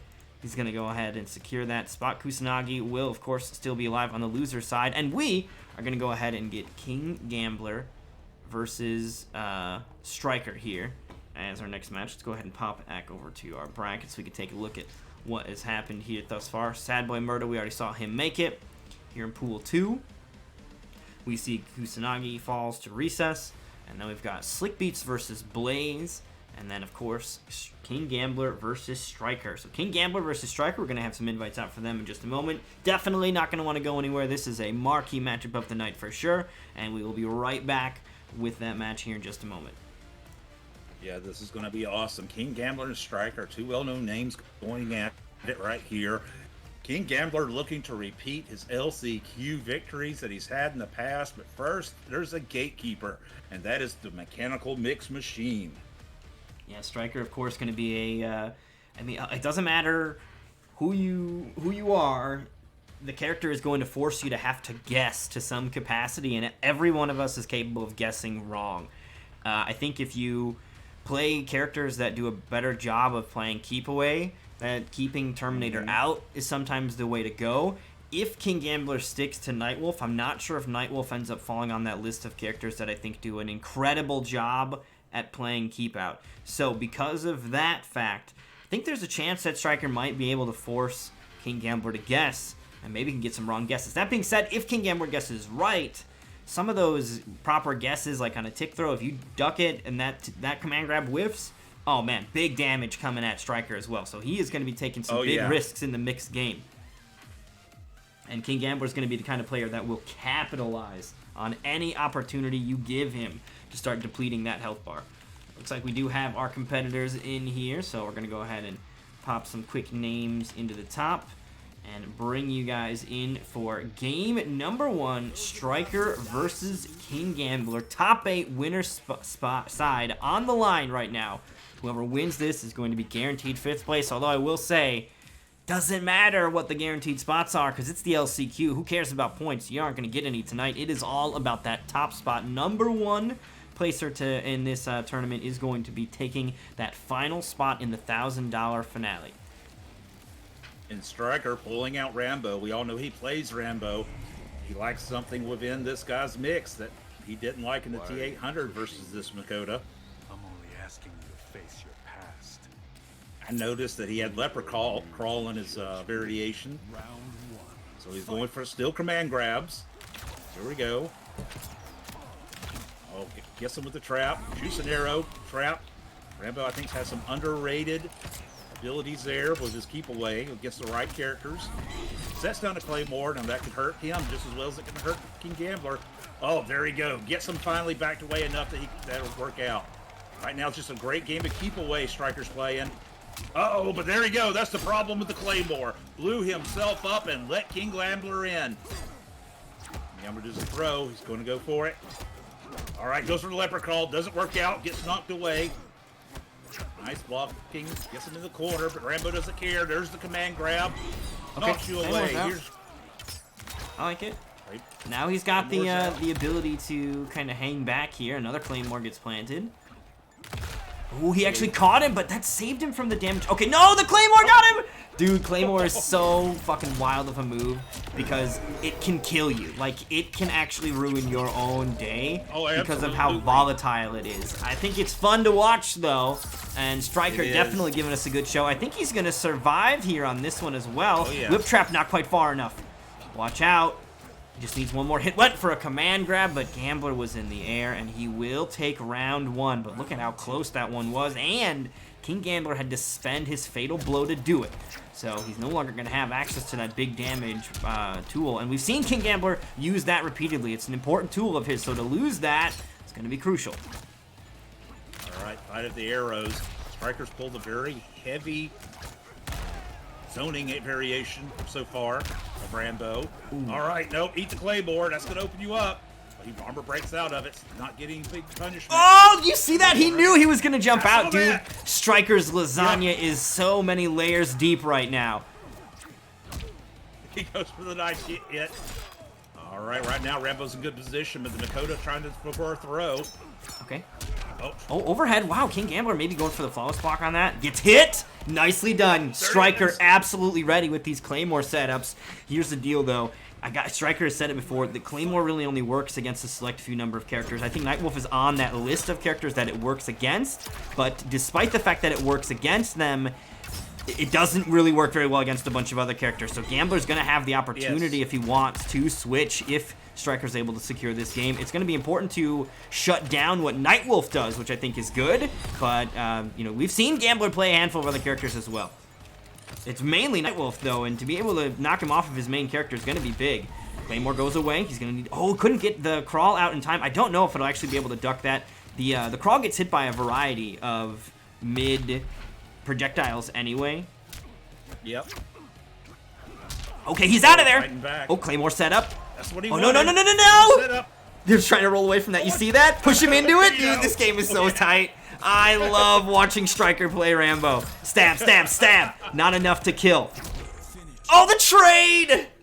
Sick stuff from Striker. He'll take game one versus King Gambler. I'm not saying Rambo's the best character, but I will tell you from past playing him on my streams, he is one of the most fun characters that I think are on the set. Characters we select from. He's just so fun to play, especially with Claymore builds. It always tickles me to watch someone use them effectively. And even if it backfires on them, I'm just as entertained. Yeah, I think it's fun to watch the possibility that, like, that little scramble to get away from the Claymore was so exciting of a brief little moment. And to know that King Gambler could have converted that into his own damage would have been pretty wild. All right back at it. We didn't really expect anything. You're going to have to force King Gambler off this Makoto. He's sunk in deep. Here we go again. This kind of zoning heavy variation of Rambo. He really kind of tries to keep you in a certain part of the screen. He sets down the Claymore to limit your movement options. Here comes the whip trap and the high arrows to do the same. It's really fun to watch. So here we go. See how he goes this time. King Gambler looking at him. Oh, into the Rhino charge. Amplify it first off. Nice jump over. Nice neutral jump. Oh, goes for the crawl. Goes for the strikes.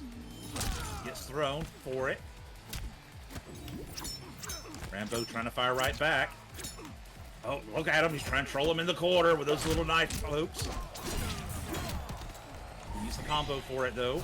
There's the birdie again. All right, now you can have Rhino charge a little bit better. Oh, went for the parry that time. That was very smart. Gambler didn't fall for it. Interrupts his combo. Puts down the Claymore. Boom, instantly. Oh, into it again. Dude, the Claymore is wild. Rambo putting on the pressure, but King Gambler answering back on the throw. He had it ready. Oh, Nicely he done. had it ready. Round 2. All right, round 2. It's knocked out of the air. A combo tries to break out up for any additional damage, but gets thrown on the get up. Bo's got to work hard on this. He's not as good as Nightwolf in that close counters. Pokes aren't as good, but here we go. Into the command grab. There you go. Get whip trap. Here's an arrow. Here's a claymore. Now I'm going to set you up and keep you trying to wear. Oh, but somehow he got hit by the claymore himself? What was that? That's on the claymore. Oh, if he could have blocked that, it would have knocked him back in it, but nope. Here comes Gambler. Pushed him. Got him with the overhead. This could be another good combo. No breakaway. He just take all of that, and that finishes off Rambo. For 1-1, let's see if Striker stays with this trolley mix of Rambo he's got going on. It worked really good for him in the first set, but then King Gambler adjusted. Kind of took that one pretty well. Yeah, that was some excellent adjustments there from King Gambler. Absolutely what he needs to be doing and has to be expected by a player of King Gambler's caliber. One of the best 2-time LCQ champion. Striker's gotten in his way and proven to be a challenge, but no challenge is too strong for King Gambler to find a way to get through it. So we'll see what Striker does in response. I think that, Striker has a real shot here at doing something about this, but we'll have to see how it ends up panning out ultimately. I saw he went with marching orders Rambo. Same setup. Got the leopard crawl. Got his claymore. Got the command throw foo bar. Round 1. Fight. All right, here we go. Nice jump in right off the bat. Gets a wake up attack for it. Gets thrown. King Gambler keeping the pressure on. Short little pressure, followed by another throw. Nice neutral jump. Whip trap misses, though. Into a combo in the corner. Striker falls out. King Gambler just grabs him on the wake up again. Went for the overhead. Didn't work. Went for the parry, Striker did. Didn't come out for him. Throws him back in the corner. This is big damage. Just like that, King Gambler takes the first set of this round. Round 2. Fight. First round of this set, I think I meant to say. Oh, whip trap. Nope. Eat a rhino charge for it. Oh, here in the corner. Couldn't get a lot out of that. Just 16%. That's better than nothing. Goes for the neutral jump. Doesn't work out. Rambo giving some pokes. There he goes. Gets him into an amplified command grab. Gets him in the corner. 3 arrows to the face. Not huge damage, but trying to keep the pressure on him. There he goes. Knife attack. Oh, puts himself in the corner with that jump in. King Gambler got the position now. Oh, he opened him up below. This is going to be a big damage. Oh, he fought out. Good call on the fatal blow. This will give him the life lead. Of course, King Gambler still got his fatal blow himself, but he doesn't have much damage left. There's a claymore. Into the whip trap. Now if you sneeze on him, you're liable to kill him. Whip trap again. Claymore went off. Yep. Trying to Uh-oh, hang gotta on watch for out for that dear life. spacing. He can't actually go in and do anything because of the claymore. The timing, though! Gets the throw tech to stay alive, and the whip trap is going to save him. That throw tech, I think, was key from Striker, but definitely able to hang on there. Still with 30 seconds left, too. That would have been a long one. The claymore was protecting him, but you saw Gambler timing it. He's going to keep doing that, and as this set progresses, he's going to get better and better at timing out when that claymore is going away. Oh, no! Standing Got on him it. there. Wow, the command grab didn't connect. Weird. Right, here's the pokes. Hit him in the corner. Got him with a knife attack. Into the grab. Right, see where the next move is. Got him to work. Into the command grab again. From the leopard crawl. Went for it again, but got jumped out of. Oh, Claymore, for your trouble. Oh, if he would have blocked that, it would have knocked him back. Whip trap. Now he's got to wait for that Claymore to go off before he can put down another one. Uh-oh, King Gambler got him open up. Nice damage. Puts on his buff. Whip trap goes off. Doesn't hit anything. Oh, that's going to get him for... Oh, nice pickup into the Amplify command grab. Goes into the corner. Ooh, okay. Life is about even. Yeah, that's going to be the life lead over to the Matoka. Oh, he hit him! The command got grab, him. not going to be enough to kill. but now the Claymore could come out. I don't think he's going to go for it. It's too risky to set it up now. Next hit will kill from either player. Oh, wow. Barely whiffing. Striker almost caught him, but not able to get the hit. But, I mean, that was so close. I got to say, stick to it, man. Keep going with Rambo. That was so incredibly close there for Striker. There's a real possibility that he could be able to turn this one around. Yeah, I don't see any big changes needing to happen unless he just feels more comfortable with another character. But that right there went down to the very last hit. Jeez. Absolutely. Uh-oh, and Striker is changing his course. He has went over to the page of Cage. Say enough of the Claymores. I'm going to pick a top tier character and just go at it. Of course, King Gambler will have a lot of experience against Cage. He does have his throw Rising Star and Pissed Off. Variation Strikers went for this with this custom variation. Alright. And dance around on each other. You know, Johnny Off, of course, has some really good pokes, really fast pressure. Into the throw. Changing sides, amplifies the fireball. Slowing the match, pace of the match down right now. Oh, catches him with the anti-air. Oh, he pokes here, the aggression. Oh, but that shoulder charge here. He's been getting away with so many Rhino charges. And we saw it even from Gorilla as well, just kind of like just random, stray Rhino charges, but it's so quick and people aren't expecting it that actually get quite a bit of mileage out of it in the end. Right, life bars are close. Oh, there's the buff now. It's going to go even further. Buff, bird buff. All right, nice pressure. Into the Pissed Off. Won't kill. 204 though, decent damage. Striker doesn't have mids though. Mid force balls aren't in the kit. Also, he's got to worry about them being reflected as well. So it'll be interesting how he decides to try to close out this last bit of health. Swinging with those highs, not going to find the mark. The overhead comes through. Oh my goodness, this could be enough to kill. I think he just had barely over 40% life. The skulls and shields going to matter here. The last boom, not enough, barely. Oh, you saw that he made the attempt on the low profile, knowing that those were mid arrows trying to protect that health bar, but unfortunately gets caught. He could have actually afforded to block those with defensive meter, but not much after that, after it would have gone away. Okay, force balls connect. On match point right now. Yes, indeed he is. One round away from being top 8 winner side. Somebody was asking something about top 8. It is on Saturday, yes. Whoever was asking about that. It is on Saturday, yes. Go. Trying to fight his way out of the quarter. They're standing over that interactable, which is great use right there. Into the Pissed Off. Putting a lot of pressure on him.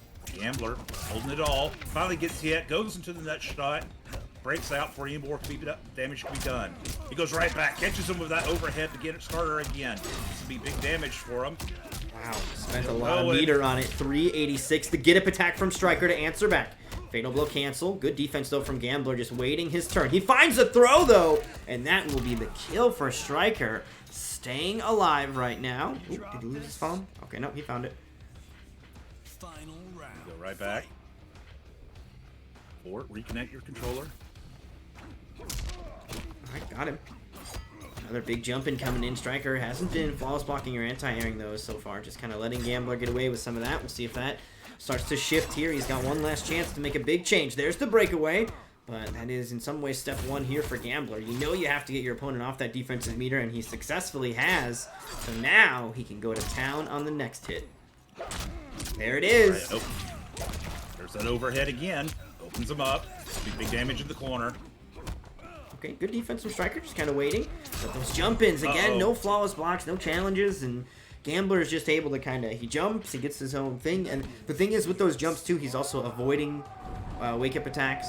He's successfully going to get around or rolls or whatever. Those aren't going to be safe because he's going to come down and still be oppressing them. So those jumps are quite deadly, and he was able to kind of get away with that and keep that momentum going. So it will be King Gambler taking game number 4.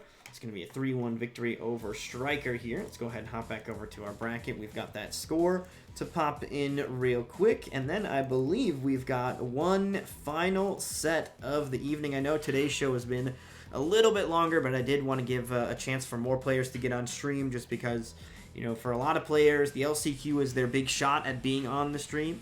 You know, the top 11 players are benched. They're not allowed to play, and those are, of course, they're the top 11, so they're who we see in the top 8 and in the matches to get into top 8, etc. So this event here is a little bit heavier on some new faces for the stream, so we do kind of extend it a little bit longer to put some more matches on there to get more opportunities for people on the stream, and we are going to be doing that final opportunity here tonight, which is going to be Blaze versus Slick Beats.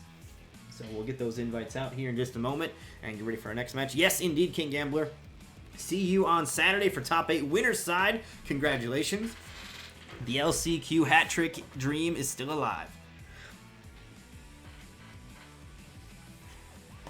Wow, I just tried to... Oh man, I shouldn't admit this, but I'm going to anyway. So I picked up my controller to send the invites, but I still had OBS set to the other scene, so I couldn't see the game. And I... with genuine feel like I wanted it to be real, tried to move OBS with my controller, which is not how that works. I am unable to operate different software completely with my controller. Holy shit. Terrible idea. Gambler, if you'll back out of the lobby though, we'd sure. Oh no, Gambler is lingering? Oh man, how dare he? Gambler! You can't say see us Saturday and leave yourself in the lobby. Dude, this is the ultimate troll. The ultimate troll. He wasn't here all season. Now he's gonna throw one last smoke grenade in on our fun while he leaves. It's too strong. PlayStation players, man. Yeah.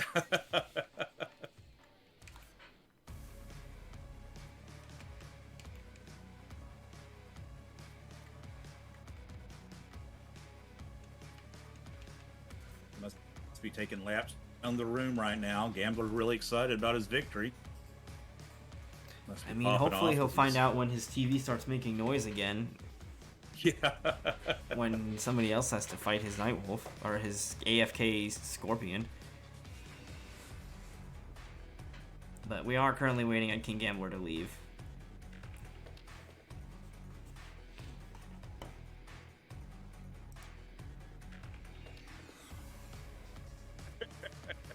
Kill him, zombie. Get out of the lobby. If Blaze wins, you're gone? Blaze is about to get a W here on King Gambler. Because King Gambler didn't leave the lobby. On stream victory over King Gambler right now. Kill him with your loudest combo. Make his TV do tons of noise. So what happens to Dream? Does this have some sort of impact on Dream? F-Piece's path? Thank you, Gambler. Appreciate it. The lingering comes to an end. Praise be. And there we go. Slick Beats is able to make it on in. So we are about to get underway with our final set of the evening. Blaze versus Slick Beats. And this is another really top 8 good winner matchup. side. Yes, this is going to be a great one. I am super excited for this. These are two really talented players. Blaze, of course, we saw barely not make it into the top 8, right? Or into the top 11, I should say. 10 points shy of the finale. So the LCQ is, for him, definitely like a genuine last chance. And he's been working at it all season long. So this is big if he can keep a winner side spot. Now, of course, he still has King Gambler to contend with. But they haven't ran into each other yet. They are in opposite pools here. Of course, with Blaze being the highest points and King Gambler being the returning LCQ champion, they ended up being seeds 1 and 2, so opposite pools, but if Blaze can keep the run going, he will find himself having to deal with King Gambler eventually in winners finals in the winner's side of things in top 8, but he's got to get rid of Slick Beats first, the last remaining competitor, and Slick Beats wants this top 8 winner's side just as much. He didn't have quite as many points, but still having a strong finish here in the LCQ, and the LCQ is where it matters. Alright, cancel Z hat going at him. Neither one of them's really opened the other up real so far. Nice throw. Changes positions. Gets him in the corner. This could be a good combo for him. Throws down the acid. Oh, big teleport. Got him going into a big combo. 32% into Z-Hat. He's watching. Gets thrown. He'll still be alive after this, but needs to make a move here. Tried to make a hat, didn't work. The orbiting hat.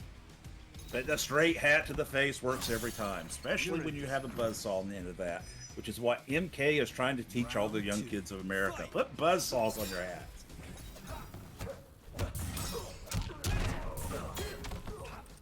Alright, Blaze going back at it. Gets into a big combo. This is going to hurt. Silbeaks is going to cash out here. 28. Blaze comes right back. Knocks him up. This could be a big combo for him. Didn't throw down the acid. Takes a rifle to the face. There's the acid down. Playing very defensively. Haven't really opened each other up too much so far. Nice slide into the acid. Have him sit there for a while. Take all that damage. There you go. Even if you block. Oh, excuse me. Oh, pulls out the rifle. Thinks better of it. Oh, gets opened up. Nice armor break. Keep yourself alive. Yep. Trying to fight his way back out. Blaze hanging in there, but that's going to do it. The orbiting hat enough. I think it might have even ended up chipping him out. There was no defensive meter to protect the health. So it will be Slick Beats able to secure that first game. Setting the tone here. This is crucial. Get that early lead and apply the pressure to your opponent there. We're going to now see what Blaze does in response to that. Does he crumble under pressure? Does he steel himself and find an answer? This is a key moment for him, and it is all going to come down to this. Blaze, a very talented Aaron Black player. Been playing Aaron Black for more than just the lifespan of MK11. Was dedicated to Aaron Black and MKX as well. And I think Aaron Black is in a decent position. I'm sure he'd be one of the first to say bottom 5 buff Aaron, yada yada yada. But nonetheless, I do think that Aaron is an interesting character, and he feels like in the right hands he can do some really solid damage. And Blaze looking to show that he's got those hands. We'll see if it happens though. Absolutely. He's going back in it, trying to show the cowboy can beat the Shaolin. Round 1. Fight. Sounds like something a rabid CPA would say. We're right back at it though. Poking each other in the corner. It's being very defensive so far. Let's see which one I'm... Oh, nice call out from the interactable. Opens him up, puts him in a combo in the corner. Bang. Keep him locked down there. Have some dynamite. That would end most fights, but not in Mortal Kombat. Here we go. Tried a nice thought of neutral jump over, but it didn't work out for him. As expected. Going into a corner. Shaolin still trying to fight his way out. Find an opening. Nice little poke. Z-Hat comes. All he gets out is the poke. Ray's trying to fight his way out of the corner. He wants this really bad. He wants to see how this goes. Gets knocked up into a combo, though. Some big damage. Won't kill him. Uh-oh, this one will. Gets cornered by Kung Lao. Okay, Slick Beats yet again. Finds himself in a really strong position. Nice poke, though, to interrupt that teleport there from Slick. And Aaron with a 6-frame poke going to have one of the better tools at trying to interrupt that. It can be a tight window to get your little poke in there, but with a faster poke, easier to make it. Alright, but gets opened up by the Shaolin again in the corner. He armor breaks out of it. Tries to fight his way out. He does better when he's not in the corner, obviously, which is just about 90% of the players out there. But oh, gets opened up again. Be good damage for him in the combo in the corner. 32%. No, oh, gets opened up. Here, take some acid. Oh, but he fights his way out. Won't kill him. Now got Fatal Blow on tap. Be careful, the defense. 6-frame poke gets the interrupt. YOLO slide. Fatal Blow available. He tries to force the movement, but Slickbeat's just going to hunker down in the acid. He can afford it! And the Fatal Blow to fly across the screen ends up catching the cowboy. And that will be game 2 in Slickbeat's hands as well. Blazers' hopes of a winner's side getting more and more bleak here. Still has a chance for the reverse 3-0. And of course, still has a chance through the loser's bracket. This is not the end of the road for this cowboy, no matter what the outcome is on this set. But the road does get longer when you're doing it from the loser side of the bracket. Absolutely. You would feel much safer being in the winner's side and having that game to spare if you need it, especially with the killers inside the LCQ.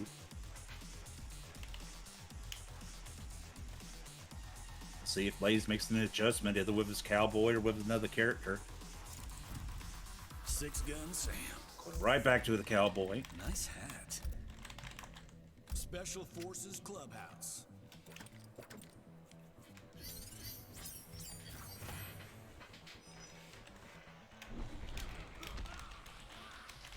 Yeah, Gotzel, there's a lot of killers in that final. It's going to be fun times.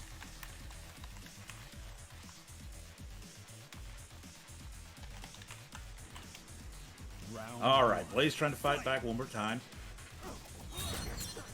See if he can get himself on the board here. Make his micro adjustments that he needs, because these games, none of them are blowouts by any means. It just seems there needs to be some micro adjustments being made against the Shaolin. He gets thrown for his efforts, though. A good spacing. Cat catches him. Takes a few shots to the face. Oh, there's the teleport. He was ready for it. Blocks everything. Nice defense.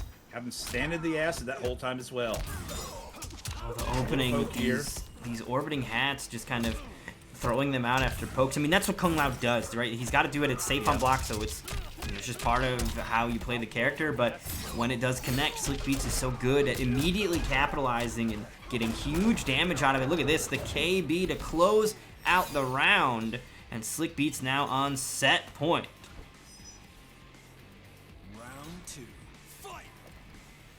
Blazes seem to have a problem opening him up. Anything huge is consistent. He gets combos every once in a while. He gets opened up again, right back in the corner. Shaolin's taking a lot of damage on this. We're at almost 400 damage so far. So he gets thrown out. Takes the ground. Comes back at him. There you go. Takes some of these bullets to the face. Z-Hat comes out. Best move in the game. Out a scud shot, taps some acid, takes some continuous damage. He moves out of it with another combo. See where this one's going. 34. Blaze again on the back foot here. Oh, nice tech throw. Coming back out. Pokes. Nice low. Blaze has got fatal blow. He actually catches him this time. He's trying to mount a comeback here. Now, this is definitely not going to be enough to kill. You see the shields coming out from Slick Beats. Going to save that health bar. Going to be about 60 damage here on this last shot if there's no shields or skulls. They were evened out, so 10 health remains. The acid, the dive kick to get away, but the poke. Blaze hanging on, digging in deep to find an answer. Had to spend the fatal blow in the process, but hey, a round is a round as this cowboy tries to make his escape. All right, Cat trying to keep him cornered. Oh, nice good shot. Into the acid, even though he's getting thrown, he's still taking that acid damage. Oh, there he goes. He fights out. Just opened up with a combo when he drops. His armor break. Z-Hat trying to keep him pinned down in that corner. Blaze trying to fight his way out. Oh, nice good shot. Get him again. Back to the acid down. Take combo damage and acid at the same time. Pump. Bam! Look at so much damage too, and it's really like you can't contest it. 286, and it's all just happening. Slick Beats now on the back foot. Blaze gonna push him into the acid. Scud shot keeps him there. The acid went away. The treacherous acid went away. Why? He's still alive. Oh no! You just got the poke. The poke and the throw. Dude, if Blaze lost that game, oh my god, dude, I was gonna be so upset for him. The acid was right there. I would have thrown a controller for him, I tell you. Dude, I'm sure. I mean, we would have definitely had to at least make sure that Blaze didn't throw his, because, oh, dude, that could have been a retirement moment for me. Uninstalled game, uninstall. Yeah, I'm out. I would have been so sad. I would have been so sad. And, I mean, Blaze has been working at it so much. To go out like that would have been rough. But Blaze does hang on there. So, definitely not into the lower bracket yet. And, of course, Blaze not dead. We're talking about Blaze like if he falls, this is it. Definitely not it. You know, Blaze has a real solid chance from the lower bracket as well. But I'm sure, as I said earlier, that he would prefer the winner's side. The prestige, the shorter path if he can keep it up. This is big for Blaze here. And the rest of the top 8 has been confirmed. So we can also even sort of look a bit into the future and know that if Blaze wins, his first opponent will be Recess, another first-timer in the top 8. Or not first-timer Blaze, but Recess is a first-timer. So, you know, Blaze might be able to, hey, there might be some pressure on being in the top 8 for the stream. Blaze might be able to take advantage of that, but he's got to get there first, and Slick Beats is in the way. There he goes. Right now, Blaze is putting on the pressure. He's keeping it up. Like, I want him into this winner's side, not the loser's side. Sweep back on uppercuts. Nice armor. Dark Elite told him how it works. Nicely done. All right. Keeps it safe with the scud shot. Yeah, the acid damage is all you need. I mean, not all you need, but it's really great, and it's like a good, like, okay, fine, you blocked it, but whatever. You still took a lot of damage in the process of just sitting there holding that block button. Oh, no, he's dead. Oh, no, he's dead. Nice turnaround there from Slick Beats. Blaze had some heavy momentum, and I like that Slick Beats found a couple openings and then just cashing out with the Fatal Blow, guarantee the kill, and turn it right around. Slick Beats is on match point again, as we saw last time. Blaze ain't done yet. Nope. Scud Shot's out. Here's the deal, too, with Scud Shot. Those Spirit moves will not be countered by the Scud Shot. I believe that they don't work like traditional projectiles, so he won't actually be able to delete them from the screen like he typically would. Now, granted, he can still amplify it and shoot him and knock him out of it, but not really sure that he's actually able to shoot them down. All right, Aaron trying to fight out. Here we go. Nice combo. Doesn't get much for it, but gets some chip. Here comes that Z hat. Blaze is hovering over that interactable. Oh, so the cancel after the Z hat hit. Honestly, I think the Z hat pushed him too far away for the stance to really do anything. And the cancel was not going to be a threat of a throw any further, so maybe actually good that he took that hit. There's another cancel point blank. Nice sweep from Blaze. Blaze has got a nice lead here. Only needs a few more hits. Shots fired. Chips him out with the low prone shots. And Blaze is still alive. Blaze is making those adjustments, showing us why he's here in the first place. Goes fighting him back. Oh, he didn't even take the mix. He just interrupted it. These cancels the spirit. Comes the overhead, but the wake up attack does find it smart. Dude, YOLO slide. Do it. Just do it. Command grab into the acid. This is going to be so much fucking damage here for Blaze. Look at that. 279. All of that unbreakable, too. You can't break away out of that, even if you had breakaway, which you didn't. But the back 222 into the command grab, even though you bounce off the ground, there's not enough time, actually, for your breakaway, like your airborne frames to be breakawayable, and the command grab just snags you. Okay, catches him now by finishing the full string. The acid goes away. Gonna need to reapply that surge on the ground here. Okay, backing away. Gets away from the teleport. Nicely done by Blaze. That was total avoidance. Fatal Blow available now for both. Oh, wait, no. Slick Beat's already spent his. Backing away. Uh-oh, he got thrown. And he actually steps away from the Fatal Blow. The chip out! Beautiful play by Blaze. Too many bullets in the chamber, and that little damage that he got from the acid during the throw made it so that it was that much easier to chip him out. What a beautiful play by Blaze, and that brings us to a Game 5 here in our final match for the LCQ Top 8. Winner side. Blaze showing off why he was in this conversation to begin with. Excellent play. We're back down to a Game 5 on these two competitors. Let's see which one of them wants it more at this point. Right now, momentum on the side of Blaze. Slick Beats had the momentum early. The wind was in his sails. 2-0 over Blaze. But Blaze did not give up, and now it is up to him. He has the steering wheel. He is in control and sort of set the tone for these later games, and this is where it matters. Look, 2-0 is great, but 2-0 is just 2-0. Game 5 is where it actually matters, and now it feels like Blaze has got maybe more of the answers unlocked, so Slick Beats is going to have to dig deep for this final attempt to put Blaze down, not for good, but at least out of Slick Beats' way on the winner's side. All right. Slick has went to Buzzsaw hat, Possessed hat. Going away from the Order of Light. What's completely. Round 1. Fight. Here you go. Possessed hat. Those little wavy things. Buzzsaw hat, which usually uses a setup. There we go. Setup, he throws it. Blaze is doing good, countering it so far. Drops out of that combo potential. Nice poke.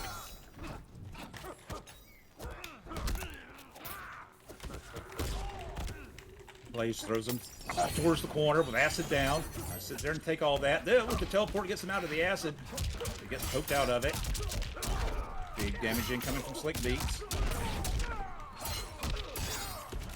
Oh, it's 34%. Nice little combo. Blaze answers right back with the down slide into the acid. Oh, this is a launcher here. Now Slick has the breakaway, so uses it as expected, but now corner pressure from Aaron. Aaron does all right in the corner, but Slick Beats finds his way out. Buzzsaw gonna keep him covered. Ooh, the possessed hat catches him. Fatal blow now from both, and there it is. Slick Beats finds the opening. That will be the round here for Slick Beats. Still has the Fatal Blow available too, so really strong resources available for these players. Scud Shot comes away, gets rid of the Possessed Hat. Spent meter on that one too, and it's gonna not get refunded. But, I mean, Slick Beats has just been dumping out the bank in the meter department. Honestly, he has zero fear for spending that meter. And here's the deal, it comes back for free. Automatic recharges, so why would you hang on to it? Doesn't accrue interest or anything like that. Whipping going on. Here's Buzzsaw Hat. What's the setup? Tries to go in with the poke. Doesn't work. Blaze uses the wall to jump out, make an attack. Doesn't get him out of the corner though. Now he's trying to find his way out. Catches him with the overhead. Into the slide with the acid. Oh no. He took a little more damage from the acid. Fatal Blow now available here. He's not going to spend it, I don't think, but now next touch does it. Ooh, zips up and around with it. He lets it rip. No punish. I don't think he was close enough. Kung Lao doesn't have great mobility. Short hop empty. Z-Hat or the Buzzsaw comes out. The throw allows it to be free damage. If another one of those happens, Blaze will die from it, by the way. Because the hat and the short hop hits. Slick Beats gonna take it 3-2 over Blaze. What a set between those two. Jeez. In the end, though, ultimately, Slick Beats is going to take it. Blaze, of course, still alive in the lower bracket. He will, remain defiant and not giving up yet. We still may see him on Saturday for our top 8.